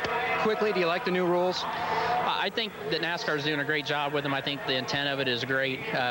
Needs some tweaking. I think some guys that would never get laps back under certain circumstances have finished in the top 5 the last 2 weeks because of this. So I think there needs to be some tweaking to it. But I think all in all, it's done for the right reasons. The good thing is when somebody has a wreck like we had here today, we all start slowing down right away, and that was the whole intent of the rule, was to save our fellow competitors. So I think everything's going along for the right reasons. Tony Stewart, 3rd in Talladega. Marty? Well, Matt, Jeff Gordon made a run with 4 fresh tires, but in the end, you apologized to your crew. Why? Well, I was more apologizing because I let Harvick get to the inside of me down there in the middle of 3 and 4. I put myself in perfect position, had a push, got by Junior, and had my set side on Michael and had the momentum, and he moved up, and when I moved up with him, Harvick snuck to the inside of me, and I just was really, apologize about that. I mean, they know me. I'm going to go for the win. I'm not going to stay there in 3rd, and I'm glad that I did, and we still ended up with a top 5, so I'm real happy with that. Real quick, did the new rules work? I don't know what they were meant to do. So, I wasn't a part of that, the rule change in any way. I just went out there and drove my car the best that I possibly could. And, I didn't see a big difference from before other than the cars. You could bump draft a lot more. Finishes 5th today for Jeff Gordon. Dave? All right, Kevin made it through the end, through those final laps. Kevin, what was it like? It was pretty wild. It was pretty cool there at the end. Kurt Busch, he was on a mission there, and he had the old 29 Jim Goodwrench Chevrolet going. But went in the middle there and thought we might have a chance coming to the line, and everybody peeled off behind me and wound up 7th. So still a good day for the Jim Goodwrench Chevy. How'd you feel about the package and how it raced? I tell you, it completely changed my opinion during the race. Our package wasn't as strong as we have been in the last 3 restrictor plate races, but it's a lot like the roof fin, and you can pull up better. And I think the racing was a lot better. All right, Kevin Harvick, a top 10 at a restrictor plate race. That's not bad. Michael Waltrip with his 4th NASCAR Winston Cup win, 2nd of 2003. His first win not at Daytona. Earnhardt Jr. from a lap down to 2nd. Brian Newman from a lap down to 4th. Lucky Dog Award, he comes back to 4th, yes. Top 10 there for Mike Wallace. How about Kurt Busch? After that damage to the right front fender, he comes back to finish 6th. Bobby Labonte 11th at the checkers, then crashed after the checkers in turn 1. Kenny Wallace, same thing, crashed after the checkers, but again, they all drove away. Last on the lead lap, 23rd place, Mark Martin. Everybody else from there, a lap or more down. Again, Elliott Sadler taken to a local hospital for further examination. Same for Larry Foyt. He was involved in a very early crash, was taken to a local hospital for a further examination, and we got no further update on him after that early accident. And you saw our championship leader, Matt Kenseth, the sub-headline on the day with an engine failure, his worst finish of the season in 33rd. Championship standings, the lead was 436 coming into the day, so about 80 points off the gap. And we have 7 races left to go in the season. The only one of the top 5 we haven't heard from is Ryan Newman. Marty? Well, and it turned out to be not such a bad day for guys who lost a lap. Ryan, you have a smile on your face because you got the lap back and still finished 4th. How'd you do that? No, I got a smile on my face because we finished the race. So that's a good point too. It's really no fun out there. I mean, when you can get back up to the front for whatever lap it is, if it's the last lap, thankfully, you have a fun day. But other than that, it's no fun. I mean, beating and banging around there at 190 miles an hour. We got cars that are tore up just about like they are at Bristol and Martinsville. It's not fun, and to me, it's not racing, but I do it because it's part of what we do. And he makes reference to the 2 big restrictor plate wrecks he had earlier this year, but today he finishes 4th. Alan. Okay, Marty, here was the big moment of the day, the scary. Like, man, I had a good car. It takes the steering wheel off, and I'll throw it on the dash. And that set up a red flag, which set up a wild sprint to the finish. Michael Waltrip pushed by his teammate Dale Jr., then blocking for all he could to keep Jeff Gordon and Kevin Harvick and Jr. behind him. And Waltrip extending Chevrolet's victory streak here at Talladega, now 10 straight races at the world's fastest speedway. The Bowtie Brigade have held the winner's trophy. And that start-finish line being down on farther down the racetrack cost Kevin Harvick about 2 or 3 spots, because it looked to me like he was 3rd or 4th at the normal start-finish line. The tri-oval start-finish line. Next week, it's off to the Kansas Speedway in Kansas City. Our Saturday NASCAR Busch Series coverage will feature Wally's World. For real. Yeah, for real. The Mr. Clean Auto Dry car wash, as you can see, being used on my car there. Cool. Little demonstration here at Talladega yesterday. Wally races on Saturday. Jimmy Johnson and Chad Knaus will join BP and I for the broadcast, and we hope that you will join us as well. That's 2 Eastern next Saturday. NASCAR Busch Series Racing from Kansas, presented by Midas. Next Sunday on NBC, the Banquet 400, presented by Conagra Foods. Coverage starting at 12:30 Eastern with Discover Card Countdown to Green. NBC Tonight starting at 7, 6 Central. All new episodes of Dateline NBC, American Dreams, Law & Order Criminal Intent, and then the premiere of The Lion's Den. A wild day here at Talladega. Michael Waltrip has the biggest smile and the biggest trophy from the EA Sports 500. Last season on Third Watch, it was